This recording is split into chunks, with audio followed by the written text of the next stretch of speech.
What if the stars above mapped a destiny that could shatter empires? In the dim glow of twilight, as shadows stretch across ancient stone, a whispered name dances on the winds: Fu Xi. The very air crackles with tension, pregnant with the weight of prophecies unfulfilled and gods long forgotten. A lone figure stands at the precipice of time, eyes locked on the horizon, where the heavens bleed into the earth, sensing the stirrings of something monumental. The cosmos, teeming with celestial dragons and ethereal beings, spins tales of creation, chaos, and the fine line between harmony and discord. Beneath this tapestry, a storm brews, a gathering of forces both mortal and divine. Legends speak of a great flood, a celestial war, and the rise of mythical creatures that roamed the valleys of ancient China. Yet, as the moon rises, cloaked in mystery, the question lingers: who will rise to challenge fate? The ground trembles, echoing the beat of 1,000 hearts, as warriors and sorcerers prepare for the unexpected. A prophecy of the phoenix, reborn from ashes, flickers in the night. Are the souls of the fallen restless? What bloodlines will ignite the flames of destiny? In every corner of the land, the air thickens with anticipation. The whispers of ancestors seep into the soil, urging the living to awaken to their true power. Mountains loom like ancient sentinels, their peaks piercing the shroud of mist, holding secrets that could alter the course of history. A single roar echoes through the valleys, an omen of the Dragon King stirring from his slumber, ready to unleash his fury upon those who dare to disturb the balance of the cosmos. The rivers, once tranquil, churn violently, reflecting the turmoil of impending conflict. At the edge of a bustling village, a girl named May stands frozen, clutching a jade pendant that glimmers with a light of its own. Her destiny intertwines with the fate of the realms, yet she is unaware of the storm gathering around her. Each heartbeat brings her closer to a truth veiled in shadows and blood. Her lineage is not merely human. As the stars shimmer with an otherworldly glow, the stage is set. The sounds of drums resonate in the distance, a call to arms echoing through the night. Will the forces of good emerge victorious, or will darkness engulf the land? Ancient spirits stir in their slumber, their eyes opening to the cries of the living. A celestial alignment begins, tugging at the very threads of fate, threatening to unravel everything known. In this moment of dread and exhilaration, as the heavens conspire and the earth trembles, the question looms ever larger. Who will seize the reins of destiny, and what ancient powers will be unleashed? The answer waits in the shadows, poised to change everything. The mythic tapestry of China is alive, pulsing with secrets, ready to reveal its truths to those who dare to listen. In a time long forgotten, when the earth was still young and the sky held the whispers of ancient spirits, stories began to form like clouds gathering before a storm. These stories wove through the fabric of existence, creating a tapestry of wonder and fear. A complex dance of gods and creatures, whose echoes still resonate through the valleys and mountains of modern China. The origins of Chinese mythology are not just tales, but a living, breathing connection to the past, where the lines between the natural world and the divine blurred into a tapestry of belief. It all began with the creation of the universe, a chaotic dance of elements that birthed the heavens and the earth. In this primordial chaos, there lay a cosmic egg that contained all potential, a vast expanse of darkness waiting to be shaped by the will of something greater.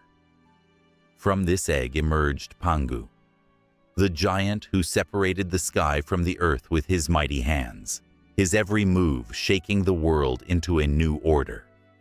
With every breath he took, he created mountains. With every sigh, rivers flowed. And when he finally collapsed into the earth, his body transformed into the very elements of the world. His blood became the rivers, his bones the mountains, and his hair the forests.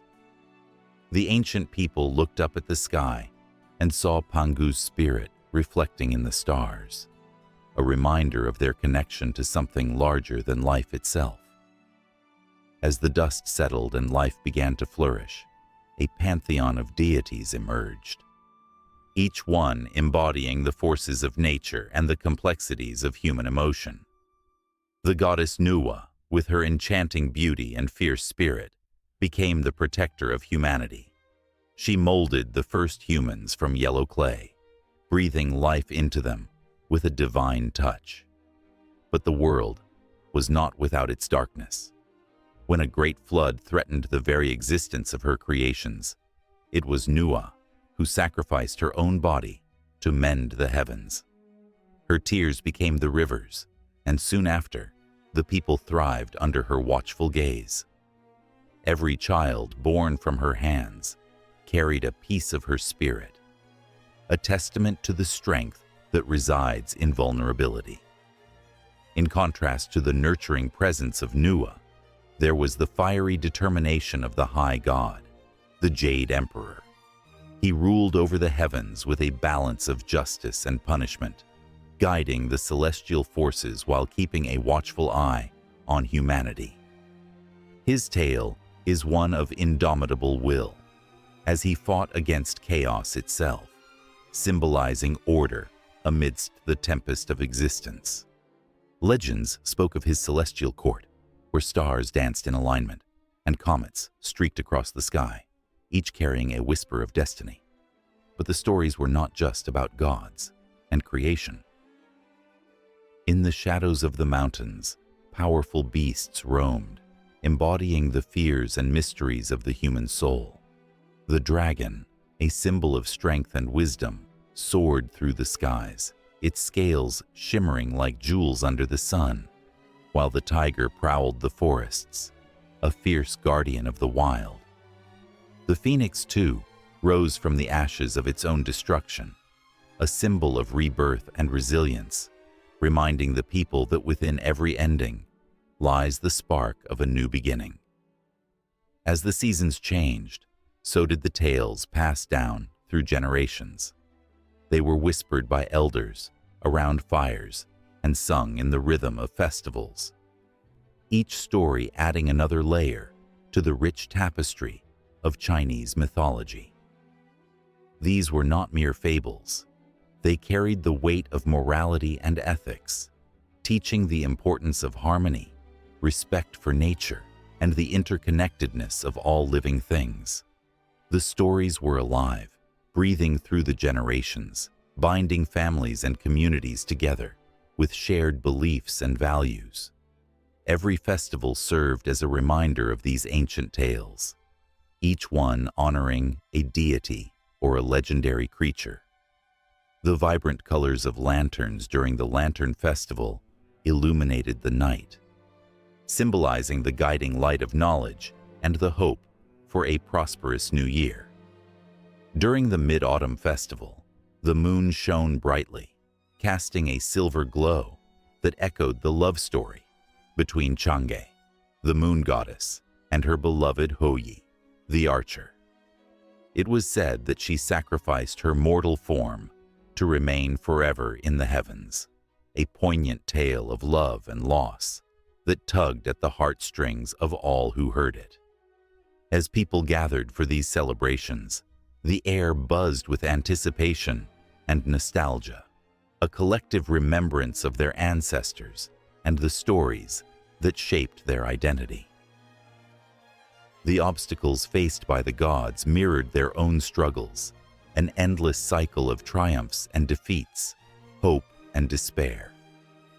Through laughter and tears, the rich history of Chinese mythology carried them forward, instilling resilience and courage in the face of adversity. In the quiet corners of ancient temples, the faint scent of incense mingled with the lingering echoes of chants, invoking the presence of the divine. Here, priests and priestesses shared prayers and offerings, seeking blessings from the gods who had shaped their world. Each offering was a plea for harmony, prosperity, and protection. A reminder that the mythic realms were always within reach, influencing the lives of the devoted. As the sun set behind the mountains, casting long shadows over the land, the stories still flowed like a river, a seamless transition from one generation to the next, each tale waiting to be told anew. The drums of destiny beat on, each pulse echoing the heartbeat of the universe, reminding all that the ancient myths were not just relics of the past, but vibrant threads woven into the very fabric of their existence. And in that darkness, beneath the starlit sky, the promise of new stories waited to unfold. Each one a gateway into the mystical heart of a culture that thrived on the balance of the seen and the unseen, the known and the unknown. The world of the mythic stirred, hinting at the adventures that lay just ahead. In a time before time, when the universe was nothing but a swirling mass of chaos, a heartbeat echoed through the void. This heartbeat belonged to Pangu, a giant whose very existence was a miracle. He emerged from the cosmic egg, his body entwined with the dark, heavy matter of the universe. And as he opened his eyes for the first time, light burst forth. It was as if dawn itself was born in that moment, so radiant and pure that even the stars paused to marvel at its brilliance. Pangu stretched, his limbs growing as he pushed against the confines of the egg, and with each thrust, he felt the boundaries of creation shifting. The chaos around him trembled, and he could feel the weight of the world pressing down on him. For countless days and nights, he toiled, a solitary figure in an endless expanse of darkness, until finally, with one last mighty push, he broke free. The chaos erupted into two distinct realms, heaven above and earth below. But the separation was not without struggle. Pangu stood in the void, his breath mingling with the winds of creation, and he realized that to maintain this fragile balance, he would have to sacrifice himself. Thunder rumbled in the distance as he thought of the enormity of his task. With each passing moment, the pressure mounted, and the very fabric of existence quivered in anticipation. He took a deep breath, filling his lungs with the essence of the universe, and with a roar that shook the foundations of reality, he raised his arms high above him. The heavens soared into the sky, and the earth sank beneath his feet. He could feel the pull of both realms, their energies intertwining like lovers in a passionate embrace, and he knew that it was up to him to keep them apart. The pain of his exertion was unbearable, yet he pressed on, his muscles straining and his heart racing. As he stood there, a titan against the cosmos, he could see the stars forming in the sky like diamonds scattered across dark velvet. Each star was a memory, a fragment of the journey he had taken to arrive here. From the very first flicker of life to the chaotic swirl of creation, he was the heart of it all. The sweat poured from his brow, glistening like tiny jewels in the nascent light. He felt a surge of energy coursing through him, an ancient power that flowed through his veins like molten lava. With every beat of his heart, he poured his essence into the world, transforming himself into the mountains, rivers, and forests that would cradle life for eons to come. The earth trembled beneath him, grateful for the strength he offered, while the sky reached out, blue and endless, cradling his spirit as he became one with creation. But Pangu's sacrifice was not without cost. As he grew weary, he felt the weight of the heavens pressing down on him, and he knew that the separation was fragile. The darkness of chaos still lingered, eager to reclaim what had been taken. With a fierce determination, he pushed against the heaviness of the world, straining against the pull of the void. His breath became labored, each exhale a plea to the universe to honor the balance he had fought so hard to achieve. As Pangu's body began to weaken, he saw the sun rising for the first time, its golden rays spilling across the landscape and igniting the heavens with hues of orange and pink. It was a beautiful sight, one that filled him with hope, even as his strength waned. He could feel life stirring in the depths of the earth, the heartbeat of the planet echoing in time with his own. Yet, just as he thought he could hold the heavens and the earth apart forever, a shadow loomed. The chaos that had birthed him began to swirl again, threatening to engulf all that he had created. The winds howled, and in that moment of desperation, he realized the truth.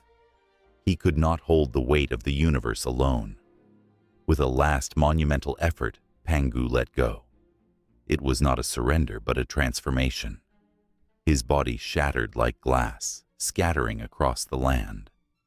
The mountains rose where his bones lay, the rivers flowed from his veins, and his blood nurtured the soil, giving life to every tree and flower.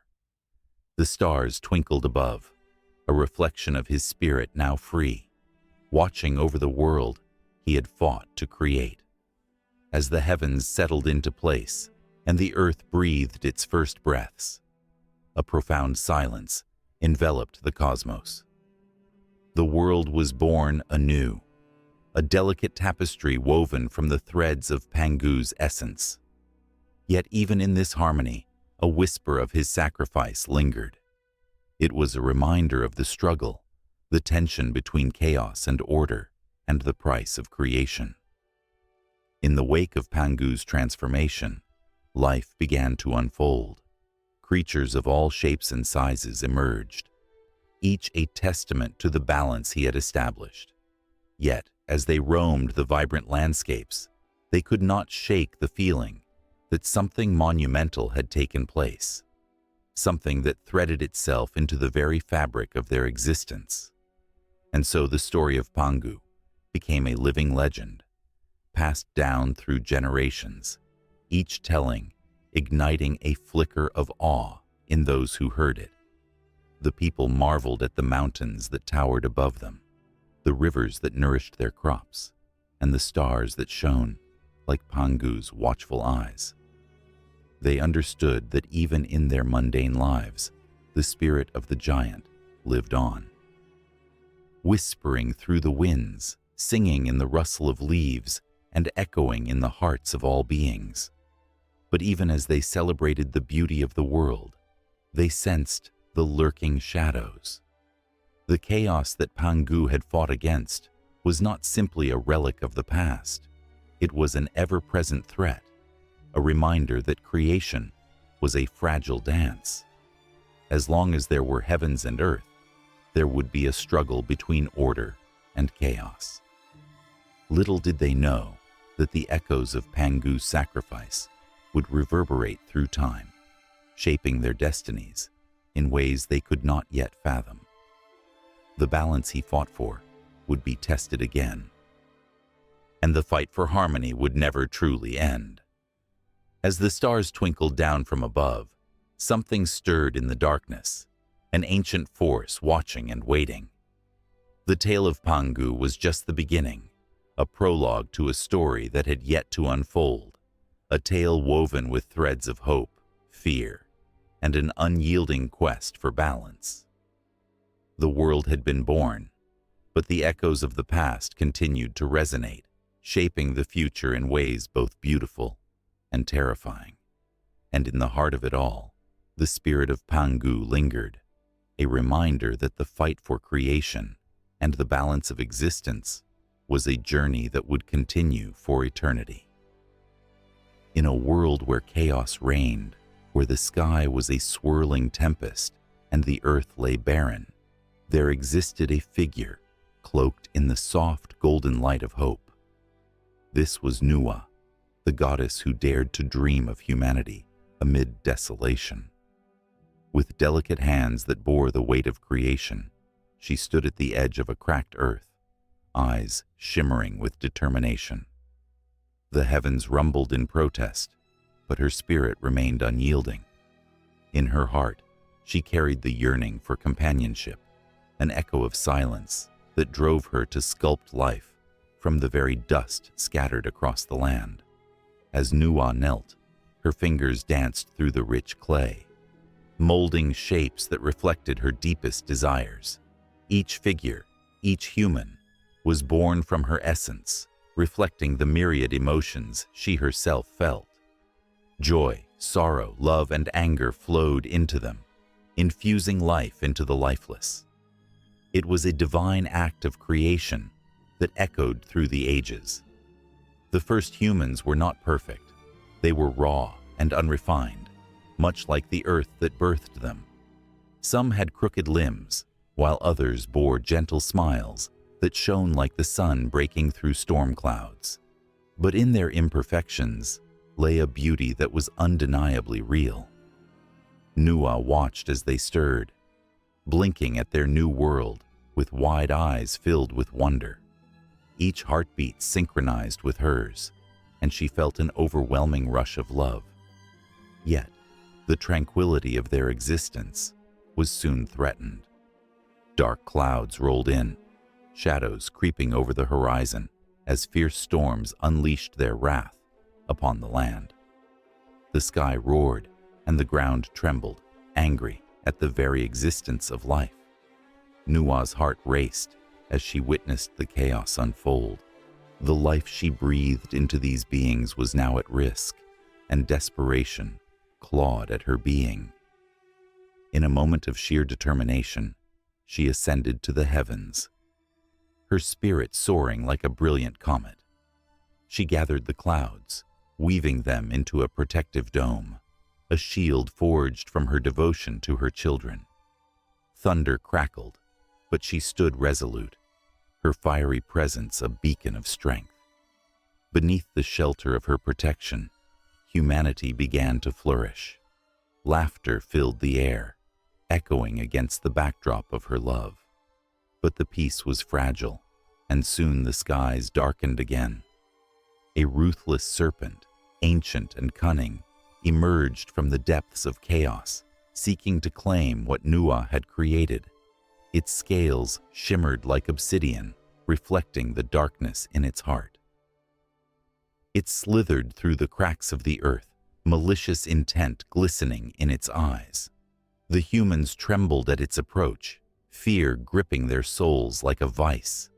Nuwa felt their terror as if it were her own. Each heartbeat of her children resonated painfully in her chest, a reminder of the fragility of life. With a roar that shook the heavens, she confronted the beast. The clash of divinity against evil echoed through the cosmos. She wielded the elements with grace, summoning fire and water, intertwining them with the essence of her creations. The ground shook beneath her as she unleashed her fury. A tempest of emotions poured into every strike. The serpent hissed, thrashing in agony as Nuwa fought valiantly. With each blow, she felt the weight of her children's hopes and dreams ride on her shoulders, their futures balancing on the edge of a blade. For a moment, time stood still. The world held its breath. Then, with one final surge of power, she unleashed a torrent of energy so fierce that it shattered the very earth beneath them. The serpent writhed, and with a deafening roar, was vanquished into the void. From that moment on, the skies cleared and the sun shone brilliantly, as if to celebrate the victory of creation over destruction. Humanity emerged from the shadows, their eyes wide with awe and gratitude. They gathered around Nua, their goddess, and in that moment, she felt more than just their admiration. She felt their love, their connection, their very essence intertwining with hers. As they thrived, Nua taught them the ways of the world. She showed them how to cultivate the soil, how to build homes, and how to share the beauty of life with one another. With each lesson, the bond between the goddess and her creations deepened. She became their mother, their protector, their guide through the maze of existence. The laughter of children echoed in the valleys, while the whispers of lovers filled the air, creating a tapestry of life woven together by her love. But the peace was not to last. Whispers of envy and strife began to stir among the humans. The very qualities Nua cherished, individuality and strength, became weapons turned against one another. The seeds of discord sprouted, and soon, the harmony she had nurtured began to fracture. The goddess watched helplessly as her children, once united by their gratitude, now turned their backs on one another, blinded by ambition and greed. In her heart, the pain was a heavy weight. She had created them to be free, to explore their own paths. Yet, the very freedom she gifted them was being twisted into a source of suffering. Nua's spirit ached at the sight of division among her beloved creations. A choice loomed before her. Should she intervene, risking her bond with them, or should she allow them to learn from their mistakes, even if it meant suffering? As she pondered, the winds whispered to her, bringing news from distant lands. There were those who still believed in her teachings. They sought her guidance, yearning for a way back to harmony. A flicker of hope ignited within her. Perhaps all was not lost. A plan began to form, and with it, a renewed sense of purpose surged through her veins. She would not abandon them. Instead, she would reignite the flame of unity with a powerful lesson, one that would require her to step beyond the boundaries of creation. With determination, Nua prepared for the challenge that lay ahead. She would gather those who still believed, those who yearned for connection. Her heart raced with anticipation. The path before her was fraught with danger, yet she felt a surge of strength at the thought of her beloved children. Together, they would face the darkness, and together, they would reclaim the essence of humanity. As the sun dipped below the horizon, casting a warm glow over the earth, Nua took a deep breath and stepped forward. Her journey was just beginning, and the fate of humanity hung in the balance. The winds shifted, carrying with them the promise of change, ushering in a new chapter that would test the bonds of love, resilience, and the unbreakable spirit of creation. In a world cloaked in mist and uncertainty, where shadows danced among ancient trees and whispers of the past lingered in the air, there emerged a figure whose very presence ignited the hearts of the people.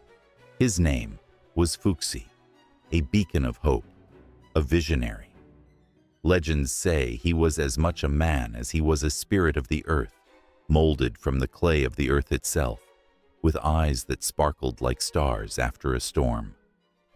The moment he appeared, the heavens seemed to hold their breath. The mountains quaked with anticipation as Fuxi walked among the people, his long flowing robes brushing against the ground like whispers of destiny. With every step, he brought warmth to the cold, stark world that had once been so unforgiving. The people, lost in chaos, gazed upon him with awe, feeling in their hearts that he was sent for a purpose greater than their own understanding. They were captivated by a man who not only walked among them, but also carried the weight of their fears and dreams. Fuxi's arrival marked a turning point. The tribes that once fought over resources and territory now found themselves drawn together by his gentle strength. He taught them the art of fishing on the rivers, the secrets of planting crops in the fertile soil, and how to build sturdy homes that would shield them from the elements. Simple acts, yet profound. Each lesson transformed the lives of the people, who began to see the beauty of cooperation, of community woven together like the threads of a tapestry. As the sun set and painted the sky in hues of crimson and gold, the laughter of children echoed through the valleys, a sound so pure it could melt the hardest of hearts. Fuxi sat with the elders, sharing stories by the fire, his voice a melodic balm that soothed the weariness of their souls. They listened, entranced, as he spoke of the harmony found in nature, the balance between man and earth. But beneath the warmth of his words lay an unease, a stirring of uncertainty in the air. Something darker, something ancient, threatened to break the fragile peace he had nurtured.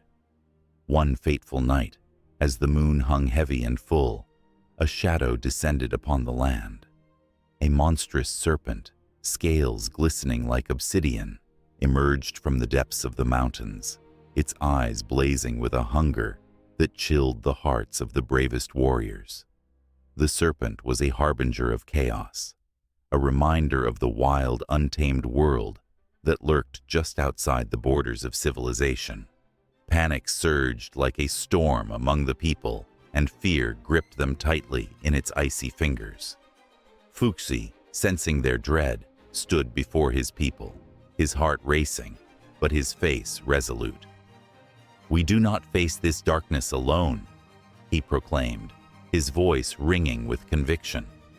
The air crackled with energy, and the flickering flames of the fire seemed to bow to him, igniting the courage buried deep within the hearts of the people. They began to remember. They were not just individuals, but a community, bound together by their shared struggles and hopes. With a fierce determination, Fuxi led them to confront the serpent.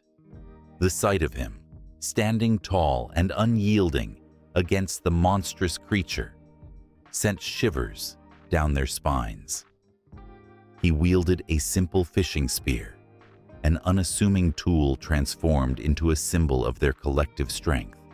As he faced the serpent, every heartbeat seemed to echo against the backdrop of the night, the rhythmic pulse of life itself. In that moment, the clash was not just a battle against a physical foe, but a fight against the very essence of fear and despair. The serpent lashed out, its scales shimmering like daggers in the moonlight, but Fuxi danced with grace, a whirlwind of resilience and hope.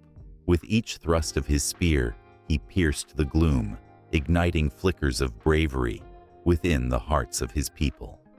They joined him, united as one, and together they became an unstoppable force. The battle raged, and the air thickened with tension. Fuxi's resolve burned brighter than the fiercest flames, and with a final surge of strength, he drove his spear deep into the serpent's heart. The creature let out a deafening roar that echoed across the valleys, a sound that shattered the silence of the night, and in that moment, time seemed to stand still. The people, caught in the grip of fear, held their breath as they watched the serpent begin to writhe and thrash, its power ebbing away like the tide. As the first rays of dawn broke through the darkness, the serpent lay still, defeated.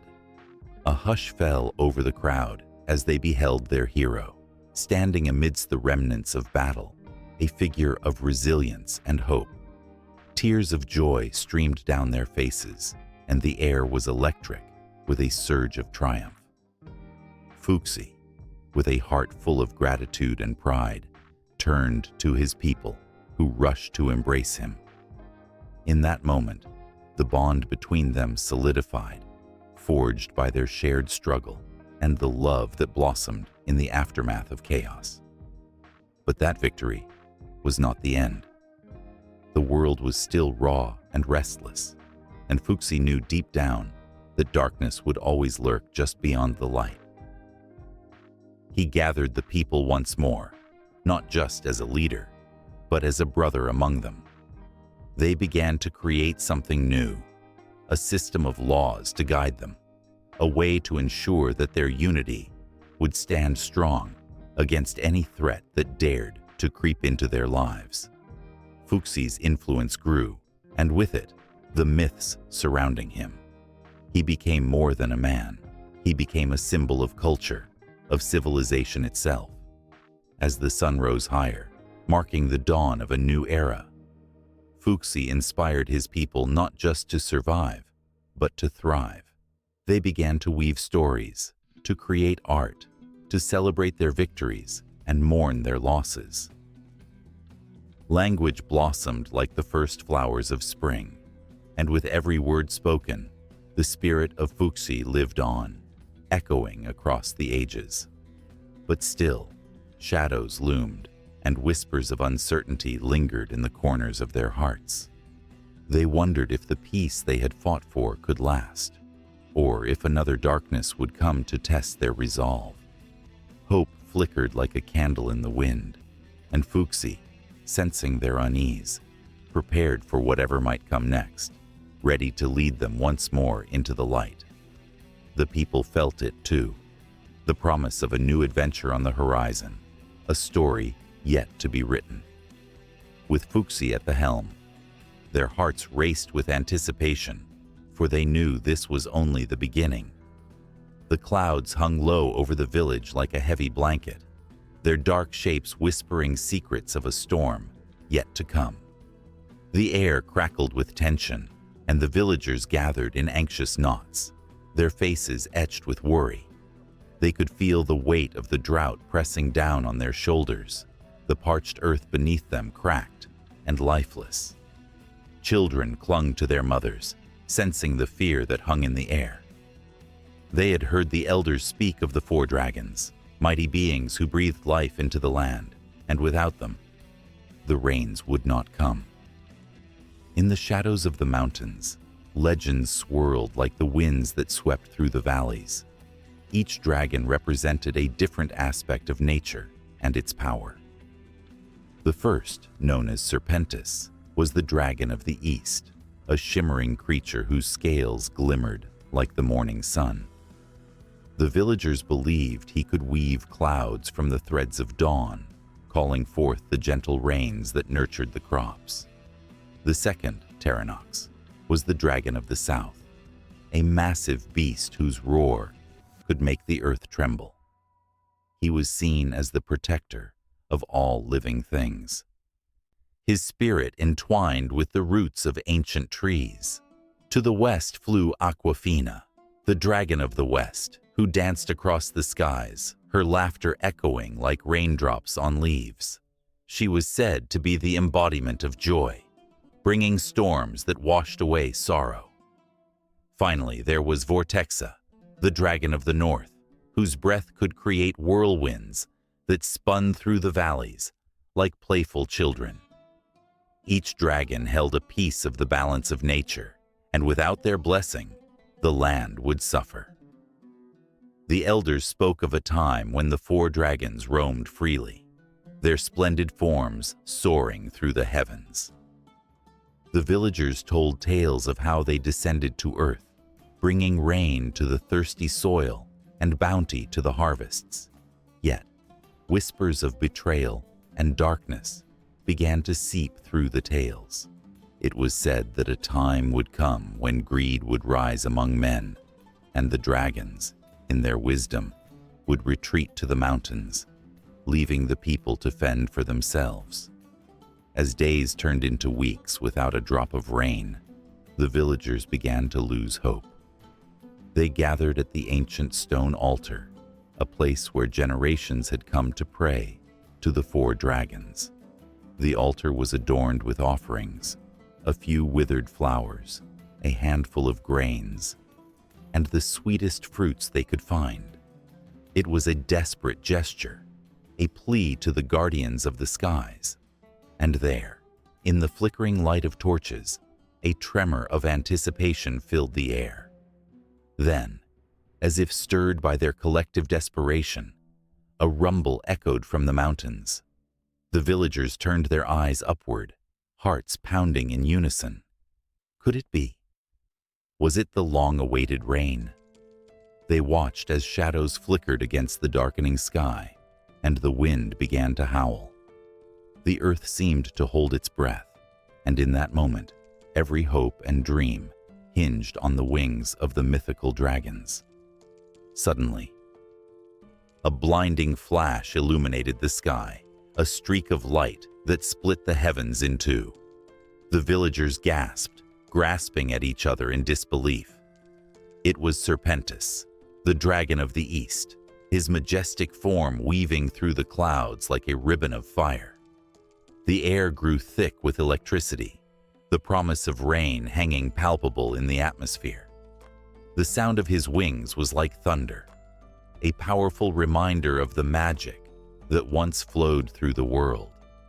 But just as hope began to blossom, a chilling roar erupted from the south. Terranox had joined the dance, his formidable presence sending vibrations through the ground beneath their feet. The villagers shielded their eyes, awestruck by the beauty and terror of the dragon's return. The sky split open, revealing a swirling tempest of color and light, but soon the joy turned to dread as the winds picked up speed and a tempest threatened to engulf them. Aquafina burst forth from the clouds, her laughter ringing out like silver bells, but even her joy could not quell the storm brewing above them. The elements clashed as Vortexa joined the fray, creating chaos and confusion. The villagers stood frozen, caught between fear and reverence. They had called upon the dragons for rain, but the price of their return seemed too steep. As lightning flashed, illuminating the faces of the awed and terrified villagers, the dragons began their dance of fury in the skies. In that moment, it became clear that the myths of the dragons were not just stories. They were a warning. The balance of nature was fragile, and with it came immense power that could both heal and destroy.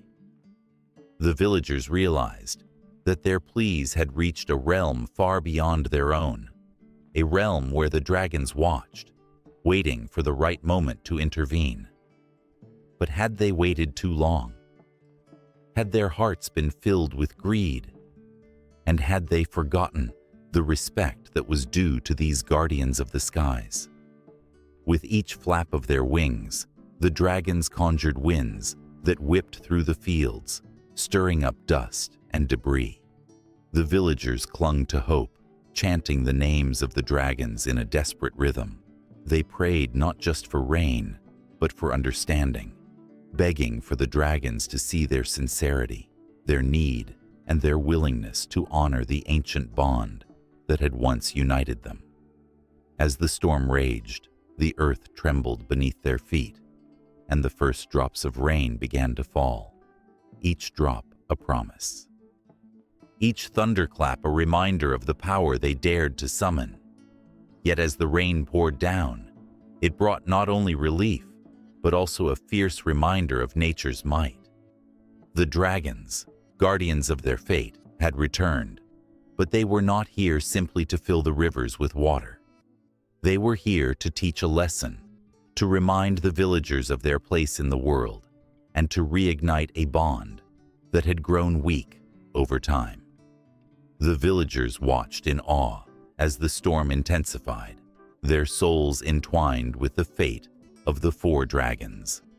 Their hearts raced with every flash of lightning, each roar a reminder that they were at the mercy of these ancient beings. The rain fell harder, a torrent of life and destruction, as the dragons danced above, the skies filled with emotions that echoed through time. High above the clouds, where mere mortals cannot tread, the Jade Emperor sat upon his resplendent throne, a wondrous sight that made even the stars blink in awe. His robe shimmered like the morning sun, a cascade of jade and gold, each thread woven with the essence of power and wisdom. This was not just royalty. This was a deity whose very breath shaped the universe. As he surveyed the vastness of the cosmos, the weight of eternity rested upon his shoulders, a burden only he could bear. The Jade Emperor, known as Yuhuang Dadi, was not merely a figure in a celestial hierarchy. He was the architect of balance, the keeper of order in a world that teetered on the edge of chaos. From the ancient texts etched in time, he emerged as a sovereign over heavens and earth, overseeing the myriad of spirits, gods, and celestial beings that danced to the rhythm of existence. His power was both revered and feared, as the humble and the mighty alike looked to him for guidance. In the world below, every harvest and storm, every fortune and misfortune, whispered his name, Yu Huang, the ultimate arbiter. As the sun dipped below the horizon, casting a warm glow across the land, the Jade Emperor convened a council of celestial beings to discuss the affairs of mankind. The atmosphere crackled with tension. Each spirit knew that their actions had consequences that rippled through the fabric of reality. His gaze, steady yet compassionate, fell upon the gathered assembly, and they felt the weight of his presence. "What troubles the earth today?" he asked, his voice a blend of thunder and silk, capable of stirring the hearts of even the most indifferent. With a slow, deliberate movement, a figure stepped forth, Guanyin, the goddess of mercy. Her face radiated serenity, yet her eyes reflected the struggles of humankind.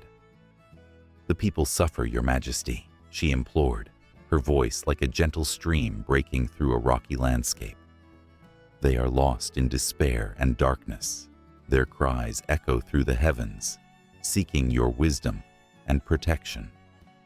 A chill swept through the assembly as the Jade Emperor absorbed her words, the air thick with unspoken fears and hopes. In that moment, he felt the weight of 1,000,000 souls pressing upon him. Memories of ancient battles, celestial feuds, and the delicate balance of harmony filled his mind. He recalled the times when chaos reigned, when spirits clashed, and the world trembled under their wrath. He had fought tirelessly to restore order, yet here stood Guanyin, reminding him that the battle was never truly won. The hearts of the people were still vulnerable, still fragile. As he listened to the voices of the council, tales of floods and famines, of lost loved ones and broken dreams, a flicker of determination ignited within him. The Jade Emperor's heart, though immortal, beat fiercely for humanity. In a voice imbued with ancient authority, he resolved, "Then we shall act. We shall send forth the celestial guardians to protect and guide them." The atmosphere shifted, a gust of celestial wind swirling around them. His words were not just commands, they were promises, woven with the fabric of hope and destined to pierce the darkness enveloping the world. Yet shadows lingered at the edges of this divine assembly. The forces of chaos were never far behind. The Jade Emperor knew that while he could summon light, darkness had its own plans. The spirits of mischief, the demons of despair, lurked just out of sight, ready to sow discord. The Emperor's heart quickened. Would his efforts be in vain? Would humanity succumb to the whispers of chaos once again? Meanwhile, on the surface of the earth, the people went about their daily lives, oblivious to the celestial deliberations above. Mothers prayed for their children's safety. Farmers sought the favor of the heavens for bountiful harvests, and the weary searched for solace. Every prayer sent upward was a tiny thread connecting them to the Jade Emperor, a flicker of faith in an unfathomable universe. In their hearts, they carried the hope that the divine would not abandon them. As night fell, lanterns flickered to life across villages, casting warm glows against the dark canvas of the sky. With each light, the essence of the Jade Emperor shimmered down, weaving blessing and protection over the land. Yet, even as the light spread, the dark forces stirred, plotting their next move. The Jade Emperor, sensing the impending storm, felt a shiver run through the cosmos. He summoned his mightiest generals, the four heavenly kings, each a guardian of the cardinal directions, sworn to protect the earth from malevolent forces. They descended from their heavenly battlegrounds, fierce and resolute, ready to defend the realm at all costs. The emperor, filled with both pride and fear, knew that the safety of humanity hung in the balance. As the council convened once more, tension thickened the air like fog. Each celestial being understood the grave responsibility they bore. Together, they would confront the darkness that threatened to engulf the light. "We will fight for the hearts of mankind," he declared, his voice resonating with power that could move mountains. "We will not allow despair to claim victory." The battle between light and darkness raged on, not just in the heavens, but within the hearts of every person on earth. The cries of the suffering reached the ears of the Jade Emperor, and with each plea, he felt an unbreakable bond with humanity. He was not merely a distant ruler. He was a guardian, a father to those below, willing to shield them from the storms that threatened their existence. And thus, the cosmic dance continued, with the Jade Emperor at its center, his heart a beacon of hope and strength. The Celestial Council, united in purpose, prepared to unleash their power against the encroaching shadows. With a deep breath, he felt the stirrings of ancient energies pulsating around him, a reminder that he was not alone. The fabric of existence was woven with the threads of every prayer, every act of kindness, and every moment of love shared among humanity. As the winds of destiny swirled, the Jade Emperor knew one truth: the battle for humanity's soul was far from over. His resolve solidified, and within him began to stir a vision, not just of conflict, but of growth and rebirth, a future filled with possibility, where the light would illuminate even the darkest corners. For every fallen star, another would rise, guided by the watchful eyes of the Heavenly Emperor. The saga continued, unresolved and unyielding, echoing through the ages as the dance of creation and destruction spiraled forward, ever in motion, ever entwined. Under the glow of a silvery moon, a small ancient village nestled between craggy mountains glimmered softly, as if it were a hidden jewel waiting to be found. The night air was thick with magic, an unexplainable energy that whispered secrets of the past. Among these whispers, the tales of the 8 immortals floated like dandelion seeds in the wind, each one carrying a story of wonder, wisdom, and the promise of eternity. The 8 immortals were more than just figures of legend. They were symbols of hope and resilience, each embodying unique virtues that resonated deeply with the hearts of the people. The villagers would gather under the starlit sky, listening intently as elders recounted the exploits of these extraordinary beings. Their names sent shivers down spines as tales of their miraculous deeds and sage advice sparked both fear and admiration. First among them was Li Tieguai, the iron crutch-wielding wanderer, known for his wild hair and tattered robes. With a heart as pure as the mountain streams, he roamed the land, healing the sick and offering wisdom to those who sought it. However, His story was not just one of kindness. It carried hints of tragedy. Once, in his quest for enlightenment, he had temporarily abandoned his physical form, leaving his spirit to wander. The price of wisdom had been steep, yet he returned, holding the knowledge of life and death in his hands, a spark of eternity lighting up his eyes. Then there was Zhang Guolao, a quirky old man who rode a white donkey backward. His laughter echoed through the valleys, a melody that inspired joy in the hearts of all who heard it. Tales of his playful antics brought smiles, but they also bore lessons of humility and laughter in the face of adversity. He was known to wield a magical fan that could summon the winds, a reminder that sometimes the most powerful forces in life come from a place of lightheartedness. Next came He Xianggu, the only female among the 8 immortals, whose beauty was rivaled only by her compassion. She walked with a basket of peaches that granted immortality, offering them to those in need. Each peach was a promise, a symbol of hope that echoed through the ages. Mothers would tell their children stories of He Xianggu's grace, instilling dreams of strength and kindness, wrapping their words around them like a warm blanket on a cold night. Then there was Lu Dongbin, the scholar turned immortal, who was said to have mastered the art of alchemy. With a sword at his waist and a mind brimming with wisdom, he sought to bring enlightenment to all.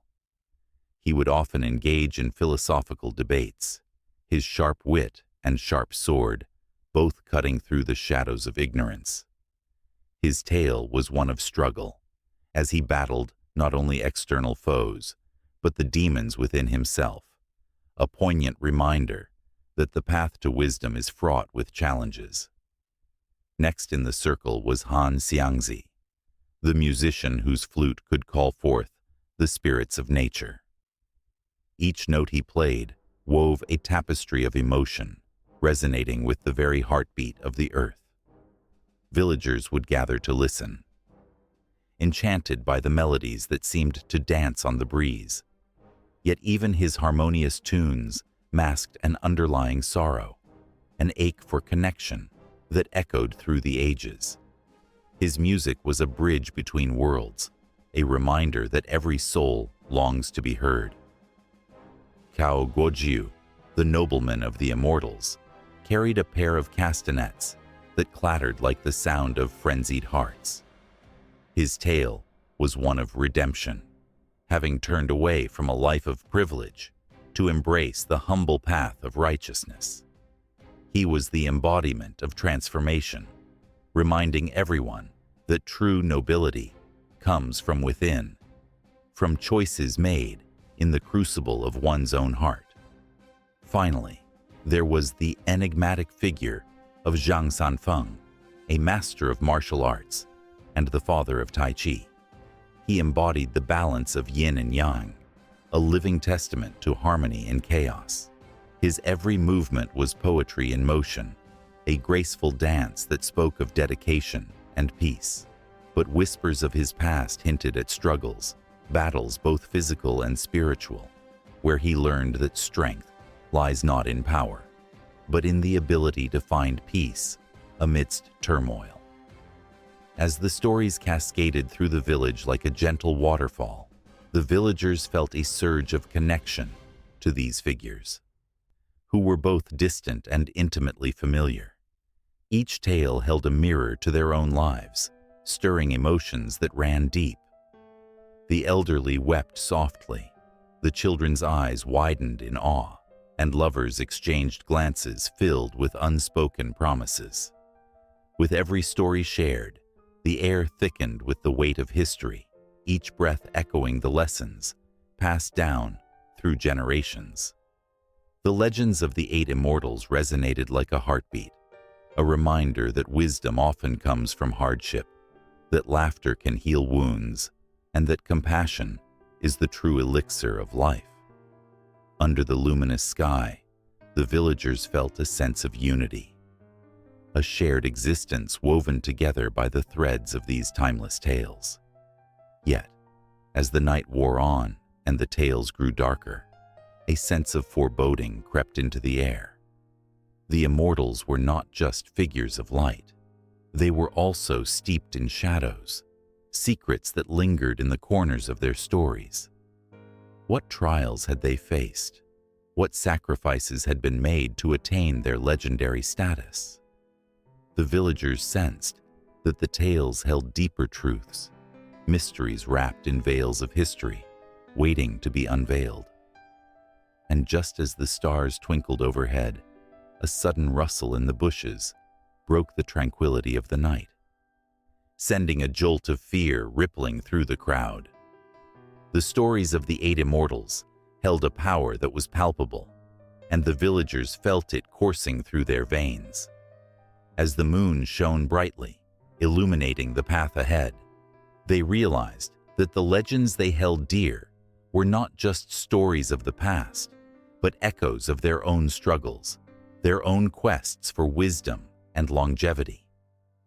In that moment, the air crackled with anticipation, as if the legends themselves were waiting to unveil their final truths, leaving the villagers at the edge of an unknown destiny.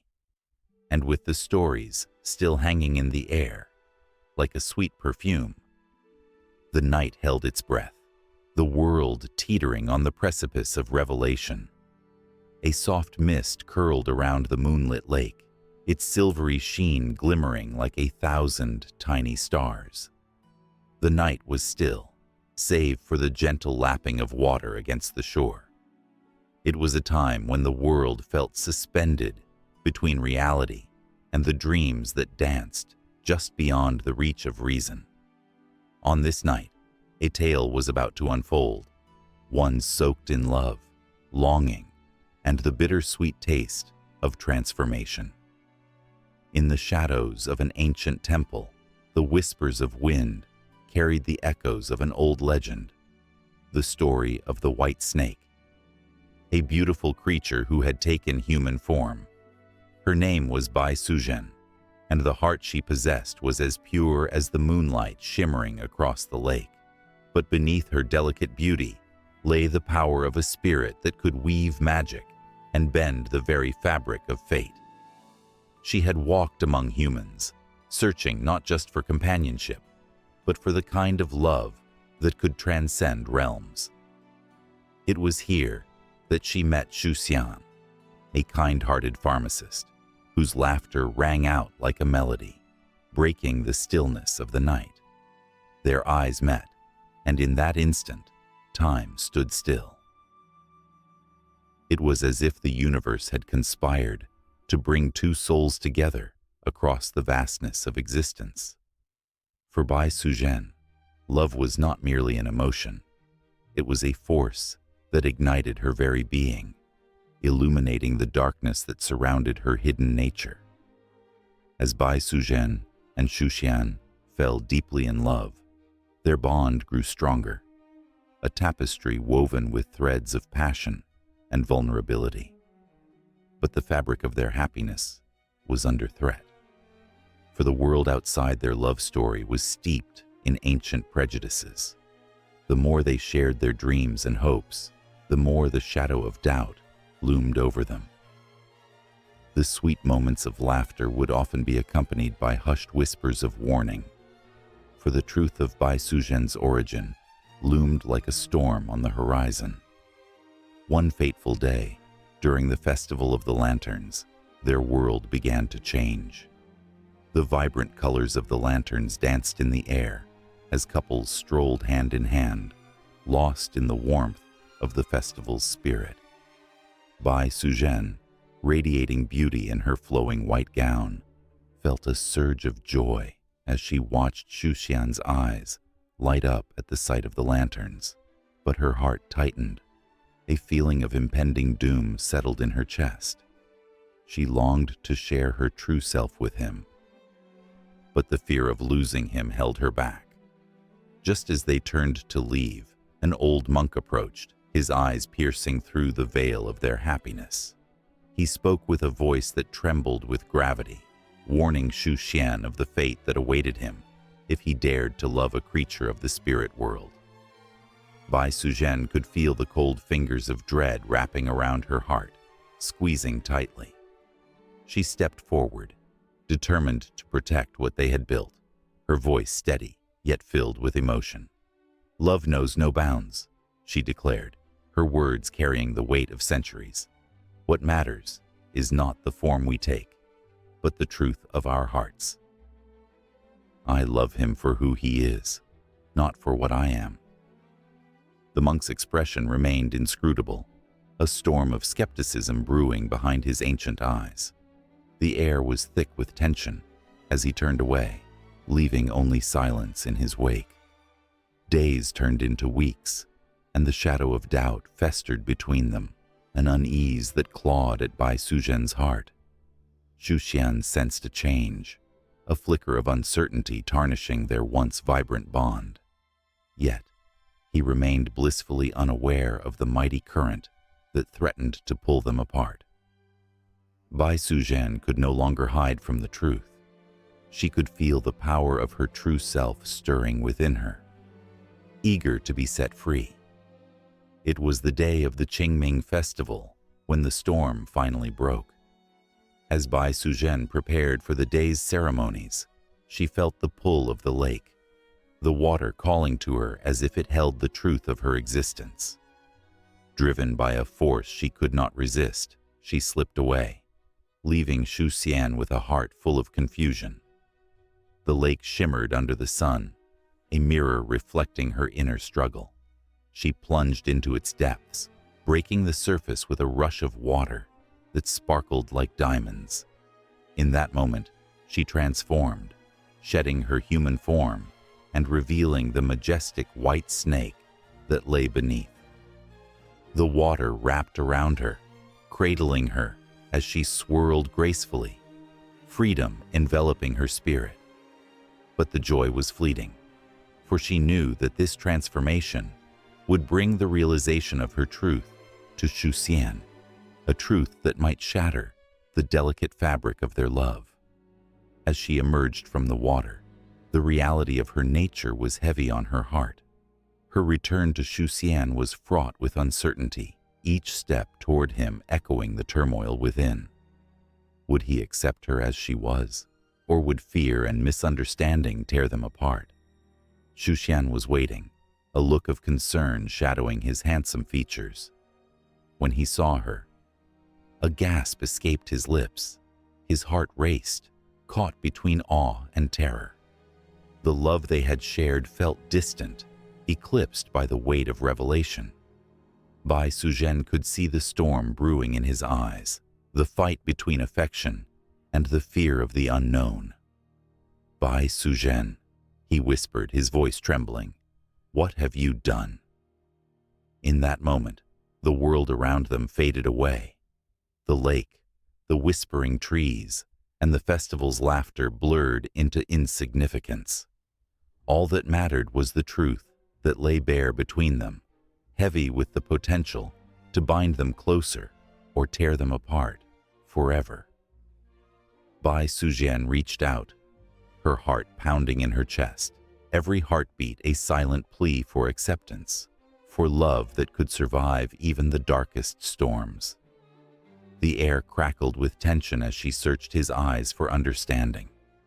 Would love prevail, or would the forces of fate conspire to keep them apart? It was a moment suspended in time, where the past, present, and future collided, and the weight of destiny hung in the balance, urging them both to decide which path to take. In the depths of their shared longing, one thing remained clear. They were bound by something greater than themselves, a love that could change the very fabric of existence. But would they dare to embrace it? The night was thick with silence, a blanket of stillness draping over the land as the moon hung low, casting an otherworldly glow. Beneath its luminous face, a figure drifted, her ethereal presence barely touching the earth. Chang'e, the beautiful moon goddess, was a sight to behold. Her long, flowing robes shimmered like silver threads in the moonlight, whispering tales of ancient magic and longing. The world below slept, but she was restless, her heart heavy with the weight of her choices. Once, Chang'e had been a mortal woman, living in a time when her love for the brave archer, Hu Yi, burned bright and fierce. Together they had faced the wrath of the heavens, and when 10 suns scorched the earth, it was Hu Yi who dared to shoot them down, bringing balance back to the world. For this, he was celebrated, a hero with a heart as fierce as his skill with the bow. But with great power came the envy of the heavens, and the gods bestowed upon him an elixir, a potion of immortality, a gift that promised a life without end. Yet, as Hu Yi stood triumphant, blood still warm on his hands, he could not foresee the darkness that would follow.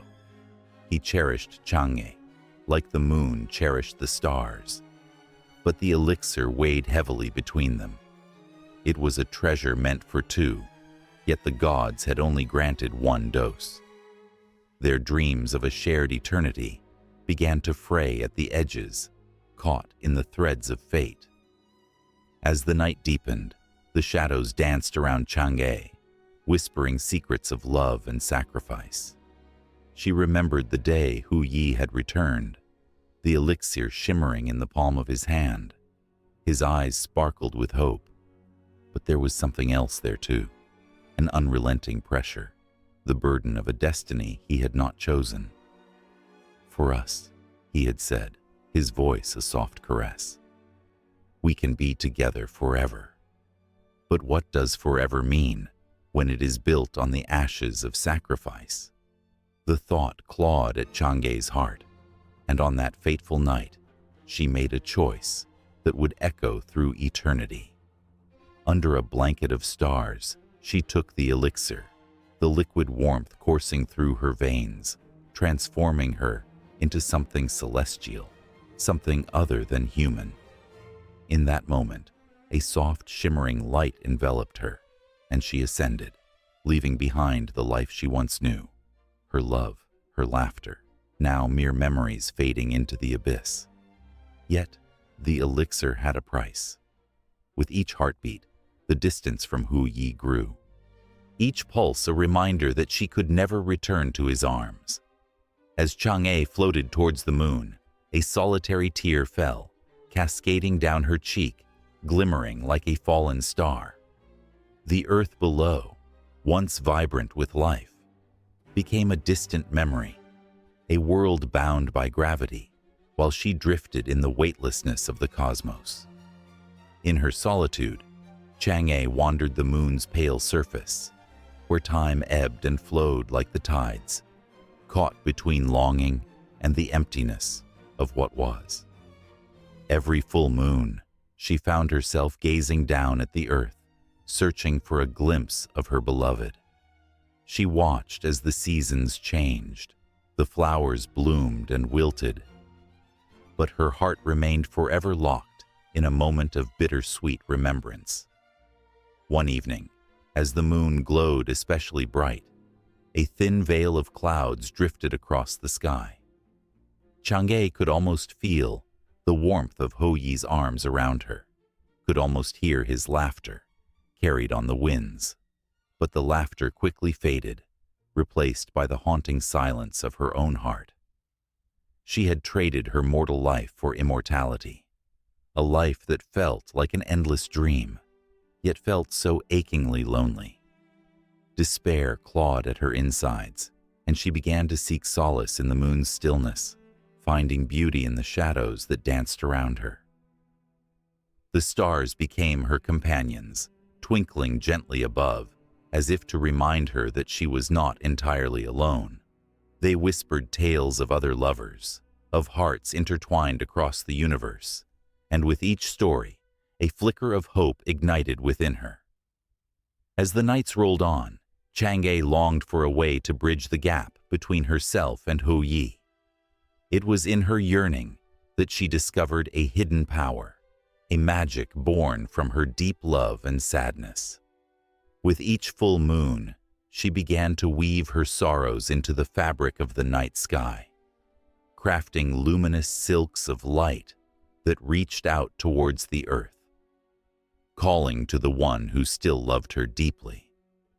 Yet, the gods watched her with skepticism. They saw the threads of her magic, pulling at the fabric of destiny, and they were not pleased. The balance of the universe rested on the delicate interplay of love and sacrifice, and Chang'e's yearning threatened to disrupt it all. In their anger, they cast her deeper into the moon's embrace, further away from the world she once called home. But the heart of a goddess is a powerful thing. Determined, Chang'e summoned her strength, her love for Hou Yi fueling her resolve. With every moonlit night, she sent whispers down to him, soft and haunting melodies that floated like gentle breezes. "I am here, my love," she sang. "I am waiting for you among the stars."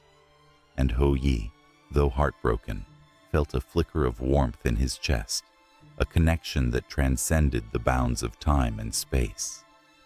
Each night, he looked up at the moon, and though he could not reach her, he could feel her presence, a gentle pull that drew him closer to her ethereal spirit. He, too, began to weave his own magic, crafting arrows of longing and hope, sending them skyward in silent prayers.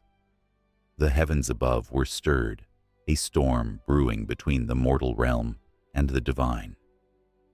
As the love of two souls fought against the tide of fate, Chang'e remained a steadfast beacon, her heart forever entwined with the one she had left behind.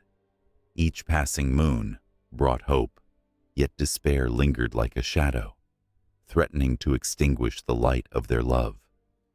As the night grew darker, Chang'e stood at the moon's edge, her heart racing with the memories of what they had together. The elixir had granted her eternity, but it had stripped away the warmth of human connection. With the stars shimmering above, she made a silent vow, a promise that her love would never fade.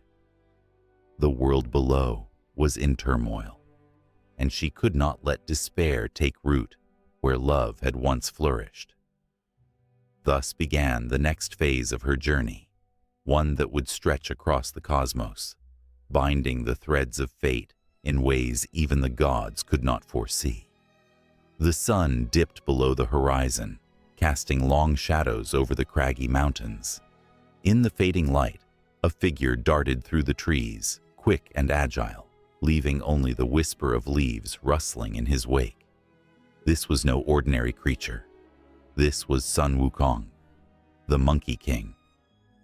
His heart raced with excitement and mischief, for he had just discovered a new trick, a spell that would enhance his already remarkable powers.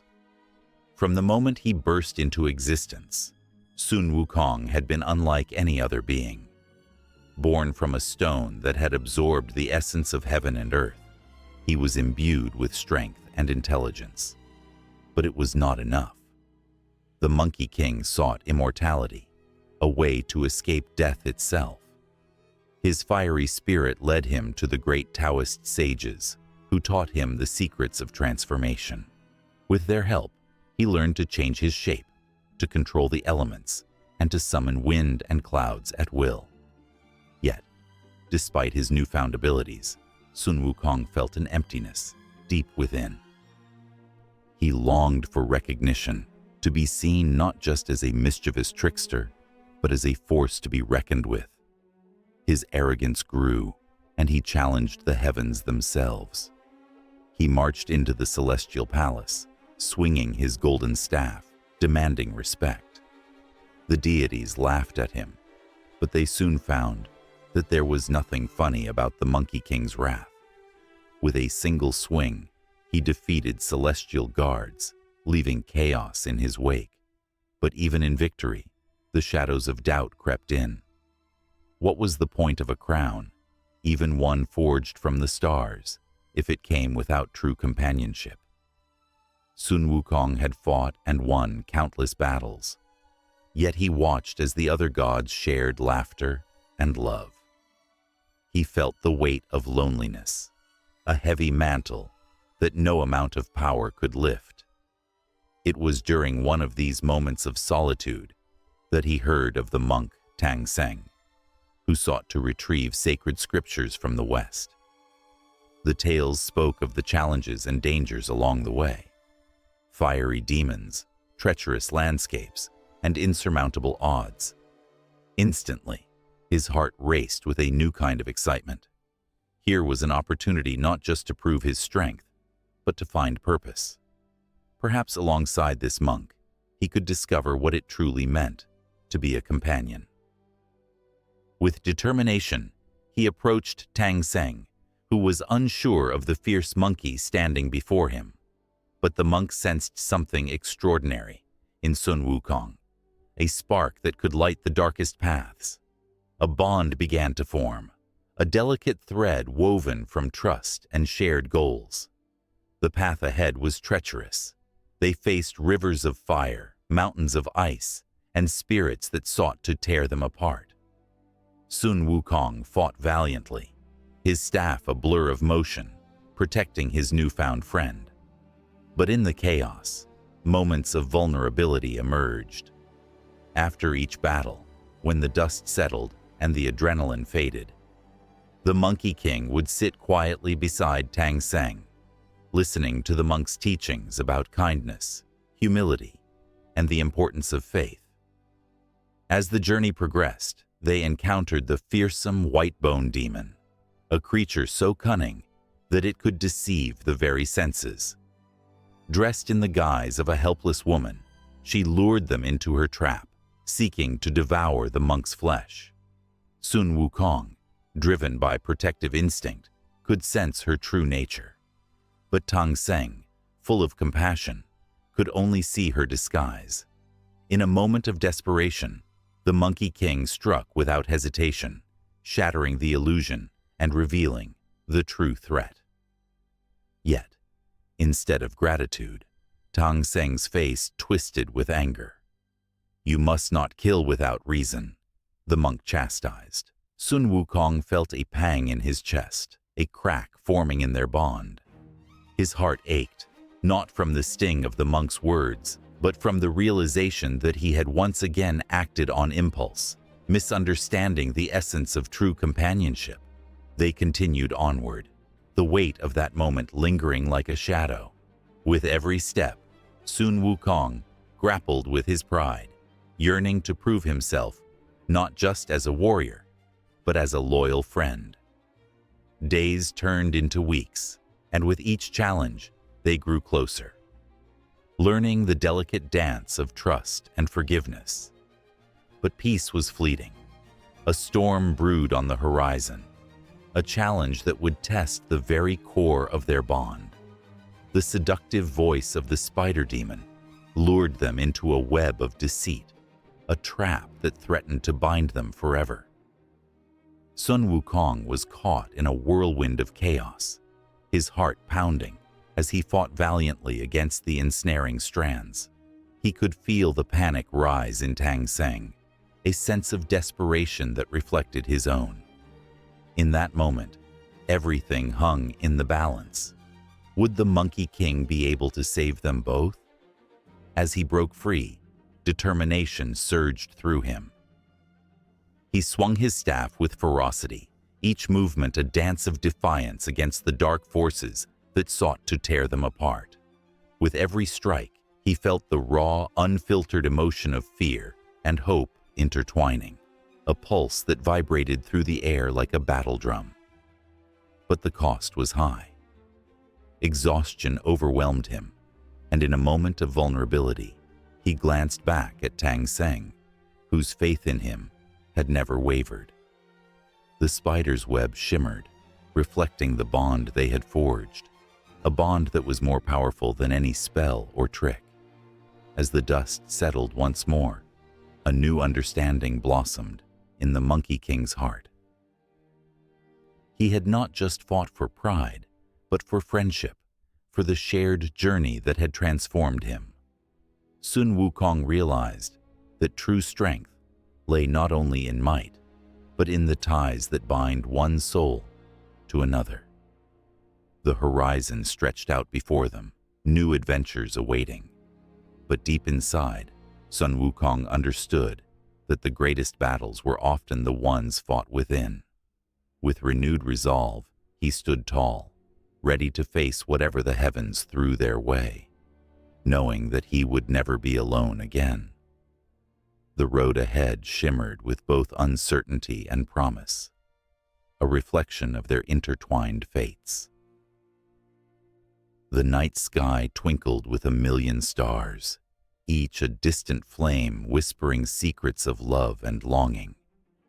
Beneath this celestial tapestry, a boy named Niulang stood in the cool grass, his heart heavy with the weight of an impossible dream. He looked up at the stars, his breath caught in his throat as he felt the pull of a love that spanned across the universe. This was not just any love. It was a love that was forbidden, a love that was woven into the very fabric of the heavens. Niulang had once been a simple cowherd, tending to his cattle in the lush green fields of ancient China. His days passed in quiet solitude, his only companions the gentle mooing of his herd and the rustling whispers of the wind. But everything changed one fateful evening as he gazed up at the shimmering sky and caught sight of a group of celestial maidens descending from the clouds. Among them was Jinu, the weaver girl, radiant in her beauty, her laughter like music to his ears. She was the daughter of a powerful goddess, destined to weave the clouds and create the beautiful tapestry of the sky. Their eyes met, and in that instant, the world around Niulang faded away. He felt as if time had stopped, and all that existed was the connection between them. Jinu, too, felt the undeniable spark that ignited between them, despite the barriers that loomed over their love. They spent that night under the stars, sharing stories and dreams, their laughter mingling with the cool night air. They were two souls intertwined, and nothing else seemed to matter. But the day broke, bringing with it the cruel reality of their worlds. Jinu's mother, furious at her daughter's defiance, summoned her back to the heavens, away from the earthly boy who had stolen her heart. Niulang, heartbroken, could only watch as the love of his life was whisked away, vanishing into the clouds, leaving him alone with the echo of her laughter. Days turned into weeks, and weeks into months, yet Niulang's love never waned. He wandered through the fields, his heart aching with emptiness. He found small comfort tending to his cattle, but with every sunset, he felt the weight of his solitude. He could not forget Jinu, nor could he escape the longing that consumed him. He crafted a simple basket, woven from reeds, and began to dream of a plan to reunite with her. His determination bore fruit when he encountered an old man, wise and weathered, who revealed a path to the heavens, a bridge of stars that linked the mortal realm to the celestial.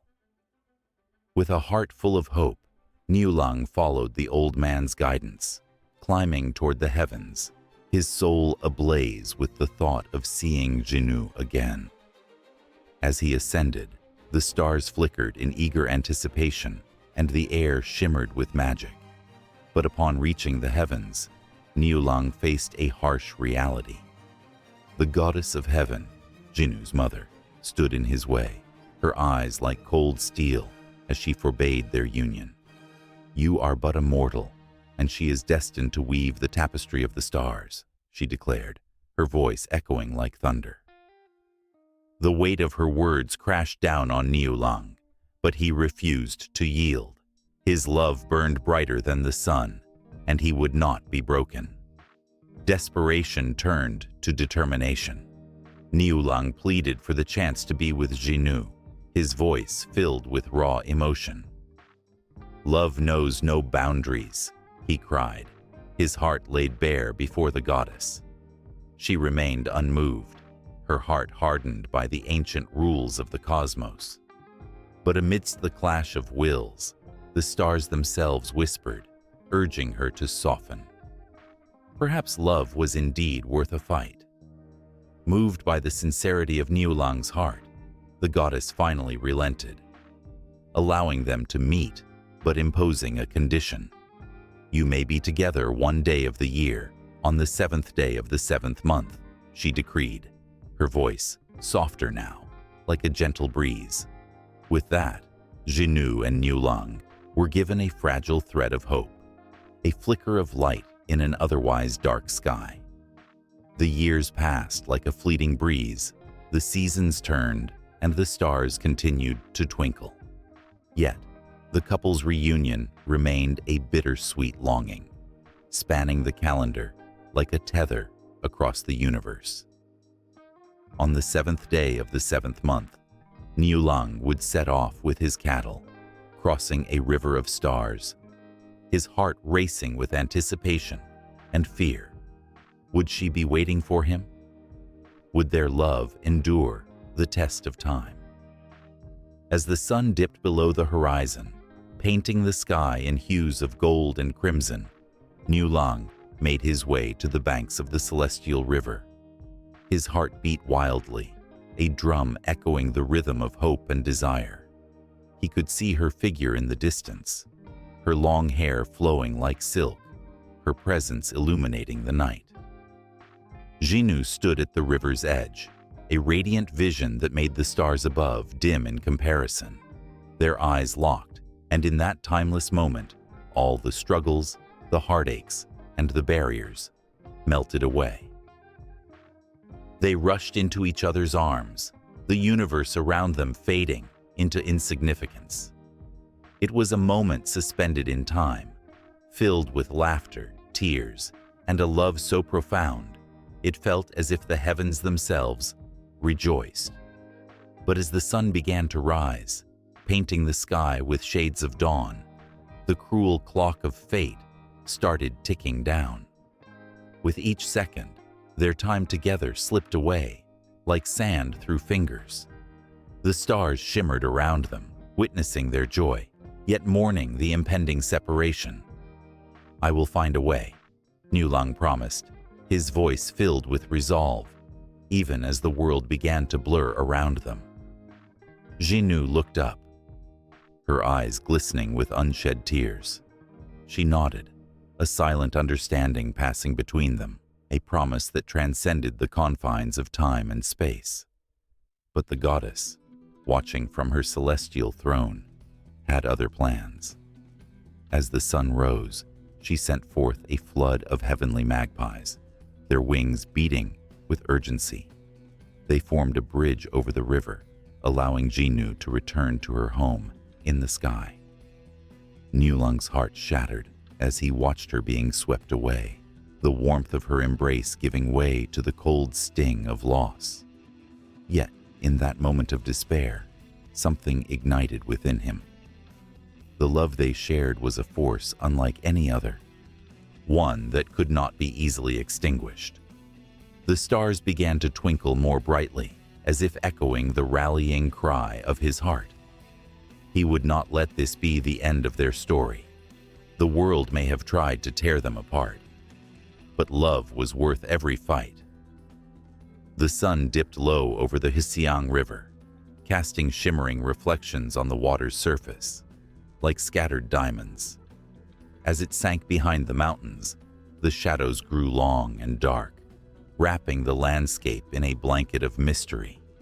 Whispers of ancient legends floated with the evening breeze, tales of the Dragon King who ruled the waters. The villagers often spoke of him in hushed tones, their voices trembling with a mix of fear and reverence. The river was no ordinary stream.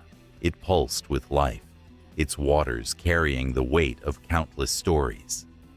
Fishermen knew to respect it, for it could be as gentle as a mother's lullaby or as furious as a raging beast. One fateful night, the sky roared with thunder, casting ominous clouds over the valley. Lightning cracked, illuminating the looming silhouette of the mountains, and the river swelled with dark, angry currents. That night, the village was eerily quiet. Villagers peering through windows, hearts racing with a primal fear. They tightened their belts and murmured prayers, hoping the Dragon King would be merciful. For generations the tale had been told. When the river rose, it was a sign of the Dragon King's discontent, and when he was angry, the waters would claim what was his. Among the villagers was an old woman named May, who had witnessed the river's fury more times than she could count. Her gnarled hands shook as she lit a candle, the flame flickering in the dark. May had a secret, a memory buried deep within her heart. Long ago, she had encountered the Dragon King himself. Her eyes sparkled with the knowledge of that fateful meeting, yet they clouded with the weight of sorrow. She had seen the majesty of the dragon, his scales glinting like molten gold, and felt the power of his gaze, a gaze that could pierce the very soul. As the storm raged on, the villagers gathered in the small temple by the riverbank, seeking solace in prayers and offerings. They laid out bowls of rice and fresh fruits, hoping to appease the mighty creature who ruled the waters. Outside, the wind howled like a creature in pain, and the river's surface churned violently. Suddenly, a crash echoed through the air as a massive wave surged toward the shore. The villagers gasped, fear etching their faces as they scrambled to hold on to their precious offerings. The water climbed higher, and in that moment of sheer terror, a voice boomed from the depths of the river, a voice that resonated with the power of thunder and the sadness of ages. "Who dares disturb my slumber?" it thundered, sending shivers down their spines. May stepped forward, her heart pounding violently against her chest. "It is I, May," she called out, her voice trembling but resolute. "The river has fed us, and we come to honor you. We mean no harm." The air grew thick with tension, the villagers holding their breath, waiting for the Dragon King's response. For a moment, silence enveloped the scene as the water calmed, and a magnificent form began to rise from the depths. The moonlight caught the gleaming scales of the Dragon King, illuminating his majestic presence. He was both terrifying and beautiful, his eyes reflecting centuries of wisdom and pain. The villagers knelt in awe, their hearts racing as they witnessed the legendary being they had only heard about in stories. "Long have I watched over these waters," the Dragon King said, his voice a low rumble, like distant thunder. "Yet your offerings have grown scarce, and respect offers little more than empty words. Why should I spare this land from my wrath?" May stepped closer, her heart filled with memories of a time when the river flowed freely, when the villagers honored the Dragon King with gratitude and reverence. "Great King, the land has changed. We have forgotten the old ways, but we remember now. We plead for your forgiveness. We bring gifts, not just of food, but of our hearts. Teach us once again to honor the river, to respect its power." The Dragon King's expression softened, revealing a flicker of hope in his fierce gaze. "Long have I waited for such words. Yet, do you understand the bond between the river and your lives? It is not a mere flow of water. It is life. Without my grace, your village will wither. Respect and harmony are the keys to the balance of nature." As he spoke, the wind calmed, and the storm clouds began to disperse. The villagers felt the weight of his words, each one settling deep within their souls. They remembered tales of old, of how their ancestors had danced along the riverbanks, honoring the spirit of the water. Tears welled in May's eyes as she felt the power of the Dragon King's presence, a profound sense of connection, flowing like the river itself. Then, the earth trembled, and the Dragon King shifted, revealing a hidden depth beneath the surface. If you are willing to change, to forge a new path, I will grant you a chance. But know this: every choice bears a consequence. Your actions will dictate the future of not only your village, but the river that feeds it. As the last words escaped his lips, a brilliant light erupted from the water, illuminating the faces of the villagers with warmth and hope. Yet, as they stood in awe, a chilling wind blew through the valley, a reminder that the Dragon King was not merely a creature of benevolence. He could unleash his fury with a single thought if disrespected again. The villagers spoke among themselves, a mixture of fear and resolve igniting their spirits. They would honor the river as they once had. They would remember the ancient songs and dances, weaving their lives back into the rhythm of the water. The atmosphere buzzed with anticipation, the storm clouds retreating as the stars began to twinkle above. May's heart swelled with a newfound purpose, a burning desire to rekindle the connection between her people and the Dragon King. "Tonight, we begin anew," she whispered, her voice barely audible above the gentle lapping of the river against the shore. But somewhere deep within the depths of the Hsiang River, a shadow stirred. The Dragon King's warning echoed. Choices have consequences. Unseen forces began to align, and the villagers' determination was just the beginning of a tale that would unfold as the moon waxed and waned, weaving the fates of many with threads of water, power, and destiny. The storm was fierce, a swirling tempest of wind and waves that clawed at the fragile fishing boats dotting the southern sea. Each crash of the ocean echoed like a battle cry, yet among the chaos, a calm presence emerged. High above the raging waters, the moon shone brightly, illuminating a figure gliding gracefully through the night sky. Mazu, the sea goddess, with her flowing robes, seemed to float rather than walk. Her face radiated serenity, a stark contrast to the turmoil below.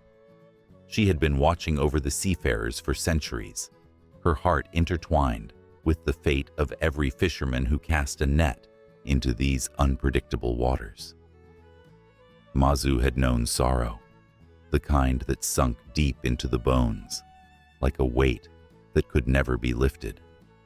She had seen the loss of loved ones swallowed by the sea, their cries mingling with the roar of the waves.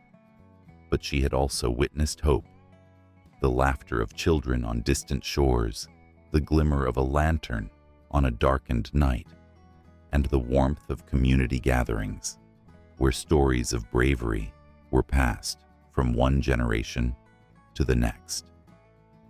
As night fell, the fishermen hurriedly prepared their boats, their hands trembling slightly as they tied knots and checked their nets. They spoke in hushed tones, casting wary glances at the sky, where storm clouds brewed ominously. Yet, they felt a flicker of courage as they whispered her name, Mazu, a melody of trust that rose above the crashing waves. In a quiet village, nestled along the coastline, a young girl named Leon sat by the shoreline, her gaze fixed on the horizon. The stories her grandmother told her about Mazu filled her heart with both wonder and longing. Leon dreamed of becoming a sailor, of braving the open sea just like her father had once done. But with each passing day, the shadows of doubt crept into her thoughts. What if the sea took her from her family, just as it had taken her father? That night, as the storm raged and fear gripped the hearts of the fishermen, Leon felt an inexplicable pull toward the water. she rose, her small feet carrying her to the edge of the shore, where the waves curled and crashed like ancient guardians. "Mazu, protect the sailors," she whispered into the night, her voice barely audible over the roar of the tempest. The wind seemed to pause, as if it had heard her prayer. Above her, Mazu smiled gently. The goddess could feel the girl's yearning, her fear, and her courage. She remembered her own trials, the moments when she had to make choices that would echo through time. So many lives had been touched by the sea, both sacred and sorrowful. Leon, with her innocent heart, had the power to change that legacy. Suddenly, a blinding flash of lightning split the sky, illuminating Mazu's ethereal form. In that brief moment, the goddess transformed. Her hair flowed like shimmering waves. Her eyes sparkled with the depth of the ocean. She descended toward the earth, her presence enveloping Leon like a warm embrace. The girl gasped, her heart racing, as she beheld the glory of the sea goddess standing before her. "Fear not, child." Mazu's voice was soft, yet powerful, resonating through the air. "Your heart speaks of bravery, and your spirit yearns for adventure. But the sea is both a friend and a foe. You must learn to respect it." Leon nodded, tears brimming in her eyes, a mix of awe and determination. "I want to be a sailor, just like my father. I want to protect the sea and those who brave its waters." Mazu smiled, a flicker of pride lighting her celestial heart. "Then listen closely. The sea reveals its secrets only to those who honor its depths. In moments of calm, seek the stories of the waves. In the storm, find the strength within. I will guide you." As the winds howled and the waves crashed with a fury, a spark of understanding ignited in Leon's chest. She was not alone. With Mazu's strength beside her, she could face the sea's challenges. The goddess turned her gaze outward, where the fishermen struggled against the storm, their boats tossed like leaves in the wind. With a swift motion, Mazu raised her arms, and the winds shifted. What had been chaos transformed into a guiding breeze, gently steering the boats toward safety. The fishermen, feeling the change, lifted their heads in astonishment. They had prayed for her protection, and she was answering. Leon watched as the boats began to find their way, the sailors' faces lighting up with hope. In that moment, she understood the power of faith, the collective belief in something greater than themselves, a bond that transcended fear. She felt a sense of belonging, a part of a legacy that was woven into the very fabric of their lives. But as the storm subsided, a new challenge emerged. A great wave, taller than any mountain, loomed on the horizon. It was a monstrous beast, born of the ocean's rage, and it raced toward the village with the speed of thunder. People began to scream, panic enveloping the shore as they fled from the impending doom. Mazu's expression shifted, determination igniting in her eyes.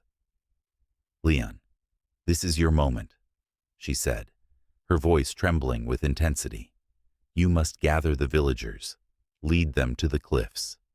Only together can you harness the power of the sea." With a nod, Leon dashed back to the village, her heart pounding in rhythm with the crashing waves. "Everyone listen! We must move now," she shouted, her voice ringing out with newfound strength. The villagers looked at her, uncertainty mingling with fear. But in her eyes, they saw the glimmer of Mazu's blessing. As they fled toward the cliffs, the earth trembled beneath them, and Leon felt the pulse of the sea in her very bones.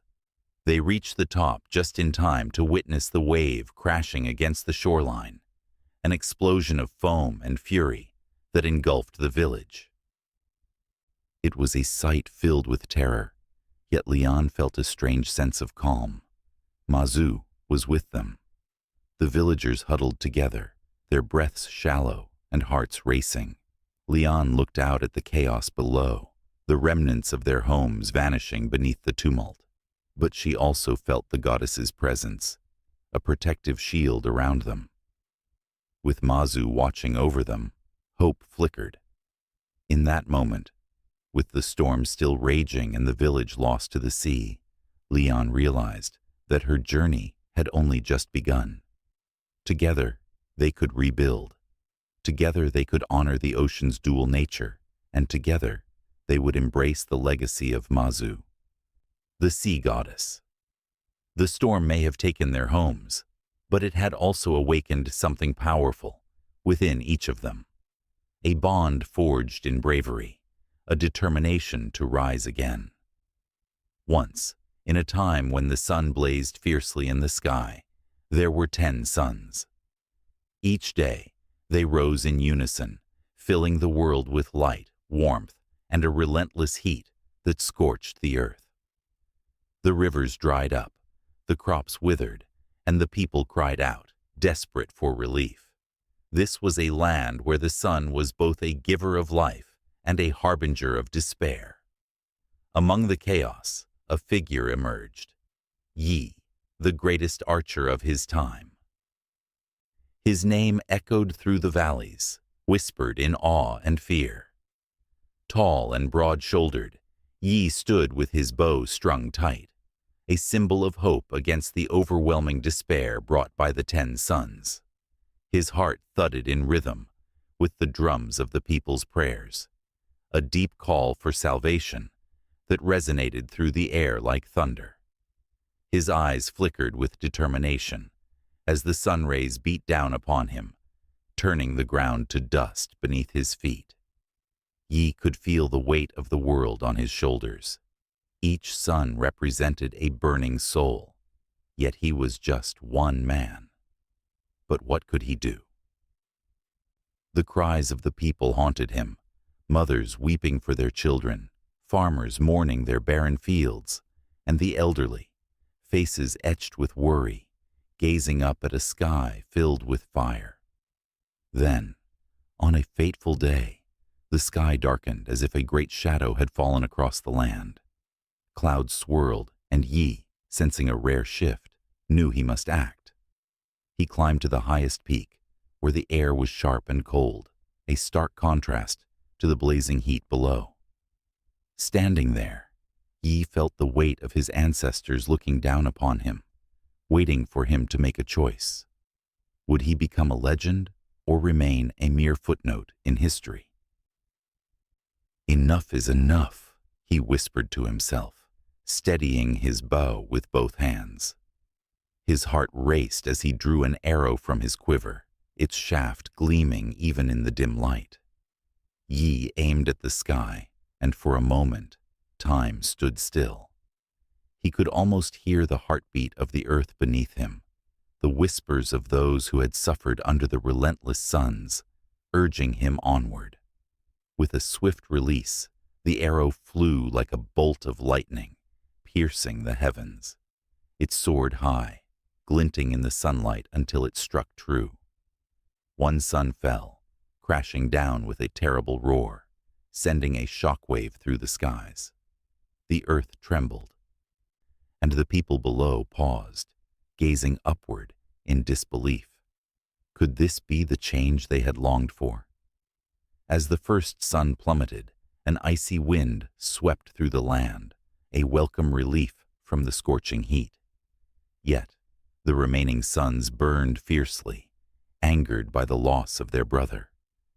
Yi's heart pounded in his chest, but there was no turning back. The cries of the people urged him on, and he readied another arrow. With each shot, he sent a sun crashing down, each one a source of both power and pain. The world gasped as the skies turned dark, the remaining suns flickering with rage. Yi felt their power swirling around him, a storm of light and fury. But with every sun he struck down, the ground became cooler, The rivers began to flow once more, and hope flickered in the hearts of those below.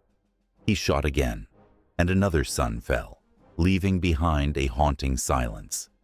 But then, something changed. The remaining suns, united in their fury, retaliated. A brilliant light lit up the sky, blinding and fierce, as they began to shift, to bend the very essence of time and reality. Ye could feel their burning gazes, their intent to destroy the very man who dared challenge their might. He shuddered, sensing the battle not just outside but within himself. Would he become a hero or a villain in this tale? With each arrow released, Yi felt the weight of his decision. What was the price of salvation? Was he ready to face the consequences of his actions?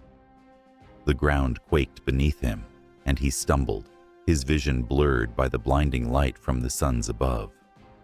But he couldn't stop now. The voices of the people echoed in his mind, a chorus of hope and desperation. They didn't just need a savior, they needed a miracle. In a final act of defiance, Yi gathered the last of his strength, an arrow shimmering with the colors of the earth and sky. He aimed high, praying it would pierce the heart of the remaining suns and end their reign of terror. With a breath that seemed to echo through eternity, he released it. The arrow shot through the air, a comet of destiny. Time slowed, and all eyes watched as it ascended, glimmering brighter than the suns themselves. And then, as if the world held its breath, it struck with an eruption of light that illuminated the entire realm. What followed was a moment of breathtaking stillness, a hush that enveloped the land. The people stared in awe, their worries forgotten in the face of this celestial wonder. But Yi felt a terrible weight in the pit of his stomach. Was this the end of the suns, or would it herald an even greater darkness? As the light began to dim, shadows crept back into the corners of the world, and Yi realized that the balance of fate hung precariously in the air. The sun that had been struck began to flicker, its energy wavering, and for the first time, Yi felt the rawness of fear. What if the sun fought back? What if this act of bravery brought about an even more catastrophic end? The world held its breath, caught between hope and despair, as Yi stood there, bow in hand, heart racing, ready for whatever came next. The story wasn't over, it was merely unfolding. And in that moment, the skies above him shifted once more, and history held its breath, waiting to see what the archer would do next. In the dim light of dawn, a figure clothed in rich fabrics floated into the market square, the vibrant colors of his attire glowing like a dawn's first light. Merchants paused mid-shout, and children halted their games, captivated by the mesmerizing presence of Keishen, the god of wealth. His aura shimmered with the promise of prosperity, and it wrapped around the town like a warm embrace, stirring hopes and dreams in every heart that dared to beat for abundance. As whispers of Keishen's name echoed among the stalls of fresh produce and shimmering silk, he moved gracefully, each step resonating with an energy that felt both gentle and powerful. The locals worshipped him not just as a deity, but as a friend, a guardian of their fortunes. He was a figure of legends, a celestial being who descended from the heavens to bring blessings to those who honored him. The tales of his kindness and generosity reached far and wide, but they were just the surface of a much deeper story. Long ago, in a time when the world was different, Keishen was not always the revered god of wealth that everyone knew. He was once a humble man named Kai, a farmer who toiled under the sun, dreaming of better days. His hands, calloused and worn, bore witness to his struggles. The seeds he sowed often lay dormant in dry soil, and each harvest was a bitter reminder of the unpredictable whims of fate. Yet Kai's heart brimmed with hope, believing that one day, fortune would smile upon him. One fateful night, as the stars danced in the sky like diamonds scattered upon a velvet cloth, Kai knelt in prayer, pleading for help. Amidst his heartfelt supplication, a celestial light enveloped him, and a booming voice filled the air. "Your faith shall be rewarded." The light transformed him, lifting him into the heavens, where he was granted divine wisdom and the power to bring wealth to the deserving. Kai returned as Caitian, his spirit renewed, his mission clear: to spread abundance to those with kindness in their hearts. The people of the village began to notice a change. Crops flourished, and the air buzzed with the sounds of laughter and prosperity. Men and women gathered in the evenings to share stories of their newfound fortunes, crediting their blessings to the benevolent Caitian. Yet, shadows lurked on the edges of their joy. Not everyone believed in the goodness of the world. Some grew greedy, forgetting the essence of gratitude and respect that Caitian embodied.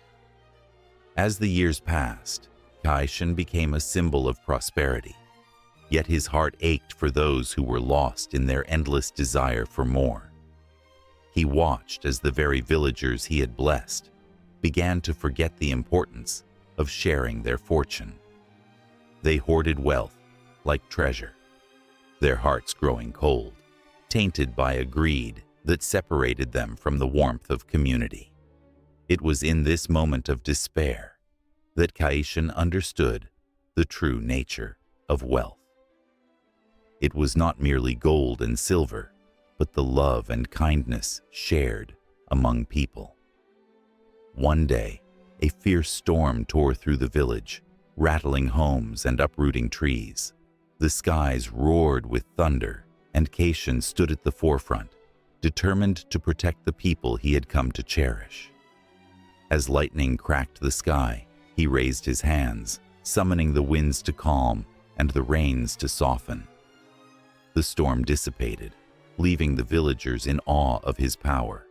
But as they gathered around him, their eyes widened, not with gratitude, but with the insatiable desire for more. More of his blessings, more wealth, more power. Frustrated, Caitian stepped back, his heart weighed down by the burden of their unfulfilled desires. He knew that true wealth was fleeting. It came and went like the tides. So, with a heavy heart, he decided to return to the heavens, leaving behind only a single coin that shimmered like the stars. It danced on the wind, landing at the feet of a humble widow who had lost everything to the storm. As she picked it up, her tears fell onto the coin, mingling with her wishes for her children's future. In that moment, the heavens watched, and the balance of fate shifted. The coin transformed into a bounty beyond imagination, revitalizing her home and community. The villagers learned of her fortune, and these whispers stirred the hearts of those who had forgotten the value of kindness. With newfound resolve, they came together, sharing their resources, helping the widow and her family. They rebuilt not just homes, but a sense of unity that had long been lost. Caitian, observing from the stars, smiled. He realized that even the smallest act of generosity could spark a change, igniting hope in the hearts of many. Yet, the echoes of greed lingered, and the cycle of desire was as relentless as the seasons. As the villagers prospered once again, whispers of Caitian began to morph. They began to view him not just as a protector, but as a source to be tapped, a means to fulfill endless wants. And with each request, Caitian's spirit grew weary. He felt like a puppet on strings, pulled by the very villagers he sought to help. And this dissonance pained him deeply. In a moment of reflection, Cation descended one last time, appearing as a humble merchant in the bustling market he had once blessed. His heart raced as he listened to the chatter of people, the haggling, the endless pursuit of wealth. He weaved through the crowd, feeling the pulse of their desires, both noble and selfish. He saw families struggling to make ends meet, but he also witnessed others hoarding more than they could ever need. In a final act of compassion, Cation called for silence. The marketplace quieted, curiosity sparkling in the eyes of the villagers. "Wealth is like water," he began, his voice steady, yet filled with emotion. "It flows and nourishes, but too much can drown us. Remember that sharing your fortune is the true path to prosperity." As dawn broke over the horizon, the winds carried his words into the hearts of many, igniting a spark of awareness. The cycle of greed could be broken, but it required each person to choose a path of generosity. And as the sun rose, casting golden rays across the market, Cation vanished, leaving behind the lingering promise of prosperity for those who learned to embrace its true essence. The villagers felt the weight of his absence, but also the warmth of his teachings. They gathered, hearts swelled with hope, realizing the true meaning of wealth wasn't just in the coins they counted, but in the bonds they forged. And as they looked up to the heavens, they felt Cation's presence watching over them, guiding them toward a brighter tomorrow, filled with the love and generosity that he had always sought to inspire. In the quiet hush of dusk, when the world seems to hold its breath, the flickering light of incense dances in the air, casting shadows on the walls of a humble home.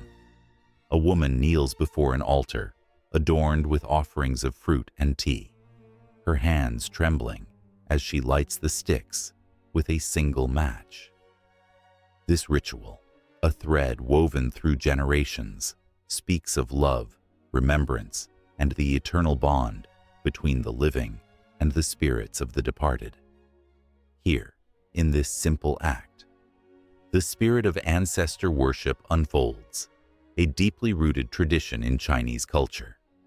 As she bows her head, thoughts swirl like autumn leaves caught in a breeze. Each ancestor, a whisper of history, holds a story, their struggles, joys, and lessons etched into the very fabric of her being.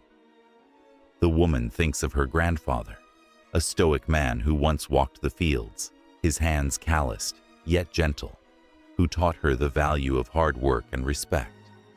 Tears brim in her eyes, reflecting not just loss, but a profound connection to those who came before. In ancient China, the belief in ancestral spirits was not merely an idea. It was a cornerstone of societal structure. Families were the backbone of communities, and each family lineage was revered. The ancestors were seen as guides, protectors, and, at times, arbiters of fortune. When the earth trembled beneath their feet, or when sickness cast a pall over the household, it was not just the whims of fate that were blamed. The balance between the seen and unseen world lay in honoring those who had walked before, ensuring their wisdom permeated the lives of the living. As the incense curls upward, it carries with it the hopes and prayers of countless generations, a smoky thread connecting the past to the present. The woman knows that in this moment, she is not alone. Each flicker of the flame holds the essence of her ancestors, their voices echoing in the quiet of the room. This connection is not merely spiritual, it shapes her very identity. She is a mosaic of her forebears, each piece a lesson, a struggle, a triumph. The tales of ancestors often come alive during festivals like Qingming, when families gather to pay their respects at grave sites. The air is thick with emotion. Children run with laughter, while elders share hushed stories of their own childhoods, tales intertwined with the lives of those who have passed. These moments are charged with electricity, a dance of remembrance that pulses through the generations.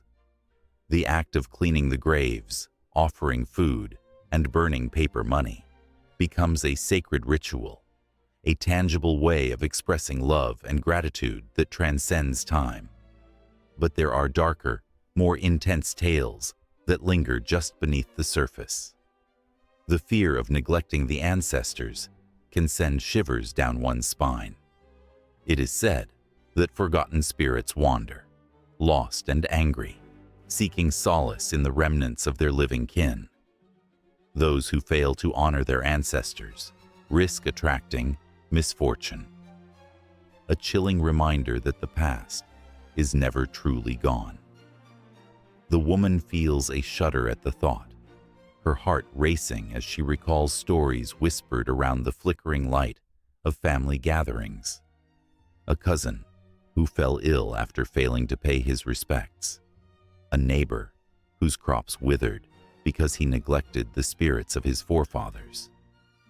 In the heart of this belief lies the notion of filial piety, a guiding principle that colors relationships. Respect for one's elders is not just a value, it is a sacred duty. The woman remembers her mother, who would often say, "To honor your ancestors is to honor yourself." Such words echo through time, a reminder that the living carry the weight of their lineage, that each decision reverberates in the fabric of their family story. As the altar grows dim, the woman takes a moment to reflect. She recalls tales of legendary ancestors, figures whose deeds shaped the very landscape of myth and history. From the founder of dynasties to revered warriors, their spirits are celebrated not just in stories, but in the very essence of Chinese mythology. The deification of ancestors is a phenomenon that breathes life into the past, transforming ordinary lives into rich narratives that inspire future generations. Stories of the Yellow Emperor, a figure who unified tribes and established civilization, come to mind. His legacy is not just one of power, but of wisdom and harmony, embodying the very ideals of what it means to be an ancestor. The woman feels a swell of pride, realizing that the values instilled by her ancestors were not merely chains of obligation, but powerful guides leading her toward a life of meaning. Yet, there is an undercurrent of tension woven throughout this reverence. The struggle between tradition and modernity looms large. As the world speeds forward, many find themselves caught in a web of change, navigating the delicate balance of honoring the past while forging their own paths. The woman feels that push and pull within her own heart. She sees younger generations distracted by the bright lights of technology, their connection to ancestry waning. The ritual of remembrance risks being overshadowed by the demands of contemporary life. In this moment of tension, the air thickens with possibility. She knows that the essence of ancestor worship is not a relic of the past, nor is it confined to dusty altars. It has the power to adapt, to evolve, yet remain grounded in love and respect. The woman stands up, wiping her tears, resolve filling her heart. She is determined to pass down these stories, to ensure that the flames of remembrance continue to flicker brightly in the lives of her children, guiding them through the trials and joys of life. As the incense finally burns low, casting a final swirl of fragrant smoke into the air, she feels a sense of calm wash over her. She knows in her heart that her ancestors are not just memories, they are a living part of her, whispering their wisdom through the ages. The night deepens, and the unseen presence of her ancestors feels stronger, a reminder that the bonds of love and duty are unbreakable. She bows her head once more, feeling the weight of history on her shoulders, yet buoyed by the knowledge that she, too, is part of this rich tapestry. In this sacred silence, the stories of the past merge with the pulse of the present, weaving an unbreakable thread that ties her to those who came before. The flickering light of the altar remains a beacon, inviting her to embrace her heritage, to honor the spirits that guided her, and to carry their legacy forward. This moment is not just an act of remembrance. It is the continuation of a timeless tradition, a promise that the flames of ancestor worship will never extinguish. And as the darkness envelops the room, the journey of connection, love, and homage continues, echoing ever onward. In a time long ago, when the world was still young and the stars shone with a fierce brilliance, there existed a land where men and gods walked side by side. Here, beneath sprawling mountains and lush valleys, legends spoke of the 3 sovereigns and the 5 emperors, figures so mighty that their very names would send shivers down the spines of all who heard them. They were not just rulers, they were the heartbeat of a nation that pulsed with myths, dreams, and the unwavering spirit of humanity. The first of the sovereigns, the celestial sovereign, was said to have come down from the heavens like a shooting star. With a voice like thunder and a heart full of compassion, he brought with him the gift of fire, a symbol of warmth, light, and life. Villagers gathered around his campfire, eyes wide with wonder, as he taught them the ways of survival. The flickering flames danced to the rhythm of his words, and for the first time, they felt hope blossom in their chests. He spoke of unity, of a future where they could thrive together.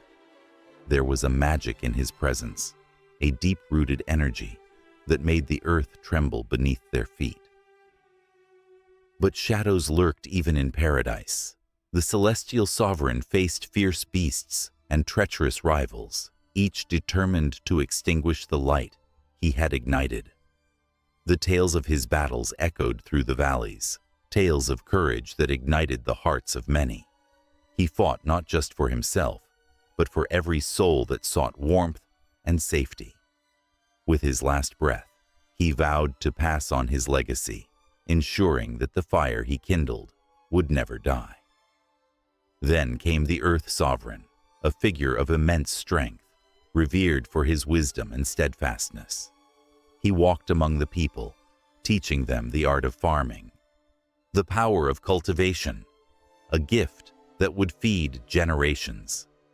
Under his guidance, the land bloomed, turning into a patchwork of vibrant fields and bountiful harvests.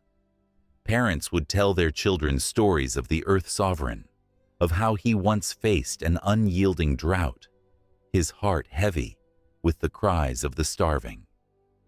Yet, through sheer will and determination, he summoned the rains, coaxing the clouds to spill their life-giving waters. The earth responded to his call, and from desolation came abundance. But his reign was not without trials. As the harvests flourished, jealousy seeped into the hearts of neighboring tribes. The Earth Sovereign stood firm, embodying the ideals of unity he preached. He gathered the clans together, weaving a tapestry of alliances that would echo through the ages. Each gathering was charged with a tension that crackled in the air, a mix of hope and fear, as they sought to protect their newfound prosperity against the encroaching darkness. The final sovereign, the human sovereign, emerged as a beacon of culture and knowledge. He was a storyteller, a philosopher, and a healer. In the flickering candlelight of his humble abode, he wove tales that transcended time, stories filled with morality, dreams, and the essence of what it meant to be human. Under his guidance, art and music flourished, igniting the spirits of those who had once known only hardship. His laughter rang through the streets, a sound that brought solace to the weary. But the human sovereign was not immune to the scars of conflict. As rival factions clashed and blood was shed, he bore witness to the suffering of his people, his heart aching as he sought to mend what was broken. The three sovereigns left an indelible mark, their spirits whispering through the winds, guiding the next era, an era of the 5 emperors. Each emperor, a sun in their own right, shone with distinct brilliance, illuminating the path for their followers. The first was the Emperor of the Sky, a ruler who commanded the winds and the storms. His battles were legendary, fables of triumph and tragedy woven into the fabric of the land. His sword, forged from the essence of the heavens, cleaved through the darkest nights, rallying his people to rise against tyranny. Then there was the Emperor of the Earth, a master of strategy and cunning. He understood the land in ways that no other could. His armies moved like water, flowing seamlessly through valleys and across mountains. His heart bore the weight of sacrifice as he led his people into battle, their hopes and dreams resting on his shoulders. Under his command, they forged a legacy that would echo through the annals of time, each victory a testament to their resilience. The Emperor of the Sea followed, a figure cloaked in mystery, whose voice resonated like the crashing waves. He spoke to the spirits of the ocean, commanding the tides and the storms. His journeys across the turbulent waters became legendary, tales of bravery that captivated even the most hardened warriors. He did not seek glory for himself. Rather, he sought the safety of his people, enduring trials that tested his very soul. Each storm he faced became a dance of fate, and in the heart of chaos, he found purpose. The fourth, the Emperor of Fire, was a force of nature, his passion igniting the hearts of all. He embodied change, driving his people forward with a fierce determination that would not be extinguished. His presence commanded respect, and his words sparked a revolution that transformed the way society viewed itself. But with passion came the risk of destruction. He learned harsh lessons about the fine line between creation and chaos. Lastly, the Emperor of Harmony emerged, a unifier of all. His wisdom transcended boundaries and traditions, weaving together the disparate threads of his realm into a single, vibrant tapestry. He recognized that true strength lay not in division, but in unity, a lesson that would resonate through generations. But even in harmony, there was tension. The world was not yet ready for such ideals, and he faced opposition that tested his resolve. As these legendary rulers shaped the world, their stories intertwined, creating a rich tapestry of triumph, sorrow, love, and loss. The echoes of their struggles reverberated through mountains and valleys, whispering to those who would listen. It was not just their power that inspired, it was their humanity, their vulnerabilities, and their capacity to rise above adversity. The fate of the land rested on their shoulders, and in every heartbeat, the promise of a future filled with hope pulsated through the air. And thus, the legends of the 3 sovereigns and 5 emperors continued to ripple through time, each tale carrying the weight of history, a treasure of emotions wrapped in the fabric of existence, waiting to be told anew. As night fell and stars illuminated the vast sky, the stories became a flame that would never be extinguished. Amidst the swirling mists of ancient China, a flickering flame casts elongated shadows that dance with the whispers of time. Here, where the earth meets the sky, the pulses of life resonate with the eternal cycles of nature. A simple stone tablet, weathered yet resolute, bears the weight of knowledge that has flicked the hearts of many like a spark on a cold night. This is not merely a relic. It holds the essence of a profound philosophy, yin and yang, a symbol that has traversed centuries and cultures, woven into the very fabric of existence. As the sun dips below the horizon, painting the world in shades of crimson and gold, the 8 trigrams arise like mystical guardians, their lines drawn in an ancient script understood by few. Each trigram, a harmonious blend of broken and unbroken lines, represents the dynamic forces of the universe, the balance that shapes every relationship, every moment of joy and sorrow, light and dark. In the stillness of dusk, a farmer pauses, his hands worn from toil, and gazes at the intricate patterns of the world around him.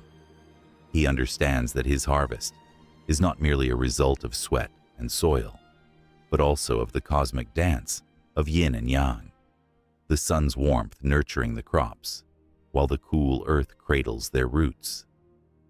The echoes of the past come alive, with tales of the legendary sage Fu Xi, whose keen eyes first perceived the harmony of these symbols. He stood by the banks of the Yellow River, where the currents flowed like the thoughts in his mind, and in a moment of clarity, he drew the first trigrams. It was a revelation that ignited a fire in the hearts of those who sought to navigate the unpredictability of life. The trigrams weren't just abstract concepts. They were a mirror reflecting the essence of reality itself. Each line, each division, held significance, revealing pathways to wisdom that transcended mere words. But the beauty of this ancient philosophy lay in its duality. Yin, the soft and yielding; yang, the hard and assertive.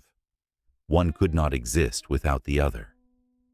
As a child learns to walk, taking tentative steps that alternate between confidence and doubt, so too did the universe ebb and flow through these two forces. The moon, with its serene glow, is a reminder of Yin's nurturing embrace, while the sun, with its fierce brightness, embodies Yang's spirited energy. Together, they interlace, weaving a tapestry of existence that speaks to the heart. In the stillness, a gentle breeze rustles the leaves of an ancient ginkgo tree, and a solitary figure approaches, a scholar with ink-stained fingers clutching a scroll. He has dedicated his life to the I Ching, the Book of Changes, a text that intertwines the 8 trigrams with the very essence of human experience. As he unrolls the delicate parchment, the words seem to pulse with a life of their own, beckoning him to listen to the wisdom of the ages. Each hexagram, formed by the combination of trigrams, tells a story of struggles, triumphs, and the eternal cycle of transformation. The moon rises high, casting a silvery glow, illuminating the scholar's furrowed brow. He reflects on the hexagram of water over earth, a symbol of nourishment, where gentle rains fall to enrich the soil. It reminds him of his own life, where patience and resilience have borne fruit in the most unexpected ways. Each line he reads stirs a deep longing within him, a desire to connect, to understand the unseen forces that guide his path. The words leap off the page, resonating with the rhythm of his heart, filling him with hope and clarity. Yet, the path of understanding is fraught with shadows. The scholar recalls the hexagram of fire over water, a tumultuous combination that embodies conflict and imbalance. In that moment, he feels the weight of despair creeping into his thoughts, the fear of chaos and destruction lurking in the corners of his mind. It is a stark reminder that life is not simply a dance of light. It also holds the potential for darkness. The struggle of yin and yang plays out in every heart, and he knows that to seek wisdom is to embrace the entirety of existence, the light, the dark, the joy, and the pain. As the night deepens, The atmosphere thickens with tension, electric with the essence of the unknown. The scholar senses a presence, a stirring at the edge of perception. He looks up, and in the shadows, he sees figures emerging. They are the souls of those who have come before him, warriors, poets, philosophers, each having grappled with the same questions that haunt his own soul. Their eyes shine with fervor, and their voices rise in a chorus that transcends time, urging him to delve deeper into the mysteries of the trigrams. With each breath, he feels their energy enveloping him, igniting a passion that drives him to seek answers. The whispers of the 8 trigrams swirl around him like a tempest, weaving stories of love, loss, triumph, and despair. The past is alive, pulsing with possibilities as the scholar stands at the crossroads of fate, torn between the allure of knowledge and the fear of what lies ahead. Each decision holds the weight of the universe. One choice could lead to enlightenment, while another could spiral into chaos. The lines of the trigrams begin to shimmer, revealing a world of interconnectedness where every heartbeat resonates with the rhythms of creation. The scholar's heart races, caught in the undertow of emotions swirling within him.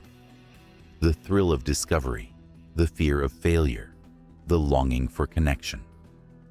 In this moment, he is not just a spectator. He is part of the great cosmic dance, and the 8 trigrams are his guiding stars, illuminating the path toward understanding. As dawn approaches, a fragile stillness blankets the landscape. The scholar takes a breath, feeling the weight of the night lift. With renewed determination, he knows he must share this wisdom. The I Ching and its trigrams are not merely for the learned, they are for all who seek to understand the balance of life. The world outside awaits, ready to embrace the teachings that lie within those ancient symbols. And as the first rays of sunlight break through the horizon, illuminating the path ahead, the scholar steps forward, ready to weave his own story into the rich tapestry of history. The 8 trigrams pulse with life, whispering secrets that will echo through time, waiting for the next soul to discover their power.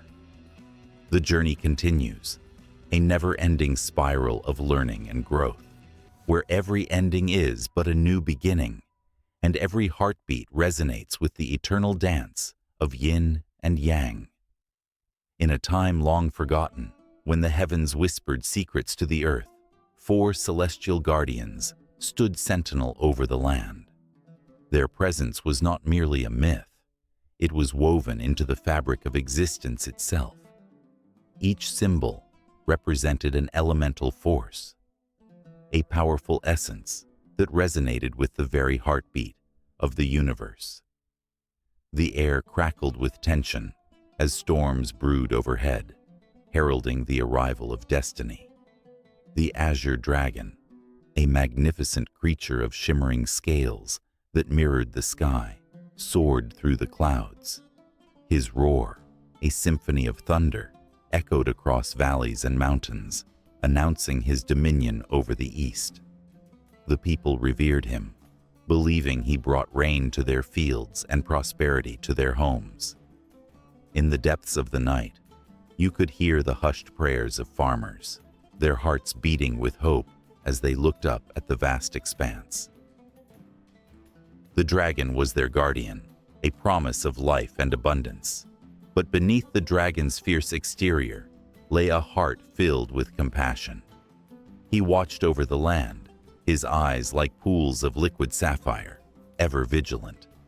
Yet, deep in his soul, a sense of loneliness crept in. Each flight through the endless sky felt like a reminder of the weight he carried, the burden of protecting a world that often forgot his sacrifices. The wind whispered his name, but the gratitude he yearned for remained unspoken. Far to the south, the vermilion bird spread her fiery wings, illuminating the horizon with hues of orange and crimson. She danced in the sky, embodying the spirit of the sun and the fierce passion of life itself. The warmth she radiated filled hearts with courage, igniting flames of ambition and dreams. Villagers sang songs of her grace, believing that her presence heralded hope and renewal. Yet, for all her brilliance, a shadow lingered in her glow, a fear that one day the fire would flicker and fade.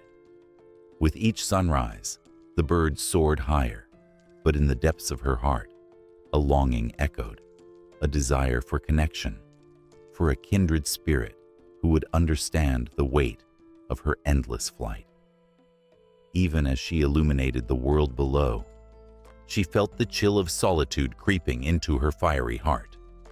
In the west, the white tiger prowled with a regal grace, his powerful stride echoing through dense forests and rocky terrains. Fearsome, yet majestic, he was the embodiment of strength and resilience. His piercing gaze could pierce the darkest night, and the mere sight of him sent shivers down the spines of those who would bring harm to the land. The tiger was a warrior, a protector. His prowess was unmatched in battle. Yet, in the silent moments of twilight, when the sun dipped below the horizon, the tiger's heart ached. Beneath his fierce exterior lay a vulnerability, a deep-seated yearning for companionship. He roamed the wilds alone, a king without a court, feeling the weight of solitude in every growl and every silent stare. It was a loneliness that no amount of victory could erase, and even the fiercest tiger could be haunted by the specter of isolation. In the north, the black tortoise carried the wisdom of ages upon his ancient shell. His slow, deliberate movements spoke of patience and endurance, a reminder of the power of time. The tortoise was a guardian of knowledge, a keeper of secrets whispered by the stars. He watched the world evolve, change, and sometimes falter. His heart filled with love for the fragile lives that danced upon the earth. But the tortoise felt the weight of centuries pressing down upon him. As he meandered through life, he often pondered whether his wisdom was truly valued. Would the world remember his lessons once he was gone? The slow passage of time became both a comfort and a curse, and in his solitude, he began to fear that his voice would fade into silence, lost among the clamor of youth and ambition. Together, these four guardians formed an unbreakable bond, a tapestry of elemental power and emotion. They were not just symbols of nature. They were reflections of the human heart, each carrying dreams, fears, and an unquenchable desire for connection. The stories of their struggles and triumphs intertwined like threads of fate, crafting a narrative that echoed through the ages. Yet, beneath the surface, darkness loomed, a shadowy force that sought to disrupt the delicate balance of the world. Whispers of discord spread through the land, sowing seeds of doubt and fear among the people. The guardians sensed the unrest, their hearts pounding with an urgency that mirrored the tempest brewing on the horizon. As the storm clouds gathered, a palpable tension filled the air. The azure dragon, vermilion bird, white tiger, and black tortoise felt an electric charge of anticipation. They knew change was coming. They had always been strong together, but could they stand united against the chaos that threatened to consume everything they held dear? In secret meetings beneath the moonlight, they shared their fears and hopes. The dragon spoke of the storms he could summon, the bird of the warmth she could ignite, the tiger of the strength that lay within, and the tortoise of the wisdom that time provided. Each guardian offered a piece of themselves, forging a bond that transcended their individual powers. But in the shadows, An unseen enemy stirred, its intentions cloaked in darkness. It watched, waiting for the moment when doubt would creep into the hearts of the Guardians, when their unity might falter. The air was thick with tension, every heartbeat a countdown to a reckoning that could change the course of their destinies. With each passing moment, the world held its breath. The four Guardians, now intertwined in purpose and emotion, prepared to face whatever lay ahead. They were more than mere symbols. They were the embodiment of hope, resilience, and the enduring spirit of life itself.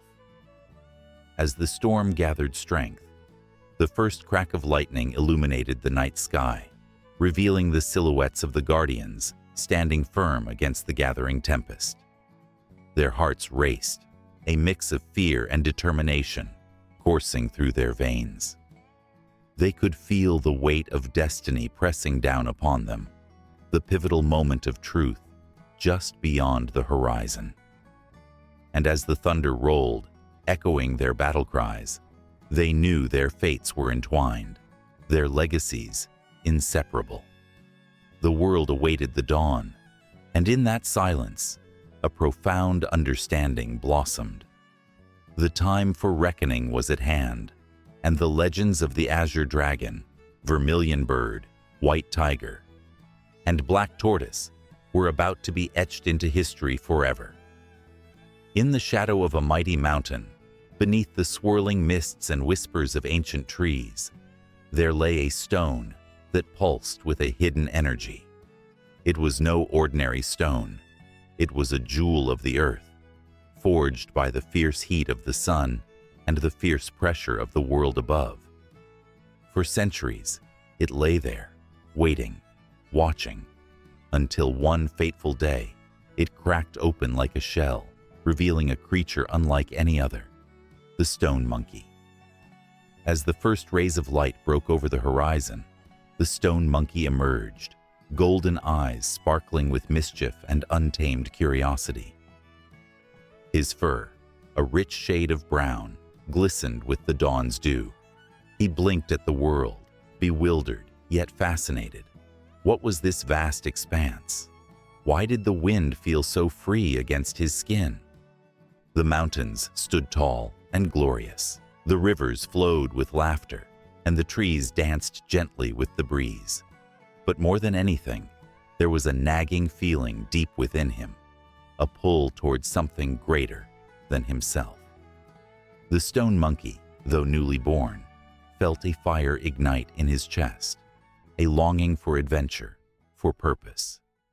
He scampered through the lush forest, his nimble body darting between trees and over rocks, each leap sending tremors of joy coursing through him.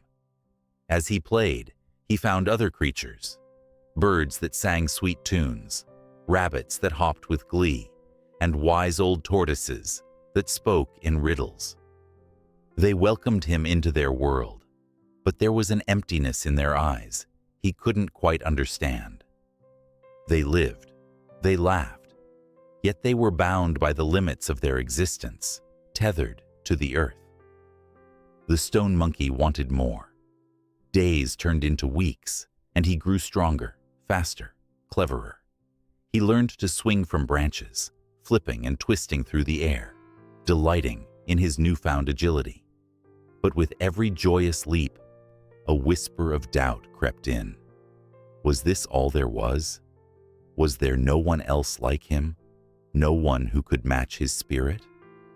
The question gnawed at him, and soon he took to the mountains, scaling their heights in search of answers. It was there, among the clouds, that he met the immortal beings, the celestial guardians who watched over the balance of the world. Their laughter echoed like thunder, but they dismissed him as just another creature, a wild child of the earth. Frustrated, the stone monkey challenged them. "I may be of stone, but I possess the heart of a dragon," he declared, his voice ringing with defiance. The immortals, amused by his bravado, offered him a test, a chance to prove his worth. They instructed him to obtain the fabled Ruyi Jingu Bang, a magical staff that could change size at will. It was said to possess power beyond imagination and was locked away in the depths of a hidden cave. With determination blazing in his chest, the stone monkey set forth, braving treacherous paths and dark shadows.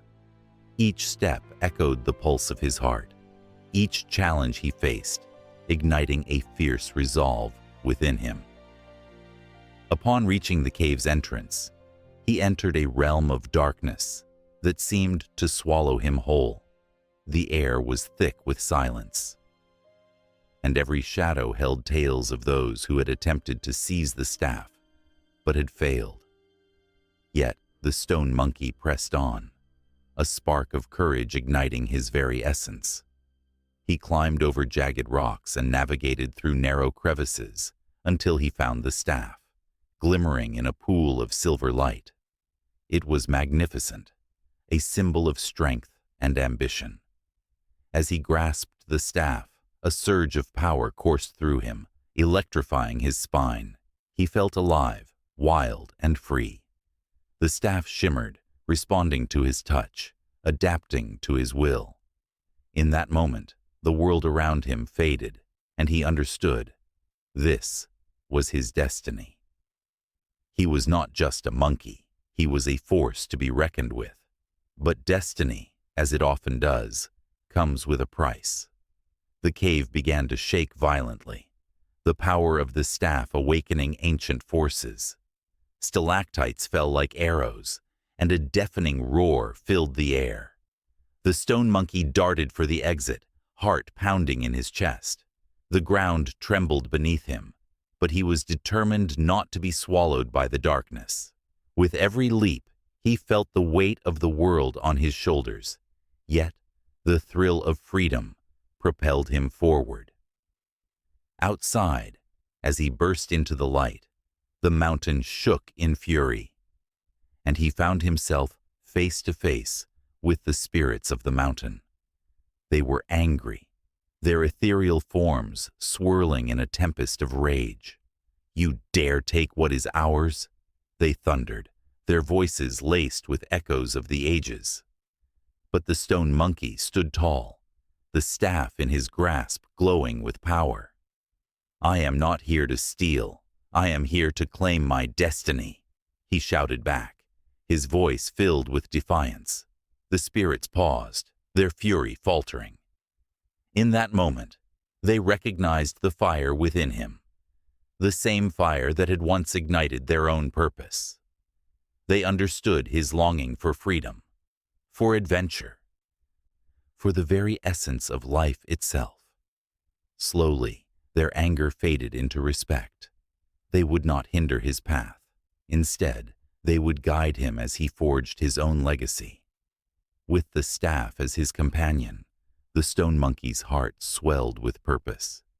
He felt the winds of change swirl around him, whispering promises of greatness, of battles to come, of friendships forged in fire, and challenges that would test the very fabric of his being.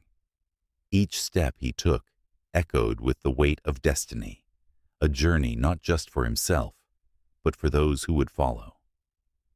He turned back to the mountains, now a backdrop to his ever-growing ambition.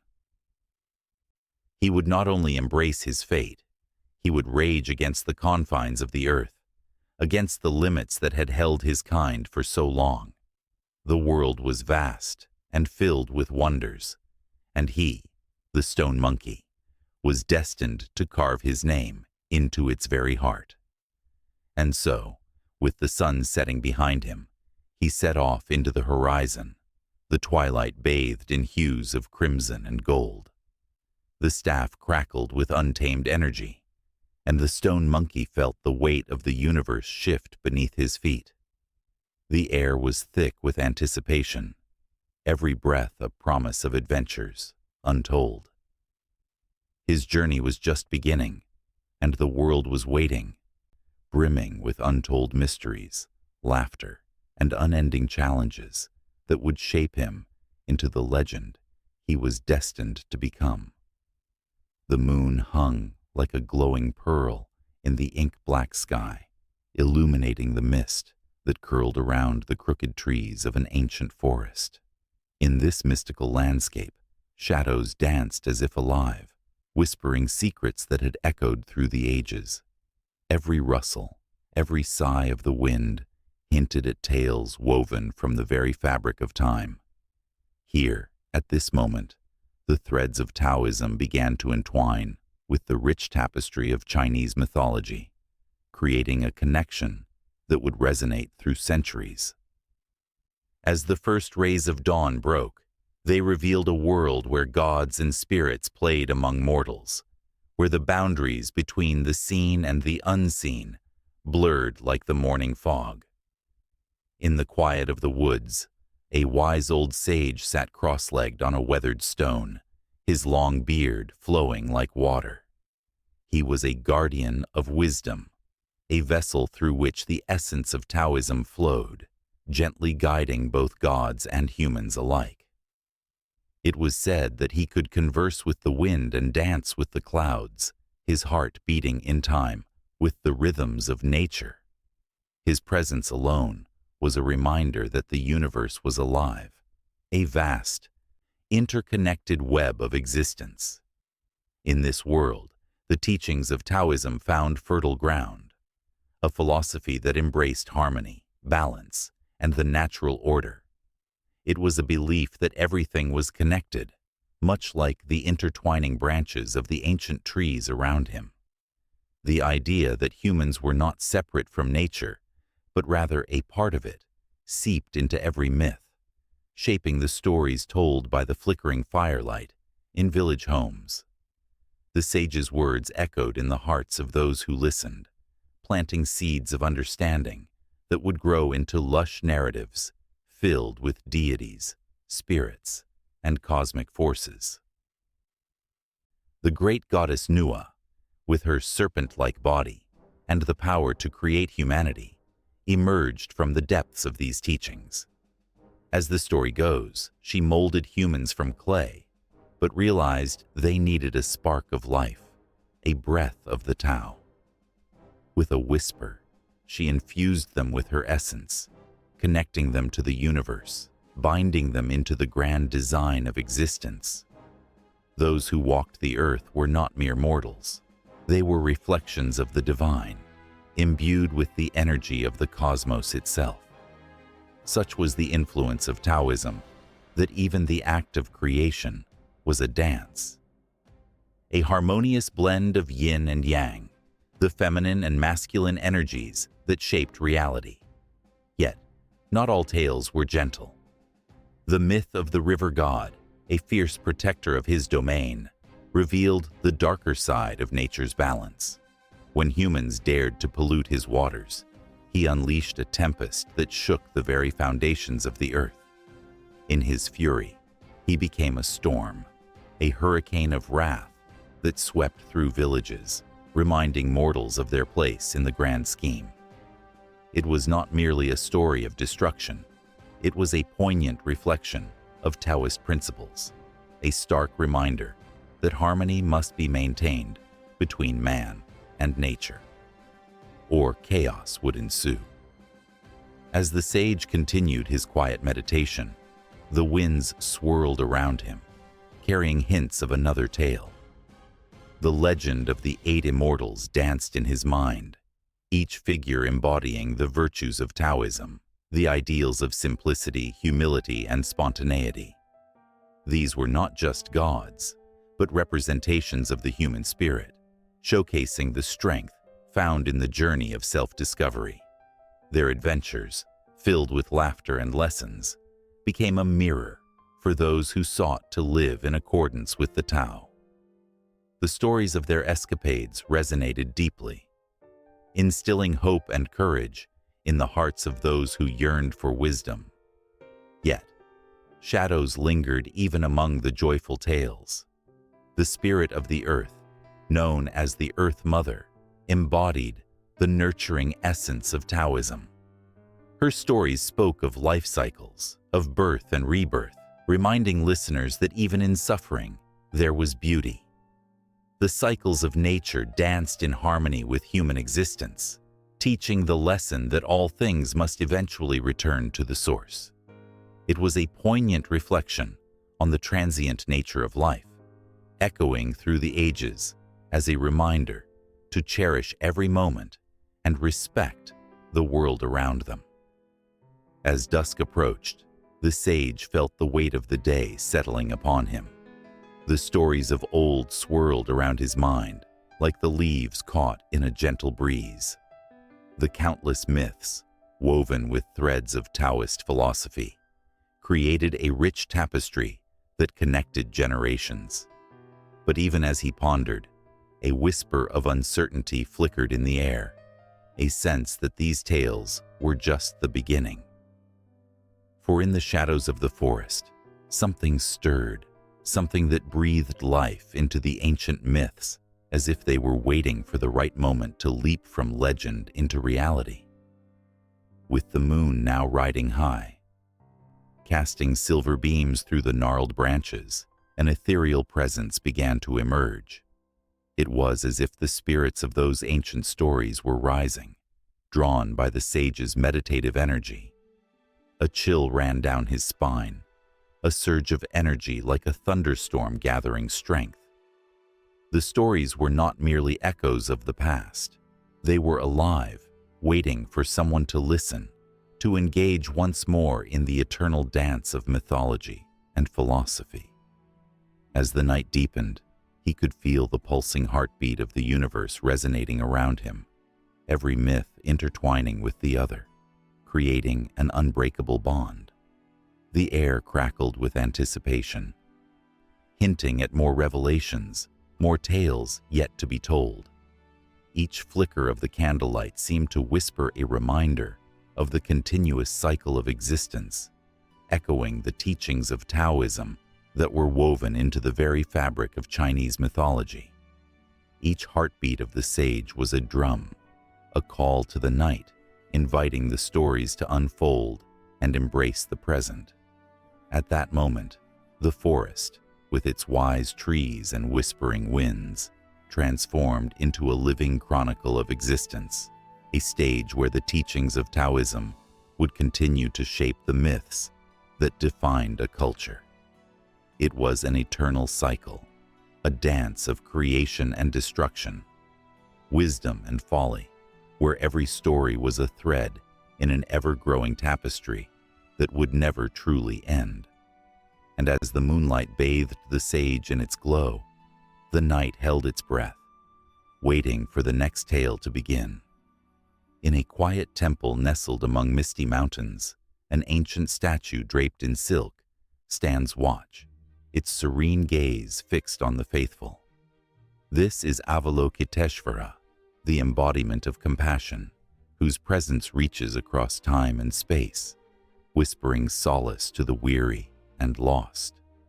The flickering of candles casts shadows that dance like memories, each flame carrying stories of devotion and longing, of seekers who found peace in the warmth of compassion.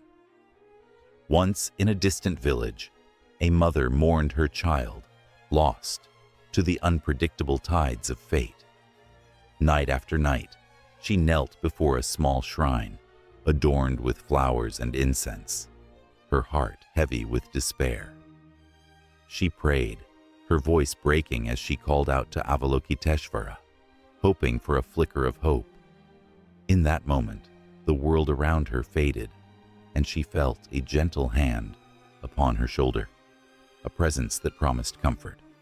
It was said that Avalokiteshvara could hear the cries of all beings, transcending the limits of time and space, and this was an invocation of profound truth. The myths surrounding Avalokiteshvara are as rich and varied as the lands they touch. In some tales, this compassionate deity appears in 1,000 forms, each one tailored to the needs of those who call upon them. From the Bodhisattva's many manifestations springs forth the promise that no heart is too lost, no prayer too quiet, to go unanswered. In Japan, Avalokiteshvara is known as Kannon, the goddess of mercy, depicted with countless arms to reach out to all who suffer. Each arm is a symbol of love, a reminder that no one is alone in their pain. The legends speak of Avalokiteshvara's deep connection with the natural world, of how the mountains and rivers would bend to listen to his whispers. As storms raged and rivers overflowed, the cries of the people were heard, and Avalokiteshvara would take form as varied as the landscapes themselves, bringing deliverance. The villagers would gather, eyes wide with hope, as they recounted the miracles brought forth by this divine figure, healing the sick, calming the storms, and uniting a fractured community through unwavering love. Further east, the intricate myths of other deities intertwine with Avalokiteshvara's story, weaving a tapestry rich with meaning. Tara, another beloved figure, is often seen as a fierce protector and guide. Known as the mother of all Buddhas, her origins are intertwined with Avalokiteshvara's compassion. Legend has it that she was born from the tears of Avalokiteshvara, who cried for the suffering of the world. Tara embodies the very essence of action, her green hue representing swift deeds and courage, urging followers to take steps toward change.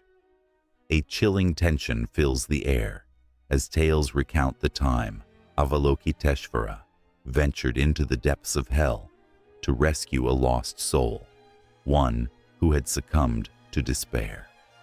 The flames roared, and the cries of the damned echoed through the dark abyss, a haunting reminder of the suffering that resides within all hearts. Even there, Avalokiteshvara shone like a beacon, offering a hand of compassion that could not be extinguished. The spirit, once broken, felt the warmth of hope envelop them, a miraculous transformation sparked by love's unwavering light. As centuries passed, the legends of Avalokiteshvara traveled across borders, breathing life into new cultures and communities. In Tibet, the deity took on the guise of Chenrezig, adorned in vibrant colors, embodying the very spirit of kindness and altruism. Monks would chant his mantra, Om Mani Padme Hum, resonating through monasteries, a melodic pulse of compassion that echoed across the valleys. Each repetition was a thread woven into the fabric of existence, a reminder that love was the answer, even amid suffering. The emotional threads of these stories do not merely live in the past. They pulse with life, resonating with the struggles of today. In modern cities, people still turn to Avalokiteshvara, seeking solace in moments of quiet reflection. A candle flickers, illuminating the weight of their burdens, and they pray for a sliver of compassion to light the way through their darkness. The heartache of human existence, the loss of a loved one, the shadow of loneliness, the search for meaning brings forth the timeless myths, reminding the seekers that they are not alone. As night falls, the temple glows softly, wrapping around it an aura of tranquility. The air thickens with the scent of burning incense, where each wisp of smoke carries forth the prayers of countless souls. In this sacred space, the stories of Avalokiteshvara and other deities are etched into the very fabric of existence. They intertwine, creating a web of understanding that transcends time, a collective consciousness of compassion that unites the past and present. The whispers of Avalokiteshvara continue to echo through the corridors of time, urging humanity toward compassion, tolerance, and love. Just as the deity's many forms offer solace to the suffering, so too do the stories of other deities complement this tapestry, each thread a reminder of the shared journey of all beings. In the muted light of the temple, As the night deepens and silence falls, the stories linger, waiting to be heard again. For the heart that seeks compassion will always find its way home. And so, as the candle burns low and the shadows lengthen, the tales of Avalokiteshvara and the myriad of deities hover in the air. A promise of hope, a beacon of light for all who dare to believe. In a quiet corner of ancient China, the air shimmered with the whispers of spirits. A father, cradling his child on a warm summer evening, recounted tales of ancient heroes and celestial beings. The flickering lanterns cast ghostly shadows on the walls, and in that moment, the child's eyes widened with wonder, enchanted by stories where morality danced alongside the fantastical. They forged a connection that transcended time, one that would echo through the annals of history. This was not mere storytelling. This was the essence of Confucianism, weaving itself into the very fabric of mythological narratives, shaping a culture and its understanding of the world. Confucius, the venerable sage, stood as a beacon of wisdom over 2,500 years ago. His teachings radiated a profound respect for order, harmony, and the importance of virtuous conduct. Within this framework, mythological tales evolved, not merely as entertainment, but as vital tools for social instruction. They became mirrors reflecting the ethical principles that Confucius espoused, illustrating virtues like loyalty, filial piety, and righteousness. As generations passed, these narratives transformed into sacred vessels, carrying the weight of moral lessons, binding communities together in shared values. Consider the story of the deity Guan Yu, a figure enshrined in both myth and history. Revered as the embodiment of loyalty and valor, Guan Yu's legend was forged through the fires of loyalty and sacrifice. He was not just a warrior, but a symbol of the Confucian ideal of loyalty to one's friends and kin, a lesson immortalized in the pages of the Romance of the Three Kingdoms. His tales, woven with dramatic battles and poignant moments of selflessness, were passed down through generations, instilling a deep-seated reverence for these values in the hearts of the people. As each story was told, the audience felt the weight of Guan Yu's legacy pressing upon them, urging them to uphold the same virtues in their own lives. But the influence of Confucianism in mythological narratives did not merely stop at valor and loyalty. It expanded into the nurturing embrace of family. The stories of wise emperors and benevolent matriarchs emerged, reflecting the Confucian emphasis on familial bonds. The tale of the legendary Emperor Yao, who is celebrated for his wisdom and selflessness, became a cornerstone narrative that highlighted the virtues of benevolence and responsibility in leadership. His story flowed through the ages, energizing the belief that a ruler should prioritize the well-being of their subjects above all else. The emotional weight of his decisions resonated deeply within the hearts of listeners, making them ponder their own roles within their families and communities. As listeners sat enchanted, the rhythm of the tales shifted, drawing them into profound moments of introspection. In these quieter passages, they contemplated the nature of justice and the moral fabric that held society together. Stories of heroes who faced moral dilemmas held them captive, each decision echoing the teachings of Confucius about righteousness. The tale of the virtuous official who chose the path of integrity over personal gain ignited a fire of aspiration within them. Here was a myth that did not just entertain. It called upon them to reflect on their choices, to see themselves in the characters, and to actively shape their destinies with virtue. Yet, not all narratives followed the light of virtue. The darker fables, woven with the threads of misdeeds and their consequences, served as stark reminders of the fragility of morality. The tale of the tyrannical ruler, whose hubris led to his downfall, was a cautionary tale echoing through generations.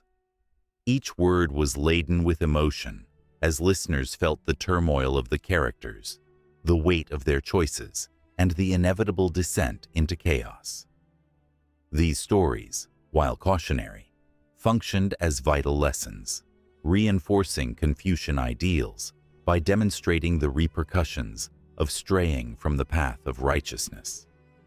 As the nights grew longer, storytellers began to incorporate elements of the cosmos into their tales. They spoke of celestial beings, of harmony between heaven and earth, emphasizing the Confucian belief that human actions resonate within the universe. The mythological narratives began to intertwine with philosophical teachings, creating a tapestry that connected the human experience to the divine. The story of the Weaver Girl and the Cowherd, with its themes of love separated by cosmic forces, resonated deeply with the audience. It was not just a romantic story. It encapsulated the Confucian understanding of love as both a blessing and a challenge. The bittersweet ending left listeners with a profound sense of longing, reminding them of the sacrifices that love often demands. As the moon waxed and waned, these mythological narratives evolved, each tale a testament to the influence of Confucianism on the heart and soul of the people. The lessons imparted through the ages shaped not only individual lives, but the very essence of Chinese society. Each story, infused with moral teachings, became a thread in the rich tapestry of culture, binding the past to the present, the individual to the communal. Across the generations, these myths did more than teach. They inspired a collective dream. The tales became part of festivals, rituals, and everyday conversations, igniting a sense of purpose and belonging. Stories of legendary figures and their moral triumphs echoed through the streets, filling the air with a spirit of unity and hope. The laughter and tears of the listeners intertwined, creating a living legacy that grew stronger as it was told, a testament to the enduring power of Confucian teachings in shaping mythological narratives. And so, as the lanterns flickered, casting warm glows upon eager faces, a new story began to unfold. The audience, their hearts still racing from the tales of old, felt the pulse of history beckoning them forward. With each word, the fabric of their lives intertwined with those of their ancestors. And the next chapter awaited, heavy with untold wisdom and emotion, promising to pull them deeper into the narrative of their shared existence. The stories did not end, but transformed, leading them ever onward, bound by the lessons of the past and the hope for what was yet to come. The sky hung low, a heavy blanket of gray that threatened rain, casting shadows over the ancient trees that clung to the slopes of Mount Penglai. This was no ordinary mountain. It was a place draped in myth and whispered tales, where time itself seemed to pause, allowing the spirits of the past to roam freely among the living. Legends spoke of immortals who resided here, of elixirs that could grant eternal life, and of a beauty that could steal one's breath away. The air was thick with anticipation, and the very ground seemed to pulse with a life of its own. Amidst the towering peaks and misty valleys, a small village nestled at the base thrived on stories that spilled from the lips of the elders. Each evening, as the sun dipped below the horizon, children would gather around the flickering flames of a fire, eager to listen to the tales woven from the fabric of history. Long ago, an old man would begin, his voice a gravelly whisper. The gods walked among us, and Mount Penglai was their throne. The flicker of the flames danced in their eyes, igniting a hunger for the unknown. The villagers spoke of the 8 immortals, legendary figures who defied death. One of them, Lu Dongbin, was said to have climbed the mountain seeking enlightenment. It was here, among the swirling mists, that he discovered the secrets of life and death, and the path to immortality. Yet, the mountain was not merely a backdrop for these tales. It was a living entity, a guardian of secrets, shrouded in a mystique that drew wanderers from far and wide.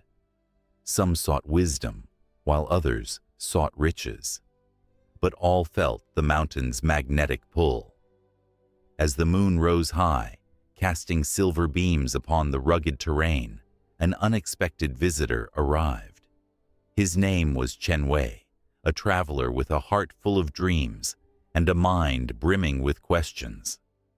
Rumors of the immortal mountain had reached his ears, and now, standing before its towering presence, he felt a strange mix of fear and excitement. It was said that those who approached the mountain with pure intentions would find what they sought, but those with greed in their hearts would be swallowed by the very rocks they sought to conquer.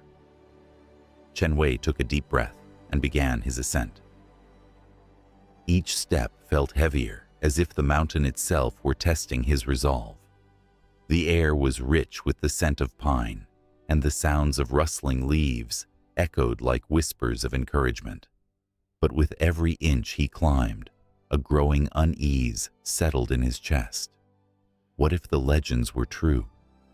What if he encountered the immortals? What if they were not benevolent spirits, but guardians who had grown weary of human ambition? As he climbed higher, the mists thickened, wrapping around him like a shroud. Shadows danced at the edges of his vision, and the temperature dropped sharply. Then, in an instant, the world transformed. The gray clouds parted, revealing a breathtaking vista. Valleys unfolded like silk beneath him, shimmering with the dew of the early morning. In that moment, he understood why so many had come. The beauty of Mount Penglai was unlike anything he had ever seen. And yet, beneath that beauty lay an undercurrent of danger that sent chills racing down his spine. Suddenly, a voice broke the silence, rich and melodic. "Why do you seek the mountain, traveler?" It was a woman, her form emerging from the mist, draped in flowing robes that shimmered like water. Her eyes sparkled with the glint of ancient knowledge and mischief. Chen Wei froze. Feeling both terrified and exhilarated, here stood a being of legend, a goddess of the mountain, and he was at the mercy of her judgment. "I seek truth," he managed to stammer, his voice barely above a whisper. "I wish to understand the secret of life."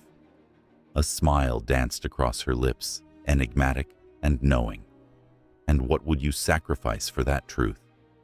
The question hung in the air, a weight that pressed against his chest. All at once, Chen Wei was transported back to his life in the village, the dreams that had fueled his journey. He had sacrificed comfort, companionship, even his own safety to stand here at this moment. Yet, what more could he relinquish? As if sensing his turmoil, the goddess gestured toward the horizon. "Look beyond the physical, for there lies the true essence of immortality." With a flick of her wrist, the world around him shifted again. The mountains swirled with colors, visions of the past and future colliding in a mesmerizing dance. He saw warriors battling, scholars debating, lovers parting, and families reuniting. Each moment resonated with life, with passion, with the bittersweet truth of existence. Chen Wei's heart ached as he witnessed the fragility and beauty of human life.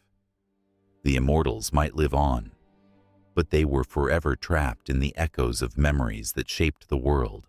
The laughter, the tears, the fleeting moments. They were the essence of life that made existence worth living, and perhaps the true secret of immortality lay not in defying death, but in embracing every moment with joy and sorrow. When he returned to the present, the goddess still stood before him, her expression unreadable. "You have seen, but will you act?" The question resonated deep within him. He realized that the desire for knowledge was insatiable, but the price of wisdom could be steep. As he pondered his next words, the ground beneath him trembled slightly, a reminder of the mountain's power. The legends were not mere stories. They lived and breathed within the very rock and soil, weaving a tapestry of fate that bound all who sought them. Then, without warning, the mist thickened again, swirling around them, and the goddess began to fade. Remember this, traveler. The mountain does not reveal itself to those who do not listen. And with that, she vanished, leaving Chen Wei alone on the mountain, his heart pounding wildly in his chest. He could feel the weight of the legends pressing against him, and he understood that his journey had only just begun. The mountain held countless secrets, and he was determined to uncover them, even if it meant facing the shadows of the past and the ghosts of those who had come before him. As the first rays of dawn kissed the peaks of Mount Penglai, a new adventure awaited, an intertwining of fate and choice, where every step would echo the stories that had shaped this mythical place. Chen Wei stood at the threshold, ready to confront the unknown, no longer just a seeker, but a vital part of the legend itself, forever tied to the immortal mountain.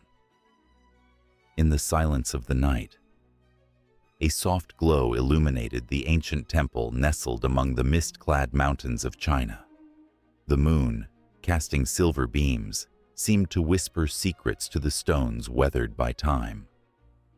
Within this sacred place, 3 figures stood in serene harmony, their ethereal presence evoking a sense of awe and reverence. They were the 3 Pure Ones, deities revered in Taoism, embodiments of the true essence and wisdom of the universe. Lao Tzu, the first of the 3 Pure Ones, appeared as a gentle old sage with flowing hair and a long beard. His eyes sparkled with the wisdom of the ages, as if he had witnessed the rise and fall of empires, the birth of stars, and the unfolding of the cosmos itself. To the villagers who sought his guidance, he was a beacon of enlightenment, his words flowing like a serene river, carrying the teachings of the Tao. It was said that he wrote the Tao Te Ching, a text that would echo through centuries, resonating with those yearning for clarity in a world often shrouded in chaos. Beside him stood the second Pure One, the Jade Pure One, whose presence radiated calm and tranquility. Draped in robes of emerald, he embodied the heart of nature itself. His whispers could be heard in the rustling leaves and the babbling brooks. Those who ventured into the mountains seeking solace often found themselves standing in the embrace of his divine energy. It was this connection to nature that inspired many to seek balance in their lives, to recognize that the path to enlightenment was often found in the simplest moments: a flower blooming, a breeze stirring the air, a smile shared between strangers. And then there was the third, the Grand Pure One, a figure of profound mystery. Clad in robes as dark as the night sky, he was shrouded in an aura of cosmic knowledge. Legends spoke of his ability to traverse the dimensions of existence, linking past, present, and future. He was believed to guide souls through the cycle of life and death, softly cradling them through the transitions that shaped their destinies. People clamored to catch a glimpse of him, hoping for guidance in their most trying moments. With each flicker of a candle, they felt the weight of his presence, as if he could see straight into their souls. As tales of the three pure ones spread through the valleys, their images became etched into the hearts of the people. Temples dedicated to them sprang up, adorned with intricate carvings and vibrant offerings. The scent of incense hung thick in the air, mingling with the sound of prayers whispered with fervent hope. Yet, the myths also spoke of challenges, the tests of faith that would be presented to those who wandered too far from the Tao.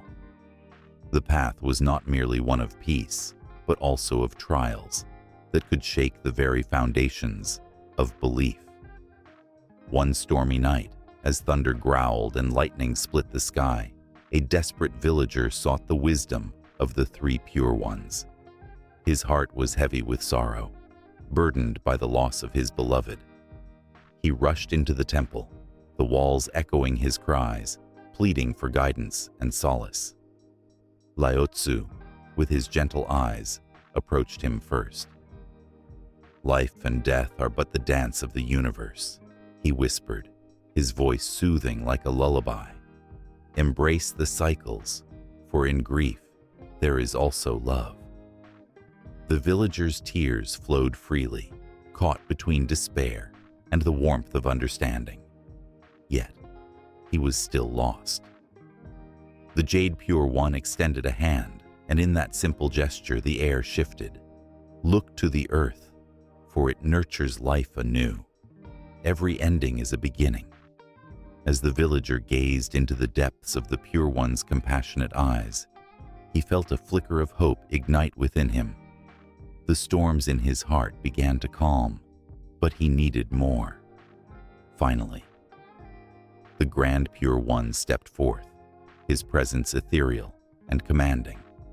"You seek answers in your pain, but know this: wisdom often lies in the shadows of our suffering." He raised his hand, and suddenly, visions unfolded before the villager, a tapestry of moments where love had blossomed, laughter had echoed, and memories had intertwined. The weight of loss transformed into a profound understanding that the essence of his beloved would always remain, woven into the fabric of his being. As the storm outside raged on, the villager felt a shift within him. The teachings of the three pure ones wrapped around him like a protective cloak, sheltering him from the tempest of despair. He emerged from the temple, no longer simply a man in mourning, but a vessel of love, ready to honor the memory of his beloved by living fully. The moon shone brighter that night, as if the universe celebrated his awakening. In time, whispers about the three pure ones spread beyond the mountains, reaching the farthest corners of the empire. Travelers journeyed through treacherous paths, drawn by the allure of their wisdom. Some sought answers to questions that haunted them, while others longed for blessings in their quests for prosperity and peace. Each story woven into the rich tapestry of history mirrored the struggles of humanity, echoing the timeless lessons imparted by the three pure ones. Yet, even as their legends grew, shadows loomed on the horizon. Not all who sought the pure ones came with pure intentions. Greed and ambition threatened to corrupt the very essence of their teachings. As the temple became a pilgrimage site, the three pure ones found themselves at a crossroads. Would their heavenly wisdom endure amidst the rising tide of materialism? Or would it be lost to the ages, buried beneath the weight of human desire? In the stillness of the temple, the three pure ones gathered, their energies intertwining, contemplating the path ahead. The whispers of the villagers fluttered like leaves in the wind, carrying with them the hopes and fears of humanity. With each prayer uttered in reverence, the air thickened with expectation, as if the universe itself held its breath, awaiting the next chapter to unfold, a moment teetering on the edge of destiny, where the threads of fate wove together in intricate patterns, ready to reveal the next twist in the saga of the Three Pure Ones. In a dimly lit temple, the air thick with incense and the whispers of hopeful souls, a statue of Kuan Yin towers. Draped in flowing robes that seem to dance with every flicker of candlelight, her serene face, a gentle smile etched into stone, holds a profound promise: compassion, the kind that seeps into your bones and washes away despair. It is said that those who seek her out, whether in prayer or in quiet reflection, find solace and understanding. A mother's love, a sister's support, a friend's comfort, Kuan Yin embodies them all, weaving a tapestry of compassion that stretches far beyond the confines of the earthly realm. Centuries ago, a young girl named Mulan stood in front of a similar statue, her heart heavy with the weight of her family's expectations. She felt the pull of duty, the call to sacrifice herself for the honor of her father. But in a moment of desperation, she whispered a prayer to Kuan Yin. "Show me the way," she had begged, not knowing that the goddess would answer her, guiding her to take on the guise of a man, becoming a warrior to protect her family. In that act of courage, Mulan discovered a deeper meaning of compassion, not just for others, but also for herself. Kuan Yin, known as Guanyin in Chinese folklore, is more than just a figure of worship.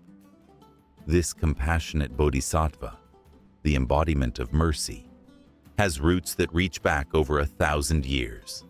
Legends of her miracles spread like wildfire, igniting hearts with hope and fostering communities bound by love.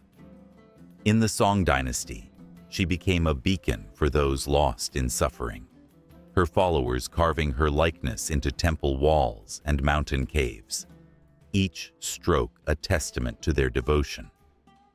One tale tells of a fisherman who, caught in a storm, was dragged under the waves. As his life slipped away, he glimpsed Kuan Yin on the shore, her arms open wide, calling him back to the surface. With a surge of strength unlike anything he had ever felt, the fisherman clawed his way back to life, forever grateful to the goddess who had reached into the depths to save him. Such stories echoed through villages and towns, spreading like the ripples of a pebble tossed into a still pond. In every corner of China, Kuan Yin's name rang out, a chorus of devotion that transcended boundaries. The Kuan Yin cult flourished, drawing in people from all walks of life. Farmers, scholars, and artisans alike found common ground in their reverence for her, their prayers mingling together, a symphony of longing and gratitude. Temples blossomed, each one a sanctuary where the weary could rest and find refuge in her compassionate gaze. But shadows lurked even in this bright tapestry. As the cult grew, so did the tension between tradition and the changing tides of society. The arrival of foreign religions posed challenges, testing the faith of countless devotees. Yet Kuan Yin's compassion never wavered. Legends spoke of her appearing in dreams, guiding believers back to their roots, reminding them that compassion transcends any single belief. In the bustling streets of Hangzhou, where merchants traded spices and silks, the locals gathered for the annual Kuan Yin Festival, a celebration bursting with color and joy. Lanterns floated into the night sky, carrying prayers and wishes to the heavens. As families gathered to share meals, laughter echoed through the streets, a vibrant reminder of life's beauty. In that moment, Kuan Yin was alive, her spirit woven into the very fabric of their lives. Yet not all was serene. The Second Opium War brought turmoil as foreign forces invaded, leaving devastation in their wake. Families were torn apart, homes destroyed, and despair gripped the nation. In the midst of this suffering, stories emerged of Kuan Yin appearing to those in need. A mother, her child starving, prayed fervently at a makeshift altar. The next day, a stranger appeared, offering food and warmth. Was it fate or Kuan Yin's hand guiding them? The lines blurred, and hope returned, even in the darkest of times. As the years rolled on, Kuan Yin evolved, adapting to the needs of her followers. From the bustling cities to the quiet mountains, stories of her compassion transformed into a lifeline for many. She became the protector of the downtrodden, the voice for the voiceless, a silent guardian watching over those who had lost their way. In the modern world, where technology reigns and life moves at a dizzying pace, her essence remains as vital as ever. Young people light incense and whisper their hopes into the night, seeking guidance from a figure who has stood through centuries of change. Temples may have become fewer, but her legacy persists in the hearts of those who long for connection, for understanding, for love. The Kuan Yin cult continues to thrive, a living testament to the power of compassion. Her stories, passed down through generations, resonate with anyone who has ever felt lost or alone. Amidst the noise of existence, her whispers remain, a reminder that there is strength in kindness, that compassion can heal even the deepest wounds. As the sun sets over the temple, casting long shadows that dance across the stone floor, the flickering candles illuminate Kuan Yin's face, her smile unwavering. The faithful gather, their voices rising in a prayer of gratitude, a promise to carry her teachings into the world. The night is alive with emotion, a melting pot of hopes and dreams, entwined with the spirit of a bodhisattva who has touched countless lives. Just beyond the edge of the temple grounds, the world spins on, unaware of the sacred connection that binds them all. The stories will continue, weaving through history, echoing in the hearts of those who dare to dream of compassion. Kuan Yin's embrace is far-reaching, an eternal flame of hope flickering softly in the night, waiting for the next weary soul to seek her out, to feel the warmth of her love, to understand that in every act of kindness, her spirit lives on. High upon the jagged peaks of the Andes, the air shimmered with an ethereal mist, a veil spun from the whispers of ancient spirits. Legends breathed in every gust of wind, tales woven through the fabric of time, speaking of gods who roamed the mountains and rivers, guardians of the earth's very soul. The world stood still, and a hush settled over the landscape as if the mountains themselves were holding their breath, waiting for the stories to unfold. High above, the mighty Aconcagua loomed, its snow-capped summit piercing the sky like a giant spear. Generations of people believed that the mountain was the home of Pachamama, the Earth Mother, who cradled the valleys and nurtured life. Those who trekked its steep slopes often left offerings of coca leaves, small tokens of gratitude, hoping to earn Pachamama's favor. To them, the mountain was not just a pile of rock and ice. It was a living entity, a divine presence that listened to their hopes and fears. In the valleys below, rivers danced and sang, winding their way through the landscape like silver ribbons. The Amazon River, vast and restless, was known as the Great River, a lifeblood to the creatures and people who called its banks home.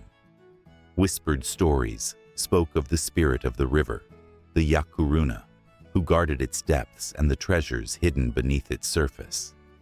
Fishermen would often offer a portion of their catch to the waters, a plea for safety and abundance, knowing that to disrespect the river was to invite misfortune. Yet, beneath the surface of these tranquil waters and towering peaks lay a tension, an ever-present reminder of nature's fury. The mountains had seen their fair share of storms, roaring with anger when their sacred lands were threatened. The Inca, once rulers of these lands, understood this balance. They revered the mountains and rivers, conducting rituals to honor the spirits that resided within. Buildings of stone rose against the skyline, an echo of their devotion, their lives intertwined with the very essence of the earth. One fateful day, in the shadow of the great Mount Huayna Picchu, a group of villagers gathered by the riverbank, their hearts heavy with worry. The rains had come too fiercely, washing away crops and turning the once gentle stream into a raging torrent. The elders spoke in hushed tones, recalling the old tales of the river spirits. They remembered how, in times of need, the Yakaruna could be appeased. With trembling hands, they prepared offerings, woven baskets filled with fruits, flowers, and small trinkets, all tokens of respect for the spirit that governed the waters. As they placed their offerings upon the river's edge, the air thickened with anticipation. The river foamed and churned, as if stirred by unseen hands. Suddenly, an otherworldly silence fell over the gathering, the kind that sends shivers down the spine. The villagers exchanged worried glances, their breath caught in their throats. And then, a ripple broke the surface of the water, a manifestation of the Yakaruna, shimmering like quicksilver. Gasps escaped their lips, and a sense of reverence washed over them, intertwining fear and hope. In that moment, they understood the truth. Nature was not just a backdrop, but a player in their lives, an entity that felt their joy and sorrow. It pressed upon them, a weight they could neither ignore nor escape. The river's spirit, a keeper of balance, demanded respect, and in their humility, the villagers found strength. They prayed, their voices rising in harmony, weaving a tapestry of sound that resonated through the trees and across the water, seeking a connection with the spirit that flowed through their lives. Further along the mountains, a tale from the past echoed in the windswept valleys. The legend of the great mountain spirit, known to many as Ilapa, the god of thunder and war, filled the hearts of the people with both dread and courage. When storms brewed on the horizon, casting dark shadows over the land, the children would gather at night, huddled together, while the elders recounted the stories. They spoke of Ilapa's fierce battles against the forces of chaos, how he wielded lightning like a sword, striking fear in the hearts of those who dared to cross him. The villagers knew they were part of this ancient narrative, threads in a rich tapestry that connected them to their ancestors. It was said that Ilapa watched over them from the highest peaks, his booming laughter echoing like thunder, a reminder that nature was a force to be reckoned with. As lightning cracked across the sky, illuminating the mountains in ghostly light, parents would embrace their children tightly, urging them to feel the pulse of the earth beneath their feet, to respect the spirits that defined their very existence. In the shadows of the mountains, the trees rustled, and the spirits seemed to gather, their forms shifting like smoke in the wind. The villagers felt their presence acutely, a warmth that filled the air, a reminder that they were never truly alone. Each mountain, each river, was infused with the stories of those who came before them, a legacy of love and respect that transcended time. And just when the villagers believed they had appeased the Yakaruna, the skies darkened again, clouds swirling ominously as if the mountains themselves were preparing for a shift.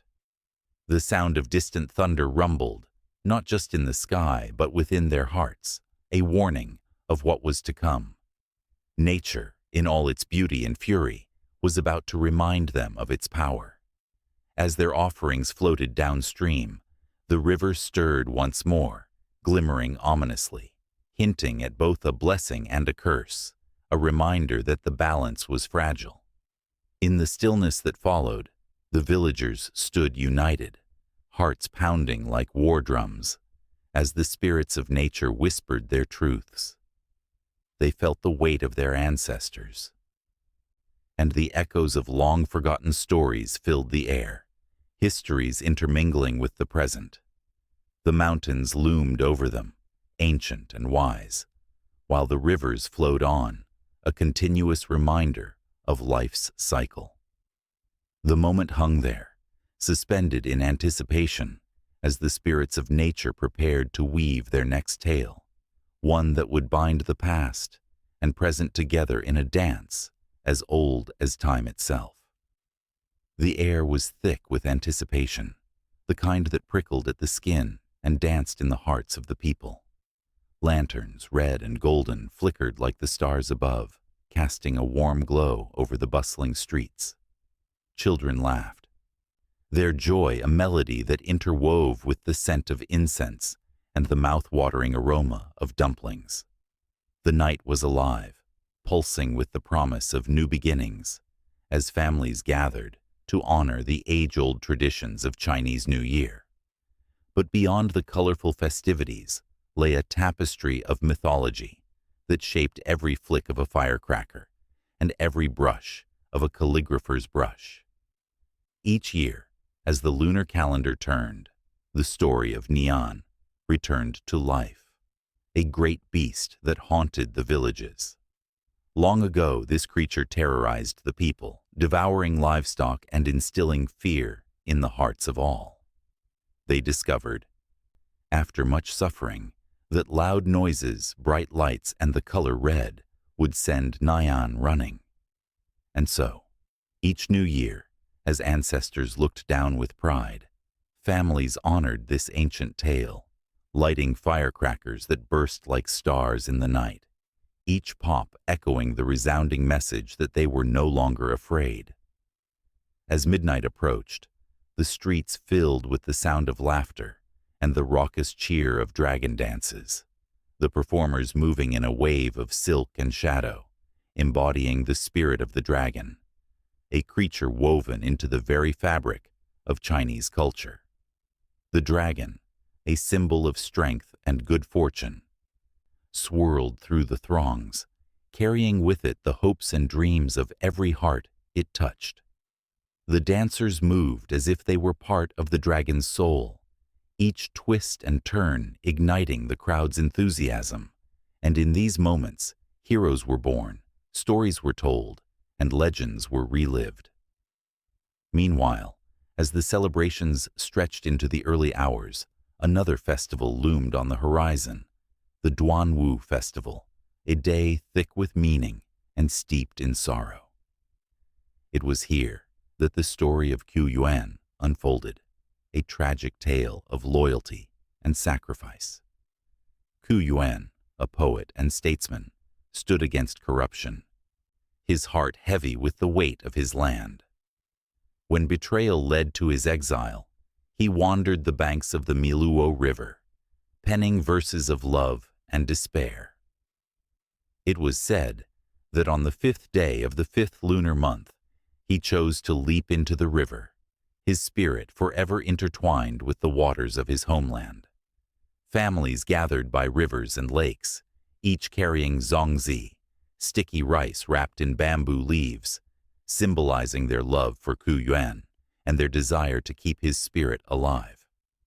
As they cast the dumplings into the water, they called out, as if hoping to awaken his spirit, to let him know he was not forgotten. The sound of the splashes mingled with the whispers of the wind, creating a haunting symphony that echoed the sorrow of his tale. The rhythm of these festivals ebbed and flowed, each moment a heartbeat that pulsed through the ages. The joyous laughter of the new year mingled with the somber remembrance of Duanwu, creating a bittersweet melody that resonated in the souls of those who celebrated. The myths and legends spun together like threads in a grand tapestry, with each story illuminating the way for those who walked the path of tradition. As the sun dipped below the horizon, the people prepared for the next chapter of their mythic journey. The lanterns glowed brighter, illuminating not just the streets, but the very essence of their heritage, a legacy that refused to fade. The children, eyes wide with wonder, listened intently to their elders, recounting the stories, how Nian had been vanquished, how Ku Yuan had given his life for his beliefs. Each word was a spark that ignited the flames of pride and connection, binding them together with invisible threads of history. With every turn of the season, the festivals reminded them of who they were. It was not merely about honoring the past. It was about celebrating life, love, and the unbreakable bonds of family. The past shimmered like a distant star, guiding them through the ever-changing present. As they ate together, laughter echoed like a chorus of joy, each bite of food a token of respect for the ancestors who had walked before them. In the quiet moments, when the drums of celebration faded and the last firecracker had crackled in the night, the stories persisted. Underneath the moonlit sky, children would gather around their grandparents, the light of the lanterns dancing in their eyes as tales of Nian and Ku Yuan wove through the air like threads of silk. The elders' voices would rise and fall, telling of bravery, resilience, and the cycles of life and death, love and loss. Each story added a layer of meaning to the celebrations, crafting an unending dance of mythology that intertwined with their everyday lives. And so, as the festivals flowed into one another, the stories of the past became the foundation for their hopes for the future. Each celebration was a reminder that they were part of something larger, a tapestry of human experience, woven together by the threads of mythology, rich with emotion and meaning. The festivals were not merely events marked on a calendar. They were living, breathing entities, bursting forth with life, love, and the echo of countless generations. As the night deepened and the last remnants of celebration faded into the gentle embrace of dawn, a new chapter beckoned. Emerging from the shadows of history, the next tale awaited, another festival, another weave of myth that would continue the cycle, drawing them ever forward into the heart of their vibrant tradition. In the heart of bustling Tokyo, beneath flickering neon lights and the hum of city life, fate quietly wove its threads. It was here, amidst the chaos and excitement, that a delicate legend whispered through the ages, the legend of the red thread. According to ancient belief, an invisible red thread tied souls together, binding them across time and space. No matter the distance or circumstance, this thread would lead lovers to one another, a promise of destiny etched in the fabric of existence. Amaya was a spirited young woman with a passion for art. Her studio, filled with vibrant colors and splashes of paint, was a sanctuary where she poured her heart into canvases that danced with life. Yet, despite the beauty surrounding her, a yearning tugged at her heart, a sense that she was meant for something beyond the strokes of her brush. As she gazed out at the twinkling Tokyo skyline one evening, she couldn't shake the feeling that someone, somewhere, was waiting for her. Saito, on the other side of the city, carried the weight of his family's expectations. His parents had envisioned a bright future for him in business, but his heart wandered to the world of music. He strummed his guitar against the backdrop of a moonlit park, the notes floating into the night like whispers of dreams unfulfilled. Each chord resonated with a longing he couldn't articulate, a feeling that he too was tethered to someone he had yet to meet. As the seasons changed, the air thick with anticipation, Amaya wandered through the streets during a traditional festival, the streets alive with laughter and colorful lanterns. She felt drawn to a stall adorned with red threads. The vendor, an elderly woman with sparkling eyes, noticed Amaya's interest. "Each thread tells a story," she said, her voice warm and inviting. "It binds two souls destined to be together." Amaya's heart quickened. Could it be true? Could this thread lead her to the heart that beat in sync with hers? Meanwhile, Saito found himself at the same festival, caught in the vibrant tide of people, his guitar slung over his shoulder. The music flowed through him, a bridge to the world he so desperately wanted to connect with. As he strummed a tune, he caught a glimpse of a figure dancing in the crowd. She was radiant, her joy palpable even from a distance. He felt an inexplicable pull, a magnetic force that urged him closer. Their eyes met across the throng, a moment frozen in time, an electric connection sparking between them. The world around them faded as they navigated the crowd, drawn like moths to a flame. Amaya's breath caught in her throat, and Saito's heart raced as he approached her, the red thread of fate tightening around them like a gentle embrace.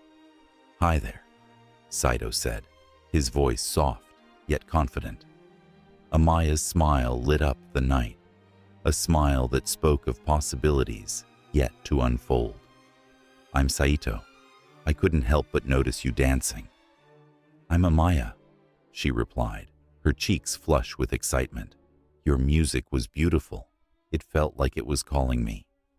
In that moment, surrounded by laughter and light, a shared story began to unfold. They talked for hours, weaving their dreams and fears into a tapestry of connection. With every word, the invisible thread grew stronger, binding them with a sense of belonging that neither had felt before.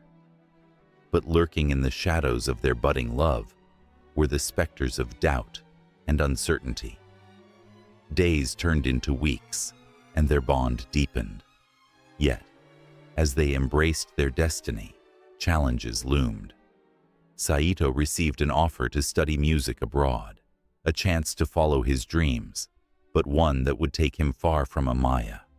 She felt the thread tugging painfully, warning her of the impending distance. "What if the thread isn't strong enough?"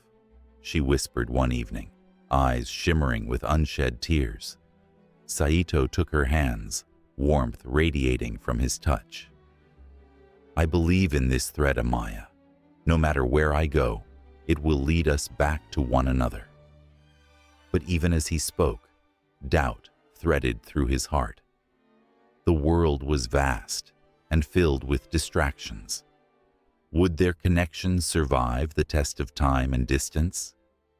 With a heavy heart, they parted at the train station, the weight of unspoken words hanging in the air.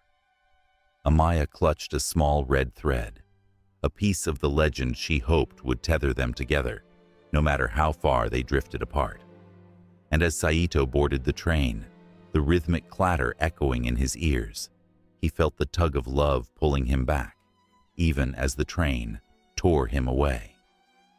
Months passed, each day a challenge of faith and longing. Amaya poured her emotions into her art, each brushstroke a yearning for the music of Saito's soul. She would often wander to the same park where they first met, hoping to find a glimpse of their shared laughter in the air. Saito, thousands of miles away, played guitar in smoky bars, his heart echoing with memories of laughter and joy, but feeling a hollow ache without Amaya's presence.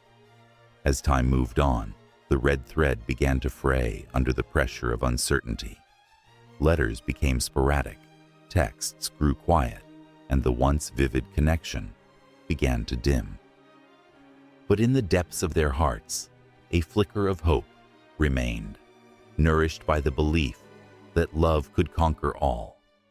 Little did they know, the universe was still weaving its intricate patterns, pulling them closer, even as the distance stretched between them. One fateful night, a vibrant full moon hung low in the sky, casting a silver glow over each city. Amaya stood in her studio, staring at a blank canvas, when she felt an urge to paint, a vision of the man who held her heart. She let the brush dance across the surface, colors swirling, until the image of Saito began to emerge, alive and pulsing with energy. At the same moment, Saito, strumming his guitar beneath a canopy of stars, felt an overwhelming surge of emotion. He closed his eyes and imagined Amaya, her laughter echoing in the spaces between his notes. With every chord, he poured his heart into the music, believing that somewhere she could hear him. And then, as if guided by the invisible red thread, they both felt a sudden warmth enveloping them, a recognition that transcended distance. The air crackled with tension, and an inexplicable feeling washed over them, a reminder that love was never truly lost, only waiting to be rekindled. Unbeknownst to each other, they both took a step forward into the unknown, ready to embrace whatever fate had in store. Their hearts beat in rhythm, a melody only they could hear, as they followed the threads of destiny, still entwined, still hopeful. In a quiet corner of ancient China, just as the last rays of the sun dipped below the horizon, a small kitchen glowed warmly with soft candlelight. The air was thick with the delicious aromas of simmering broth and freshly steamed rice. In this humble abode, a spirit watched over the household with a watchful eye. This spirit was Zhao Jun, the kitchen god, a figure wrapped in both reverence and mystery, embodying the delicate balance of life within the home. Each year, as winter approached and families prepared for the Lunar New Year, the story of Zhao Jun came alive in whispers and rituals. The kitchen was not just a place for cooking, it was a sanctum where families gathered, sharing laughter and stories over steaming bowls of food. Yet, unbeknownst to many, Zhao Jun held a deeper purpose. He was tasked with protecting the family's harmony and ensuring prosperity. His watchful presence was both a blessing and a reminder. The well-being of a household rested not just on the food they consumed, but on the love they shared. Legends spoke of Zhao Jun as a diligent spirit, one who recorded the household's behaviors throughout the year, ready to present his findings to the Jade Emperor at the end of the lunar year. His scroll, the record of deeds good and bad, was a lifeline for families. Behaviors were mirrored in the essence of the kitchen. Each act of kindness, each moment of strife, was woven into the fabric of that sacred space. The family's joy and sorrow were woven into the very air they breathed, and Zhao Jun listened, unseen yet profoundly present. Families would gather to honor Zhao Jun, placing offerings of food before his small altar. Candies, fruits, and the finest dishes were offered, a way of thanking him for his protection and asking for guidance in the coming year. But there was a secret embedded in this ritual, a fear that echoed in the silence of the kitchen. What would happen if Zhao Jun returned to the heavens and reported misdeeds? What if the family's disharmony was laid bare before the divine? On one chilly winter evening, a particularly tempestuous family argument erupted, shattering the peace of the kitchen. Heated words flew like arrows, and the once warm atmosphere thickened with tension. As the shouting reached its peak, a flicker of the candlelight dimmed, and an unsettling chill crept into the room. Zhao Jun, cloaked in the shadows, felt the heaviness of disharmony. His heart, if he had one, would have ached. In that moment, a young girl named May, with innocent eyes and a heart full of hope, clutched her favorite toy, a small wooden dragon, symbolizing strength and protection. She stepped forward, her small voice cutting through the chaos. "Stop," she cried, her words ringing with a fragile yet firm clarity. The room fell silent, her courage silencing the storm. Zhao Jun felt a spark of warmth at her bravery.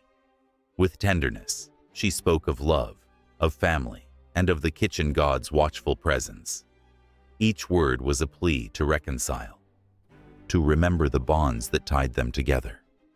The room watched her, breathless, caught between anger and the simplicity of her truth. Zhao Jun, moved by the purity of her spirit, felt a flicker of hope reignite within the confines of the kitchen.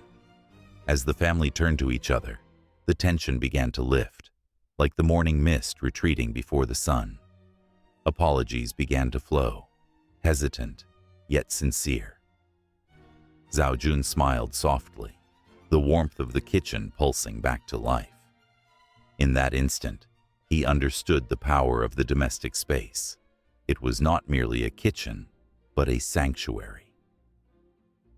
It was a place where the mundane transformed into the extraordinary through love, forgiveness, and unity. But the legends also warned of another tale, an ominous story that clung to the edges of the kitchen's warmth. There existed a time when families forgot the importance of Zhao Jun, neglecting the spirit who dwelled among the pots and pans. When this happened, disaster seemed to arrive uninvited. Dishes broke, fires flared unexpectedly, and illness shadowed the household. The kitchen god, ignored and forgotten, would turn his back, leaving families vulnerable. On a cold winter night far away, a family succumbed to arrogance. They had become prosperous, believing that their success stemmed solely from their hard work. The little altar in their kitchen, once adorned with offerings, lay dusty and forgotten. Zhao Jun, feeling the weight of abandonment, watched with a heavy heart. As the days passed, the cracks in their facade grew wider. The once thriving household began to unravel. Arguments erupted over trivial matters, and laughter faded into silence. In a twist of fate, a fire broke out in their kitchen, a fierce blaze that consumed everything. The family rushed to save their possessions, but Zhao Jun had already left. He could no longer bear witness to their hubris.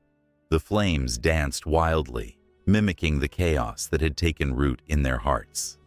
It was a sobering reminder of what happens when one forgets the sacredness of home, the importance of nurturing the ties that bind.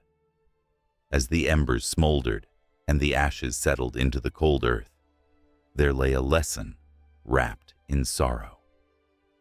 Zhao Jun had tried to guide them, to protect them, but without respect, he felt powerless. The kitchen, once a vibrant space of warmth and sustenance, had become a haunting reminder of what could happen when love was absent. But amidst the fear and despair, flickers of hope persisted. Another family learned from the tales of old, whispering the legends of Zhao Jun as they prepared for the new year. They painted their kitchen with laughter, filled it with the aroma of shared meals, and adorned the altar with offerings of gratitude. They understood that Zhao Jun's presence was not just a myth, it was woven into the very fabric of their lives, nurturing them in ways unseen, yet deeply felt. As the warmth of the kitchen enveloped them, they held hands, a circle of unity that stretched across generations. The flicker of candlelight danced in rhythm with their hearts. Zhao Jun was home. And as the new year approached, the spirit of the kitchen prepared to report, not just on misdeeds, but on the beauty of resilience, love, and the bonds that became stronger with every shared meal, every moment of forgiveness. In the shadows of the kitchen, Zhao Jun smiled, his heart swelling with pride. He was more than a protector. He was a witness to the stories of love and life woven through the fabric of every home. And as families prepared to honor him, they kept his spirit alive, ensuring that he would continue to safeguard their hearths for generations to come. The cycle continued, as did the tales, leaving an imprint on the hearts of all who believed in the sacred space of the kitchen and the timeless presence of Zhao Jun. The sun dipped low on the horizon, casting a golden hue over the ancient city of Hangzhou. There, amidst the rustling leaves and the haunting call of a distant flute, two young hearts beat in rhythm, entwined in a love that flourished in the shadows. It was a love that whispered secrets beneath the boughs of the sacred trees, a love that burned like an ember, yet awaited its moment to ignite into flames. The wind carried a soft whisper through the streets, a hint of destiny lingering in the air. Liang Shanbo, with his bright eyes and hopeful spirit, walked the narrow path leading to the flower-laden garden, where he often met Zhu Yingtai. Zhu, disguised as a boy to pursue her education, embodied a fierce determination that belied her delicate frame. Her laughter danced in the air like the petals fluttering around them, and every moment spent together was a stolen treasure, hidden from the world. As they studied together under the watchful gaze of the moon, a bond formed, one of friendship that blossomed into something deeper, something that neither dared to name. The flowers around them were vibrant and alive, yet they hid the truth of their hearts in layers of petals, afraid of the world outside the garden. Each glance, each brush of their fingers sent shivers through them, a reminder that their love could not blossom freely under the weight of societal expectations. But fate has a way of twisting paths, and the world outside loomed heavy above them. Zhu's father had other plans, plans that did not include a love that could never be accepted. A marriage was arranged, a brilliant match with a powerful family that would secure their status. The weight of the news crushed her spirit, and all the colors of the garden faded into shades of gray. How could she bear the thought of a life without Liang? How could she suffocate her heart for the sake of honor? In the days that followed, Liang sensed the change in Zhu. His heart raced, each beat echoing the urgency of unspoken words. One fateful afternoon, as they sat by the willow tree, he could no longer contain the tempest within him. "Zhu," he whispered, his voice barely rising above the murmur of the wind. "There is something you must know." But just as he leaned closer, the world around them erupted with noise. A messenger arrived, breathless and frantic. "Zhu Yingtai, your father requests your presence at once." With that, she was pulled from his side, the distance between them stretching like an unbridgeable chasm. Days turned into weeks, and Liang found himself adrift, his heart a hollow echo of longing. He poured himself into his studies, yet every word felt empty, without her laughter to fill the void. The news of Zhu's impending marriage struck him like a thunderclap, a violent burst of reality that shattered the fragile world they had built. On the eve of her wedding, Zhu stole away, her heart racing as she sought her beloved. The moon hung high, a witness to her quiet rebellion, as she found him beneath the willow tree. "Liang," she cried, her voice trembling, "I cannot marry him. My heart belongs to you."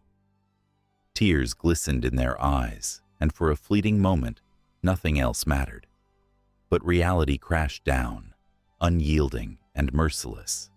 The sounds of celebrations echoed in the distance, a cruel reminder of the life that awaited her. "There is no escape," she whispered, her voice breaking. "They will never accept us." Desperation ignited within Liang. "Then let us defy them. We can run away, start anew." His eyes sparkled with hope, but Zhu shook her head, the weight of her duty pressing down upon her.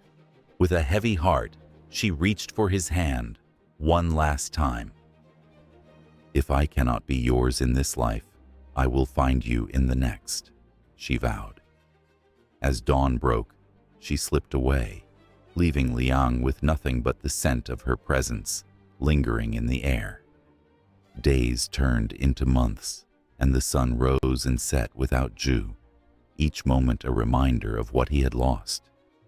Then, one fateful night, as he wandered through the desolate fields, he heard a rustling sound. The air shimmered with an otherworldly presence, and before him appeared a flock of butterflies, their wings painted in the colors of love and loss. Liang's heart raced as the wind carried their whispers, echoes of Zhu's voice calling to him through time and space. It was then that tragedy struck. Overcome by grief, Liang fell ill, his spirit dimming with each day that passed. The news of his demise reached Zhu, now a bride in a gilded cage, and her heart shattered. In a desperate attempt to escape her life of sorrow, she fled to the same willow tree where they had shared their dreams.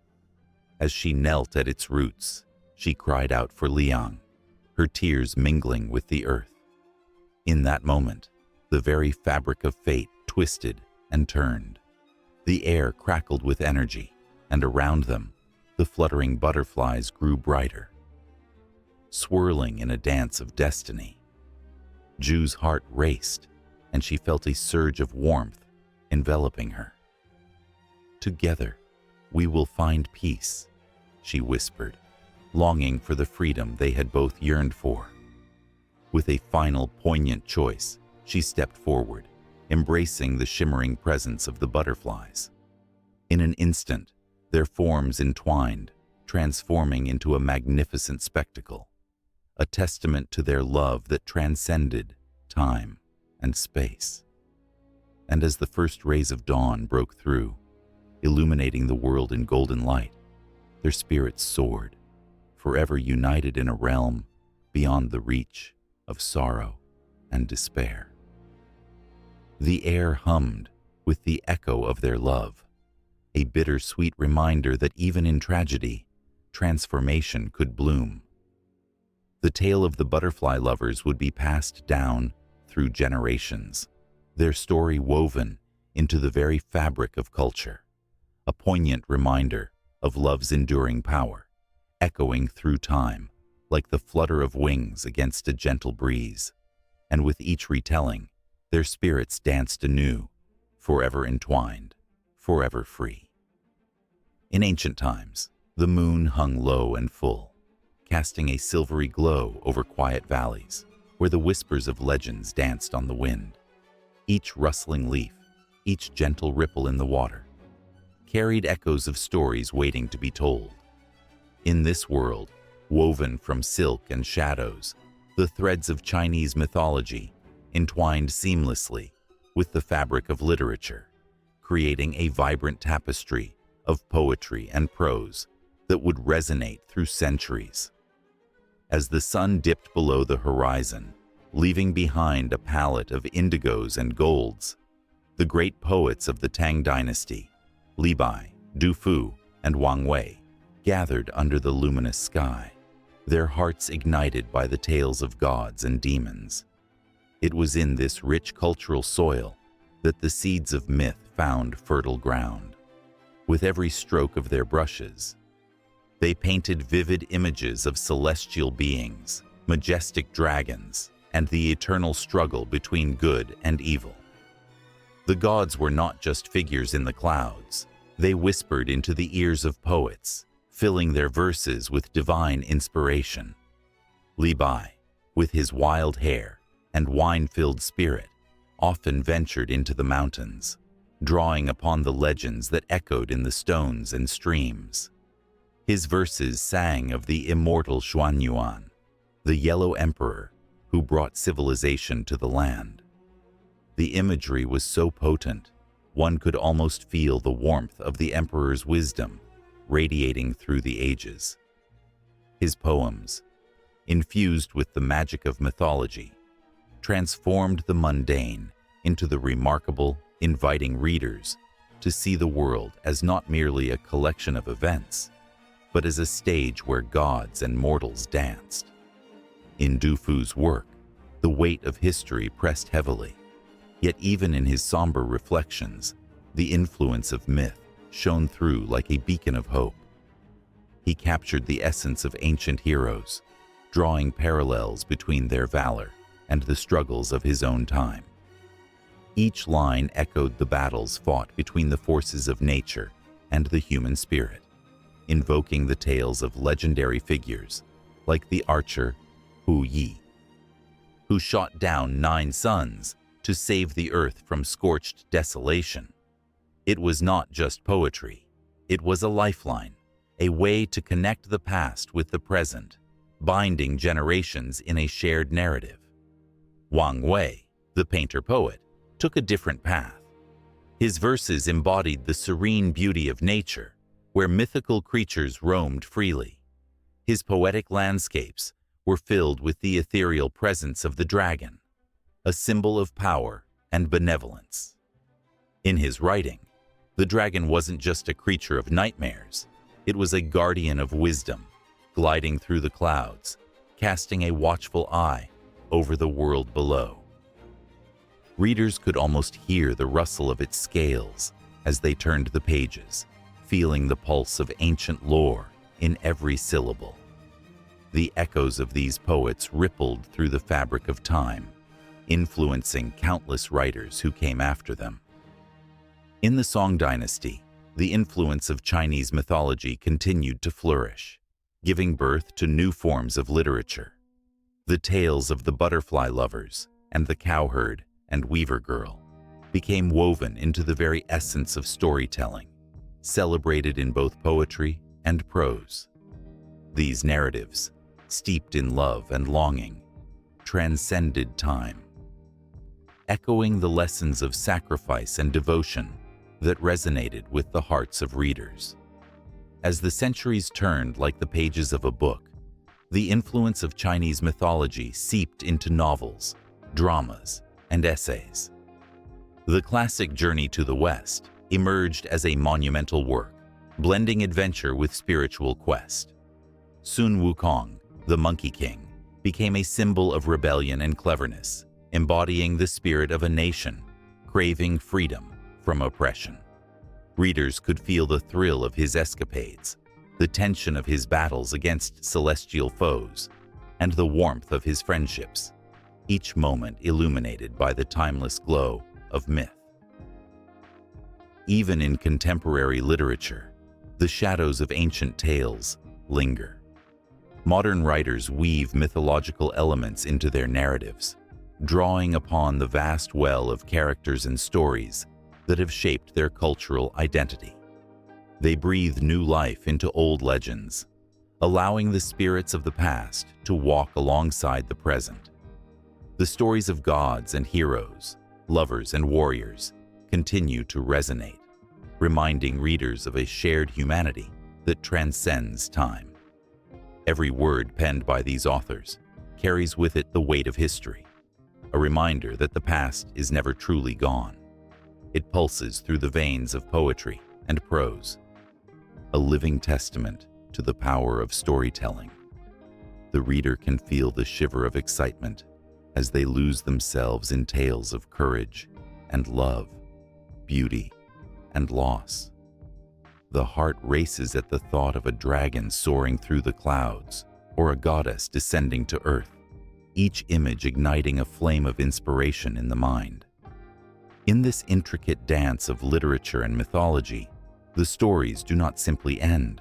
They weave into one another, creating an endless circle of creativity and emotion. Each line written is a stepping stone, leading to another tale, another heart-wrenching moment, another exhilarating adventure.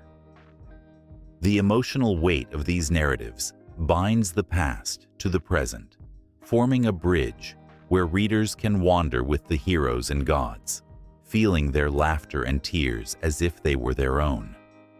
Legends loom large, their shadows stretching across the ages, proving that while time marches on, the stories of old continue to breathe and thrive. The reader finds themselves caught in a web of narratives, each thread connecting them to the vibrant heart of Chinese mythology. And as they turn the page, the pulse of history quickens, ready to pull them deeper into realms of imagination, where gods still roam and heroes never fade. Each word is a promise, a soft invitation to experience the profound impact of myth on the human spirit, an enduring legacy that whispers of dreams yet to be realized. In the flickering light of a candlelit room, the walls echo the whispers of ancient tales. Shadows dance and twist as if the very spirits of history are invited to join the gathering. Here, in a space suspended between time and eternity, one can sense the pulse of Chinese mythology throbbing through art and iconography. Each stroke of the brush, a silent scream, each color, a heartbeat. The figures of dragons, phoenixes, and gods leap from the canvases, their stories rooted in the soil of millennia. The majestic dragon, a symbol of power and good fortune, coils through the air, its scales shimmering like 1,000 stars captured in a single breath. With every twist and turn, tales of emperors who believed they were descended from these celestial beings come alive. The dragon is not merely an image, it carries the weight of divine authority, a bridge between heaven and earth, reminding all who gaze upon it of the eternal harmony that the universe seeks. As the viewer's eyes wander, they might catch a glimpse of the enchanting phoenix, its fiery plumage a testament to rebirth and resilience. In mythology, this creature rises from its ashes, symbolizing hope and the promise of transformation. In the art, every feather is meticulously painted, each one telling of struggles overcome and new beginnings. A sense of longing fills the air. One cannot help but feel the weight of history and the stories of countless souls who have found inspiration in its wings.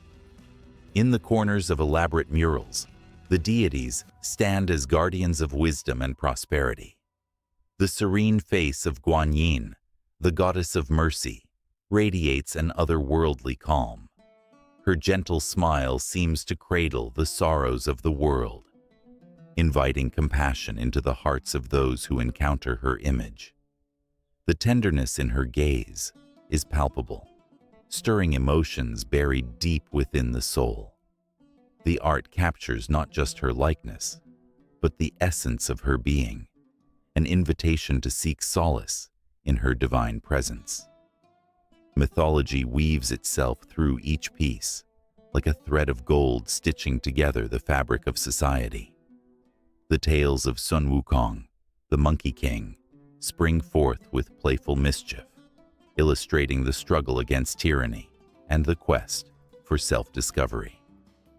His adventures, depicted in vivid scenes of battle and camaraderie, challenge the viewer to consider their own journey.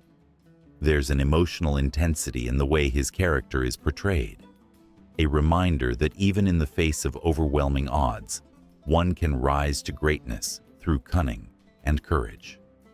The landscapes painted in ink bring forth legends of creation, where the universe itself was born from chaos. They speak of Pangu, who separated heaven from earth, his immense body becoming mountains and rivers. The viewer is drawn into these serene vistas, feeling the weight of the mountains and the flow of the rivers as they witness the birth of their cultural identity. Clouds swirl and converge in these ancient paintings, embodying the dreams and aspirations of a civilization that has persevered through centuries of change. And then, there are the intricate symbols, the lotus flower, blooming through muddy waters, representing purity and enlightenment. The bamboo, standing tall and unwavering, embodying resilience in the face of storms. Each symbol resonates with the viewer, stirring a wave of emotions that speaks to universal truths. In these quiet moments of reflection, one can almost hear the echoes of ancestors who sought meaning through these very symbols, their lives woven into the stories that transcend time. In the vibrant colors of silk tapestries, the mythology bursts forth with life. Scenes of celestial banquets and mythical beasts unfold, captivating the imagination. The joy of the celestial celebrations beckons, promising abundance and harmony among gods and mortals alike. Yet, beneath the surface of merriment lies an unspoken tension, reminding the viewer that the balance of the universe is delicate. The gods may feast, but their watchful eyes are ever present, ensuring that the mortal realm remains in tune with the divine. The artisans who crafted these breathtaking works poured their souls into every detail, their hands channeling the spirits of the legends they depicted. Each piece is a testament to a culture that honors its past while looking toward the future, a celebration of resilience and the endless cycle of life. Their legacy is not just in the art itself, but in the stories that continue to inspire generations. As the candle flickers low, casting long shadows across the walls, the viewer is left with a profound sense of connection, a realization that they are part of this living tapestry of mythology and art. These images are not just relics. They are vibrant expressions of humanity's desire to understand its place in the world. The powerful emotions evoked by these works linger long after the last brushstroke has dried, pulling at the heartstrings and igniting the imagination. The stories embedded in Chinese art and iconography are a reflection of life itself, filled with joy, sorrow, triumph, and despair. Each piece resonates with the viewer, echoing their own experiences and emotions. The mythology speaks to the universal human experience, bridging the gap between the past and the present, offering wisdom and comfort in tumultuous times. And as the night deepens and the last embers of the candle flicker, one can almost hear the soft whispers of the ancient tales calling out, urging the next generation to listen, to learn, and to carry the torch of history forward. The cycle of storytelling continues, weaving through time, binding hearts and souls together in an unbreakable bond. It is a reminder that the essence of mythology is forever alive, coursing through the veins of art and iconography, waiting to be embraced anew. The night was heavy with the scent of incense and the whispers of ancient tales. A flickering lantern illuminated the stone walls of an old temple, casting shadows that danced like memories long forgotten. Outside, a chill wind swept through the trees, rustling the leaves as if they too were eager to listen to the stories of gods and heroes. It was here that the age-old myths of China began to seep into the modern world, evolving and breathing new life through the lens of film and television. In the shimmering glow of a cinema screen, audiences find themselves transported into a world where dragons soar across the sky, and the legendary hero, Sun Wukong, the Monkey King, defies the heavens with unmatched bravery.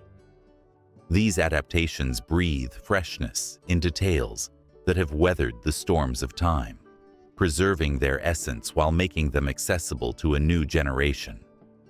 With each frame, the stories morph, weaving elements of adventure, humor, and profound wisdom into a tapestry that resonates deeply within the soul. Consider the animated films that have emerged, bringing to life the legendary tales of the four great classics.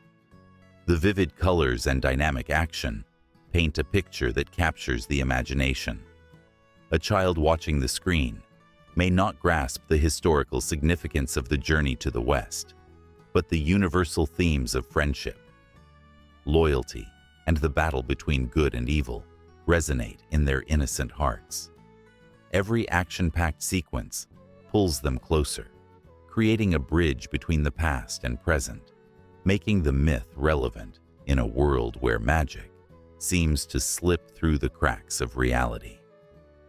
Television dramas have taken this a step further, with elaborate productions that weave intricate plots around these ancient tales. The characters leap from the pages of history and folklore into vivid modern portrayals. The stunning costumes and breathtaking landscapes create a visual feast, but it is the raw emotion that grips the audience. When a fierce goddess battles demons to protect her loved ones, the viewer feels the weight of her sacrifice. The screen becomes a portal where laughter and tears mingle, and the importance of heritage echoes through every line of dialogue. The retelling of these myths also invites reinterpretation. The timelessness of these stories not only allows for adaptation, but also opens the door to creative freedom. Filmmakers draw inspiration from the past while instilling contemporary values and themes that resonate with today's society. The reimagining of characters like Mulan, who defies societal expectations to honor her family, shines a light on the struggle for identity and acceptance in a world that often demands conformity. Her tale, steeped in bravery and resilience, transcends cultural boundaries, igniting a flame of empowerment that flickers in the hearts of many. Feelings of nostalgia intermingle with excitement as the screen fades to black, leaving the audience breathless and yearning for more. The myths, once confined to the pages of dusty scrolls, now pulse with life, embodying the dreams and aspirations of a people. With the grace of a dancer and the might of a warrior, they leap into the hearts of those who watch, leaving an indelible mark that whispers of courage, love, and sacrifice.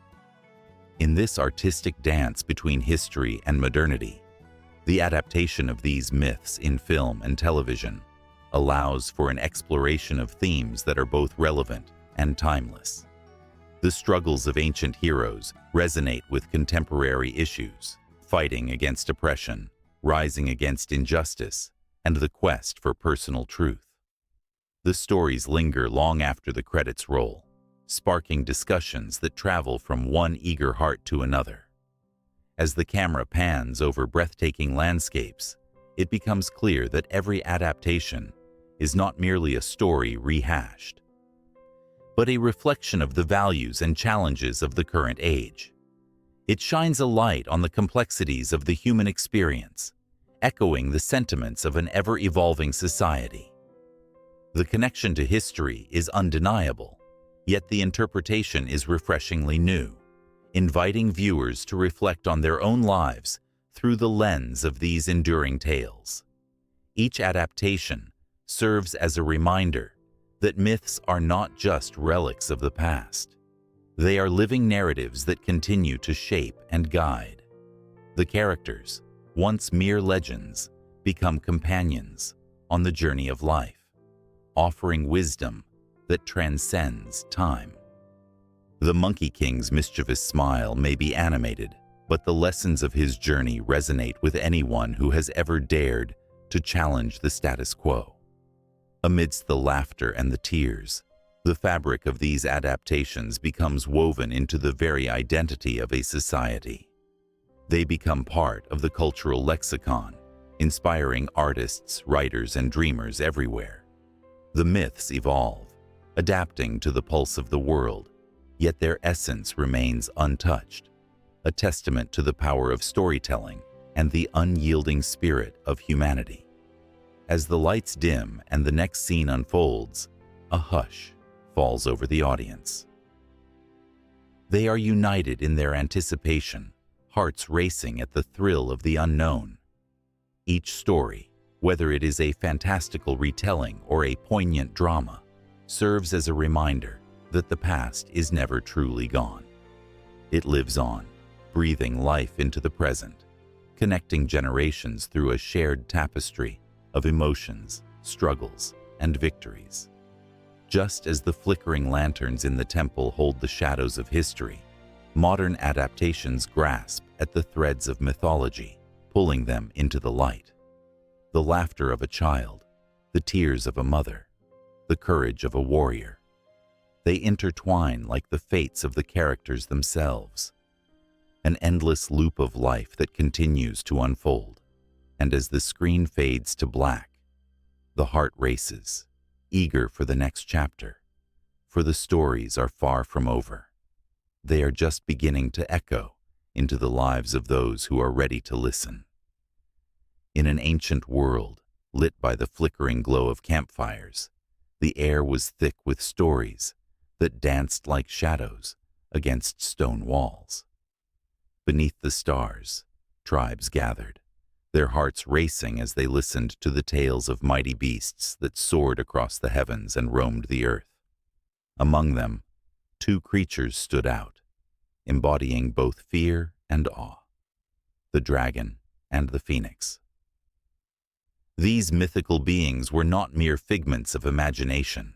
They were vessels of cultural significance, each whispering truths about humanity's hopes and fears, desire and destruction.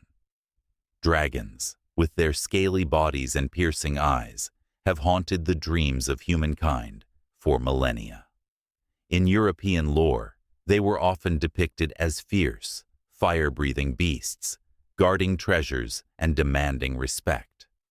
The legendary Beowulf faced Grendel's mother and a dragon that marked the end of an era, signifying both the bravery of heroes and the dark shadows that lurked in the corners of human existence. Their presence in stories served as a mirror, reflecting the struggles against greed, power, and the irreversible consequences of hubris. Each tale of a knight slaying a dragon was not just about the clash of sword and scale. It was about conquering one's inner demons, a fight against the darkness that all too often lay within. In the East, dragons took on a different form. In China, they were revered as symbols of strength, wisdom, and fertility. The mighty dragon danced through the sky, bringing rain to parched lands, nourishing the earth and its people. Celebrations erupted during the Dragon Boat Festival, a time when communities came together, honoring this magnificent creature with vibrant parades and fierce races on the water. Here, dragons were not feared, but cherished, embodying harmony and prosperity. They soared alongside emperors, their images embossed on imperial robes, signifying authority and divine right. The dragon transformed from a terrifying adversary into a benevolent guardian, revealing how cultures could twist fear into reverence, finding hope where others saw peril. Equally compelling was the phoenix, a creature that symbolized rebirth and renewal. Imagine the vibrant colors of feathers, flames licking its wings as it rose from the ashes of its own demise. The phoenix was a testament to resilience, a reminder that from despair, greatness could emerge. In ancient Egypt, the Bennu bird, often linked to the sun and creation, was seen as a guide for the soul in the afterlife.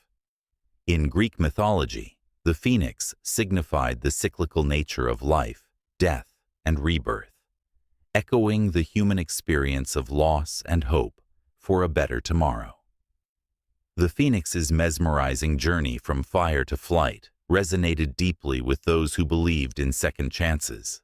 It inspired poets and artists who painted its fiery ascent against the backdrop of a darkened sky, capturing both the sorrow of destruction and the beauty of transformation. The pain of loss became a canvas for hope, where the ashes of yesterday brewed the vibrant flames of tomorrow. In this way, The phoenix became a symbol of survival, reminding hearts that no matter how dark the night, dawn would always break again. Intersecting the stories of dragons and phoenixes was the thread of human emotion, a bond that tied these creatures to the fabric of society. Across civilizations, myths served as a way to connect with the mysteries of existence. Who are we, and what do we fear?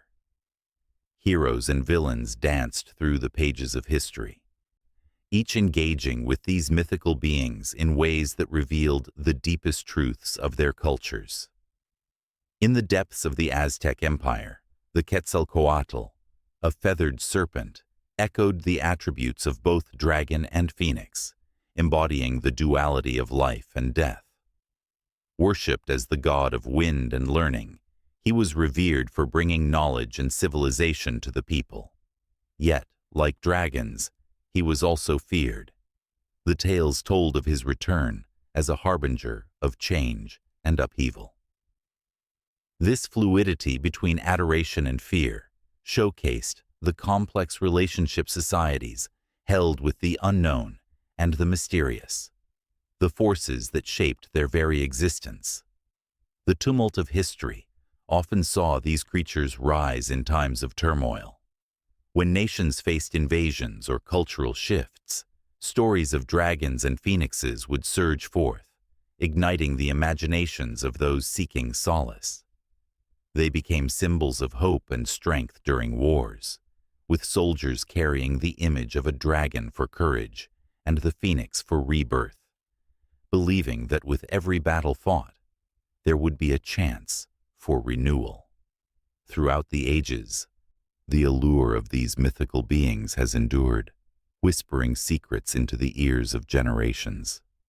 Artists and writers have drawn inspiration from their power, transforming them into stunning works of art and poignant tales. Dragons guard the pages of epic novels, while phoenixes grace the wings of poetry, transcending the bounds of time and culture, forever weaving tales of human experience. Even in modern times, the legacy of these creatures continues to thrive. Films and books capture hearts and ignite imaginations, reminding society that while the world may change, the emotions these mythical beings evoke remain timeless. The dragon's roar still sends shivers down spines, while the phoenix's flight ignites hope in the hearts of those feeling lost. As the flickering campfire dims and the stars begin to fade, the stories of dragons and phoenixes linger in the air, wrapping around the listener like a warm embrace. The tales echo through the ages, evolving yet familiar, a gentle reminder that these mythical creatures are more than just legends. They are reflections of humanity itself, encapsulating our deepest fears and our most fervent hopes as we continue to write our own stories, forever intertwined with the magic of the past. The night echoed with whispers carried by the wind, stories of ancient times brushing against the skin like a gentle caress. Beneath the shimmering veil of stars, shadows danced, revealing a world where gods and mortals intertwined, where the power of femininity surged like a river bursting its banks. In the realm of Chinese mythology, female deities and heroes stood tall, their stories woven into the fabric of culture, each tale a thread of strength, wisdom, and resilience. In a time long forgotten, when the earth was still young and the mountains held secrets of the ages, the goddess Nua emerged from the depths of creation. With skin the color of the earth and hair cascading like dark waterfalls, she was not just a figure of beauty, she was the embodiment of nurturing. When the heavens cracked and chaos threatened to engulf the world, it was Nua who took it upon herself to mend the sky. With her hands, she shaped the 5 colored stones, each hue a testament to the elements: fire, earth, metal, water, and wood. As she placed them in the gaping hole, the heavens stitched themselves back together, holding the world safe once more. But what of her heart? Could it be that the weight of her burden, the responsibility of creation, forged the strength of her spirit? Nua, revered as a mother and protector, also bore the scars of solitude. In the stillness of night, she would often gaze at the stars, longing for companionship, a partner to share the burden of the cosmos. Yet, in her solitude, she found purpose, molding humanity from clay, breathing life into the figures that would walk her earth. The first humans, created with her own hands, were a reflection of her essence, flawed, beautiful, and eternally striving for understanding. As the tales of Nua spread, they reached the ears of another remarkable figure, the goddess Shiwangmu, whose presence was as enchanting as the fragrances of spring. She resided in the Kunlun Mountains, surrounded by lush gardens where the magical peach trees bloomed, each fruit a promise of immortality. Shiwangmu was not merely a goddess of life. She wielded authority over death, wielding the balance of fate with grace. Her laughter could be heard echoing through the valleys, yet her wisdom ran deeper than the roots of the mountains. There was a time when the Emperor of Heaven sought her counsel. His kingdom faced unrest among the mortals, a sign that the balance was tipping. With a heart full of compassion, she offered him peaches from her orchard, stating, "These bring not just life, but the knowledge of harmony." As the emperor savored the fruit, enlightenment washed over him, leading him to guide his people with patience and understanding. Shiwangmu's influence stretched beyond the divine. She was a beacon of hope, reminding all that the strength of a woman could reshape destinies. But the tapestry of female figures in Chinese mythology didn't end with these goddesses. The legendary Mulan, a name that echoed through the ages, emerged from the shadows of history. Dressed in her father's armor, she took his place in the army, her heart heavy, yet resolute. The clinking of metal and the pounding of hooves marked her journey as she rode into battle, a fierce warrior with the spirit of a lion. Mulan's bravery was not born from a desire for glory, but from unwavering love for her family. As she fought against the odds, her story became a symbol of courage and sacrifice, igniting the flames of inspiration for generations to come. The beauty of these stories lay not just in the triumphs, but in the struggles each woman faced. The goddess Ma Zu, protector of sailors, watched over the vast ocean, her spirit intertwined with the tides. When storms raged and ships threatened to capsize, it was her voice that calmed the waters. Yet, beneath her divine facade, Ma Zu bore the weight of sacrifice, having lost her life while saving others. Her spirit remained, forever guiding those who ventured into the unknown, a reminder that the bravest hearts often faced the deepest fears. As the night deepened, the threads of these narratives wove together, forming a rich tapestry of female empowerment. The tales of these deities and heroes were not mere stories, but resonated with the emotions of joy, sorrow, love, and sacrifice. They transcended time, whispering through the ages like the rustling leaves of an ancient tree, reminding us that femininity is not a singular path, but a complex journey filled with peaks and valleys. With every tale, the air crackled with energy, the stories igniting a flame of hope and resilience within the hearts of those who listened. The balance of power and vulnerability danced in an eternal waltz as each deity and hero added their unique rhythm to a timeless song. The women of mythology were not confined to the roles society often placed upon them. They broke barriers, wielded power, and shaped destinies, echoing the complexities of the human experience. As the first rays of dawn broke through the dark curtain of night, The tales lingered like the scent of blooming flowers. Each story was a breath, a heartbeat, a reminder that the legacy of these powerful female figures would never fade away. Their spirits stirred in the hearts of those who would carry their stories forward, bridging the gap between ancient times and the present day. A continuous cycle of empowerment and inspiration, forever entwining the past with the present. As the sun dipped below the horizon, casting a brilliant palette of orange and purple across the sky, the ancient tales of Chinese mythology stirred in the hearts of many, echoing through time and space. Crossing boundaries and cultures, the stories of dragons, phoenixes, and legendary figures like the Monkey King floated on the winds, whispering secrets of courage, wisdom, and the battle between good and evil. These narratives were not confined to the valleys and rivers of China. They reached out to touch distant lands, igniting imaginations and weaving connections that would endure for centuries. In ancient Japan, the influence of Chinese mythology began to seep into the fabric of Shinto beliefs. As the sun rose over Mount Fuji, the celestial dragon that soared through Chinese skies found a counterpart in Ryujin, the dragon god of the sea. Both deities commanded respect, their stories melding to illuminate the power and mystery of nature. The Japanese revered the dragon, not just as a creature of destruction, but as a symbol of prosperity and protection. This exchange of tales was not mere imitation.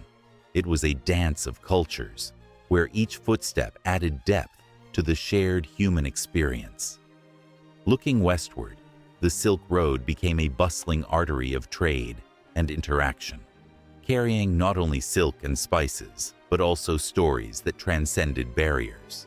Along this route, merchants and travelers exchanged not just goods but legends.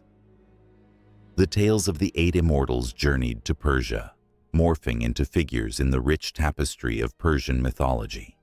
Their virtues, wisdom, loyalty, and courage echoed in the poems and stories of the region, nurturing the seeds of belief in the supernatural. The similarities between the immortals and characters from Persian folklore, such as the heroic Rostam, sparked a sense of unity, a recognition of shared values among people separated by vast deserts and mountains. Meanwhile, the footprints of Chinese mythology made their way to the shores of India, where the vibrant narratives of the Ramayana and Mahabharata danced hand in hand with those of the Chinese pantheon. The Monkey King, Sun Wukong, with his mischievous antics and indomitable spirit, found a kindred soul in Hanuman, the monkey god of Hindu lore. Both figures exemplified resilience, courage, and a profound sense of duty. The parallels between their sagas offered a glimpse into the collective psyche of humanity, revealing how cultures can sing the same song while using different instruments. The tales of Chinese deities also reached the Americas, long before the age of exploration. The ancient cultures of Mesoamerica, captivated by the mysteries of the cosmos, found elements in Chinese stories that resonated with their own beliefs. The celestial beings in Chinese mythology mirrored the feathered serpent deity, Quetzalcoatl, revered by the Aztecs. Both represented the duality of creation and destruction, embodying the divine forces that govern life. As these stories mingled, an intricate web of shared cosmic understanding was woven across oceans, linking distant peoples through their reverence for the unknown. In Africa, the ripple effect of Chinese myths encountered the vibrant traditions of various tribes. The tales of deities wielding control over the weather and nature sparked a flame of curiosity and admiration. The Chinese dragon, often associated with rain and fertility, resonated with the African concept of water spirits, believed to safeguard the life-giving rains essential for crops. As stories traveled from the rice paddies of China to the savannas of Africa, they transformed, adapting to local landscapes and cultures. This transformation was not a loss, but a flourishing of narratives, breathing new life into age-old beliefs. Back in Europe, the influence of Chinese mythology began to seep into the art and literature of the Renaissance. Artists, inspired by the tales of the West, introduced dragons and mystical creatures into their works, reflecting the fascination with the unknown that characterized the era. The drama of the Chinese tales found expression in the vibrant colors and sweeping brushstrokes of paintings, as artists sought to capture the essence of legends that stirred the soul. The parallels between Chinese mythology and European folklore, where dragons served as both harbingers of doom and symbols of power, revealed an undercurrent of shared fears and dreams that transcended cultural divides. As the clock ticked onward, the world became increasingly interconnected. With each passing century, the tales of Chinese mythology continued to evolve, intertwining with the stories of cultures across the globe. The dragon, a symbol of strength and wisdom, transformed from a creature of awe to a beloved figure in the hearts of many. In modern films, literature, and art, echoes of the past resound, bridging the gap between ancient traditions and contemporary interpretations. The Monkey King, with his rebellious spirit, found new life in animated series and films, captivating the imaginations of children and adults alike, proving that the allure of these timeless stories knows no boundaries. In this rich tapestry of cross-cultural comparisons, the threads of Chinese mythology shimmer brightly, illuminating the shared experiences that bind humanity. It is a testament to the power of storytelling, reminding us that beneath the surface of our diverse cultures lies a profound connection, a shared yearning for meaning, adventure, and understanding. The echoes of these myths linger in the air, a gentle reminder that the stories we tell shape our identities, forge our connections, and ultimately define our humanity. As one culture embraces a tale woven from another, the dance continues, a beautiful cycle of shared dreams and aspirations, eternally intertwined, forever alive. In the whispering winds of ancient mountains, the echoes of a time long past linger, weaving stories of heroes, spirits, and cosmic battles that still resonate in the hearts of millions today. The legacy of Chinese mythology stretches across centuries like an unbroken thread, binding the past to the present. As the sun sets behind the jagged peaks, the glow of lanterns illuminates the faces of eager listeners gathered around a fire, ready to hear tales that have shaped their culture and beliefs. The stories of the Nuwa, the goddess who mended the heavens, hold a sacred place in these gatherings. Children sit wide-eyed as elders recount how she fashioned humanity from clay, breathing life into her creations with each careful touch. The warmth of her compassion flows through generations, teaching a profound respect for life and nature. Nuwa's legacy is not just a tale, but a guiding light in the values of kindness and harmony that continue to influence modern society. Festivals echo with the vibrant colors of dragons dancing through the streets. The dragon, a symbol of strength and protection, brings with it the promise of good fortune and prosperity. For centuries, the Dragon Boat Festival has celebrated this mythical creature, with teams racing in boats adorned with fierce painted heads. The rhythmic beating of drums sends shivers down the spines of spectators, a reminder of the ancient battles fought to appease the spirits of the river and honor the poet Ku Yuan, whose loyalty to his country is immortalized in the lore of the festival. This connection to ancient heroes awakens a sense of pride and identity, linking families to their ancestors through shared stories and rituals. In every corner of China, the spirit of the moon goddess, Chang'e, is celebrated with lanterns that float into the night sky. The Mid-Autumn Festival, with its sweet mooncakes and laughter, carries a poignant reminder of love and sacrifice. Chang'e's tale of longing as she ascended to the moon resonates deeply with those who have ever felt the pang of separation from loved ones. The moonlit gatherings allow families to share their hopes and dreams, connecting hearts across distances, much like the moon connects the sky to the earth. As the lanterns drift higher, so do the tales of the Monkey King, Sun Wukong, who embodies rebellion and resilience.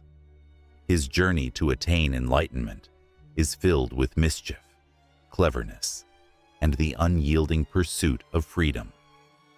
The legend of his defiance against the heavens speaks to the spirit of countless individuals who fight against oppression, igniting a spark of courage in those who listen. The young and old alike laugh and gasp at his escapades, drawing inspiration from his relentless quest for justice, making his story a timeless beacon of hope. Beyond the stories, the teachings of Confucius and Laozi weave through the fabric of society, shaping personal beliefs and communal practices. Confucianism, with its emphasis on respect for family and tradition, echoes in every household. The rituals of honoring ancestors, performed with the utmost reverence during Qingming Festival, remind everyone of their roots and the sacrifices made by those who came before. It is a moment where the past meets the present, where gratitude flows like a river between generations. Meanwhile, Taoism, with its philosophy of harmony with nature, invites individuals to find balance in their lives. The connection to the natural world, celebrated through the art of Tai Chi and the tranquil beauty of Chinese gardens, nurtures the soul. In every bamboo grove and serene pond, the teachings of ancient sages encourage mindfulness, reminding people to pause, breathe, and appreciate the world around them. As dusk settles and stories fade into the night, the spirit of Chinese mythology continues to pulse through the lives of everyday people. The traditions, infused with emotions and rich history, create a vibrant tapestry that binds communities together. In the bustling streets and quiet villages, the whispers of dragons and goddesses can still be felt, a reminder of the enduring power of myth to shape identity and belief.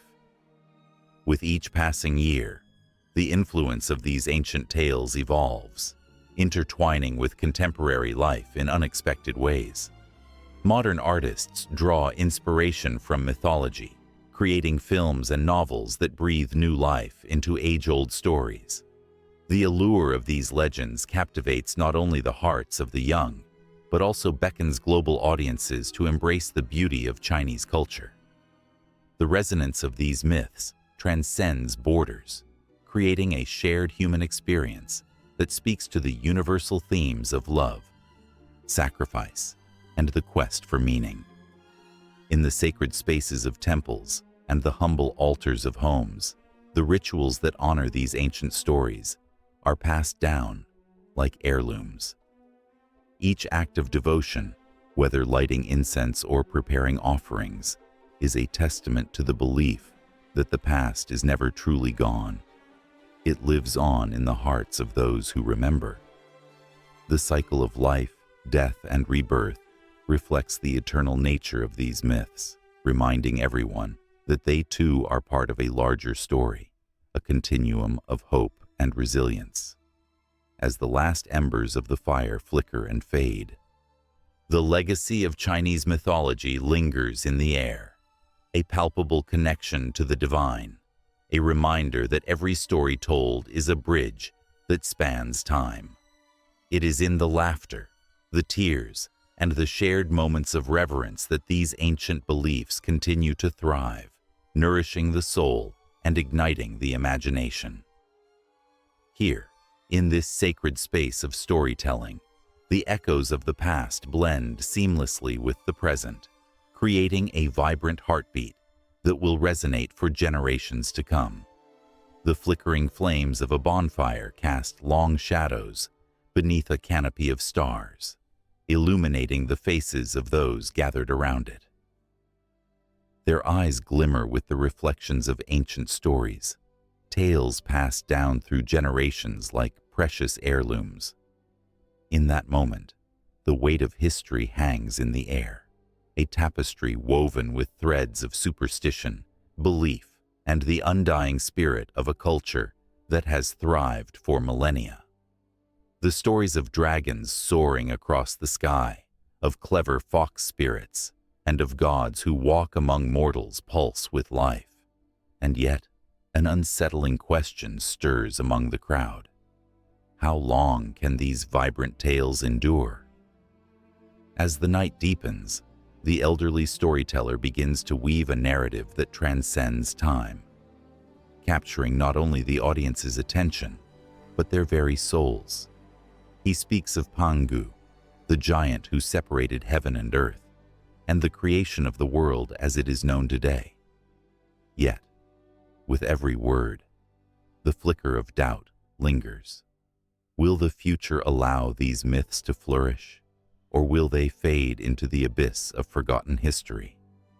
His voice quivers with emotion as he recounts the struggles faced by modern storytellers, battling against the relentless tide of technology and globalization. In a bustling city filled with neon lights and the constant hum of progress, the ancient stories find themselves at a crossroads. Young people, their heads buried in their smartphones, often overlook the rich tapestry of their heritage, distracted by the allure of the modern world. Yet, there is a spark of hope simmering beneath the surface. A new generation of artists, writers, and filmmakers is rising, eager to breathe new life into these age-old tales. With vibrant colors and dynamic narratives, they are crafting a bridge between the past and the future, ensuring that the myths of their ancestors will not be lost to time. Imagine a young woman, her heart racing as she watches a contemporary animated film that brings the tale of the Monkey King to life. The laughter of children fills the theater, their eyes wide with wonder as they cheer for the mischievous hero who embodies courage and cleverness. This new interpretation captures the essence of the story while infusing it with modern sensibilities. The applause echoes like thunder, a testament to the enduring power of myth in a world dominated by screens and instant gratification. Yet, the challenge remains. How does one preserve the authenticity of these narratives while allowing them to evolve? In small villages, elders gather to recount the old tales, hoping to pass on the wisdom of their ancestors. These gatherings serve as a reminder that tradition is not merely a relic of the past, but a living, breathing entity that adapts to its surroundings. The stories shift and grow, woven into the fabric of daily life, reflecting the values and struggles of contemporary society. There is a tension in the air, a sense of urgency. The ancient texts, inscribed on brittle parchment, tell of gods and mythical creatures that shaped the world. These artifacts, however, are under threat. Climate change, urban development, and the relentless march of time erode the very foundations of these narratives. Each lost story is a piece of a greater puzzle, disappearing like a whisper carried away by the wind. The sense of loss is palpable, haunting the minds of those who cherish their cultural heritage. But within this struggle lies an undeniable strength. Communities come together, rallying to preserve their folklore. festivals spring up, celebrating the very myths that have shaped their identity. The air is electric with anticipation as performers don traditional costumes, bringing the stories to life. The clashing of cymbals and the thumping of drums electrify the atmosphere as onlookers are transported into a world where the past meets the present. As the sun sets low in the sky, casting a golden hue over the landscape, the boundaries between ancient and modern blur. In city parks, art installations inspired by the legends of Old Spring, up like blossoms in spring. Murals of the legendary Dragon Kings wrap around towering buildings, their scales shimmering against the concrete backdrop. These vibrant displays tell the stories of bravery, love, and sacrifice that have resonated through centuries, inviting the urban populace to reconnect with the myths that birthed their culture. Yet, even amid this revival, shadows loom. Commercialization threatens to dilute the essence of these tales, turning sacred stories into mere commodities. Vendors sell trinkets adorned with whimsical depictions of folklore, yet the depth of the narratives is often lost in translation. The tension between profit and preservation creates ripples of concern, reminding everyone that authenticity is fragile. In quiet corners and bustling streets, passionate voices rise in protest against this tide. They advocate for responsible representation, asking that the stories not be reduced to mere entertainment, but treated as vessels of wisdom and identity. As debates ignite, the air becomes thick with emotion, a collective yearning for recognition and respect for the roots of their culture. As the stars twinkle overhead, the ancient stories echo in the hearts of those who remember. In the flickering firelight, the storyteller's voice becomes a rallying cry, a reminder of the power of myth to inspire change and unity. They remind the listeners that while the future may be uncertain, the threads of their heritage can be woven into the fabric of modern life, ensuring that these tales will continue to resonate for generations to come. And just as the flames begin to dwindle, casting long shadows against the night, the storyteller leans in closer, whispering promises of rebirth, of new heroes rising from the ashes of the old. The audience leans forward, their eyes wide, breaths held, as the next tale begins to take shape, a tale that will carry them forward into the uncharted realms where the past and future collide, where myths evolve, and where the spirit of the ancients lives on, vibrant and unyielding. In a dimly lit cave, shadows danced upon the rough walls as the flickering flames of a fire cast a warm glow. Around the fire, a group of wide-eyed children sat, their hearts racing with anticipation. The air was thick with excitement, and as the storyteller cleared his throat, the world outside faded into a distant memory. Every ear was attuned, every heart open, waiting for the magic of words to transport them to realms unknown. The storyteller began weaving tales of gods and monsters, of heroes and lost souls. His voice rose and fell like the tide, drawing them in with each careful phrase. He spoke of the mighty Zeus, who hurled thunderbolts from the heavens, and of Athena, who emerged fully grown from her father's head, clad in armor. The children gasped at the thought of such power, their imaginations igniting with every vivid detail. It was not merely a story, it was a living thing, pulsating with life and emotion, binding them together in a shared experience that transcended time. Oral traditions, the lifeblood of ancient cultures, thrived in this sacred space. Generations passed down stories like heirlooms, each telling embroidered with new colors, fresh interpretations, and heartfelt embellishments. The storyteller's role was crucial, a bridge between past and present, a vessel for history, knowledge, and values. As he spoke, the lines between reality and mythology blurred, and the children could feel the weight of their ancestors' dreams and fears pressing against their skin. The crackling fire mirrored the intensity of the tales, flickering like the spirits of the long gone. The stories often came alive with sounds, whispers of the wind, the roar of a lion, or the crack of thunder echoing through the cave. Each sound pulled the listeners deeper into the narrative, immersing them wholly. The children leaned in closer, their breaths held, as the storyteller described the mighty Hercules, grappling with the Nemean lion, each twist in the tale eliciting gasps of horror and awe. In another corner of the world, a similar scene unfolded. Underneath the vast African sky, an elder sat beneath an ancient baobab tree, surrounded by villagers. His voice echoed across the savannah, telling tales of Anansi the spider. He spun yarns of trickery and wit, each story bursting with lessons of humility and the importance of community. As the people laughed and groaned at Anansi's antics, they felt an unbreakable bond forming through shared laughter and gasps of shock. In these moments, they were not just spectators.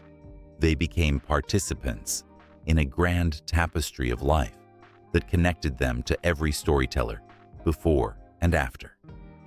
Tales of old gave them courage, teaching them how to face their fears through the lens of mythology. Stories about the Great Flood, like those of Noah or the Mesopotamian Gilgamesh, echoed through the ages, reminding them of resilience and hope. They learned of love from the tragic fate of Orpheus and Eurydice, who would walk the edge of despair for love lost. The emotions stirred within them were raw and powerful, a potent reminder that they were not alone in their struggles. With every story told, the ancient art of storytelling cradled the fragile hearts of its listeners. The villagers felt a surge of strength, knowing that their ancestors had faced similar trials. The stories became a source of comfort, reinforcing bonds of kinship and shared purpose. When someone fell ill, the tales of healing deities like Asclepius or the gentle touch of the goddess Brigid would flow from the elders' lips, weaving hope into the fabric of despair. The words turned into a balm, a magical incantation that wrapped around the sick, lifting their spirits, instilling belief in recovery. But as every fire must eventually dim, so too did the stories begin to wind down. Yet the hunger for more lingered like the last taste of honey on the tongue. The storyteller's voice softened, carrying a gentle echo of unfulfilled desires. He left them with tantalizing hints of unfinished tales, characters frozen on the brink of adventure. What happened to Odysseus after he faced the Cyclopes?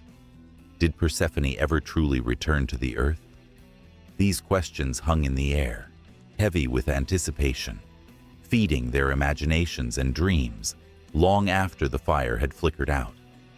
In every corner of the world, the tradition of storytelling persisted, transforming with each new generation while holding on to its core essence. The oral tales became a living history, a canvas for each storyteller to paint with their own brush. As dusk settled over the land, you could hear the faint echoes of stories merging with the wind, as if the very earth was alive with tales yearning to be told. Children tucked into bed clutched their blankets tightly, their minds racing with the images conjured from these shared experiences. They imagined themselves as brave heroes, embarking on quests fraught with danger and wonder, their hearts pounding at the thought of facing dragons or rescuing lost souls. The threads of mythology intertwined with their dreams, creating a rich tapestry of hopes, fears, and aspirations that would guide them through their own lives. And so, the stories continued to flow, each voice becoming a thread in the vast fabric of humanity. As the sun dipped below the horizon, the lines of myth and reality blurred, and a sense of nostalgia washed over the world. With each heartbeat, with each whispered word, the audience remained locked in a dance with their ancestors, forever bound by the power of storytelling that transcended time and space, echoing in the hearts of all who dared to listen. The fire may have dimmed, but the spark of the stories lived on, waiting for the next voice to ignite the flame once more.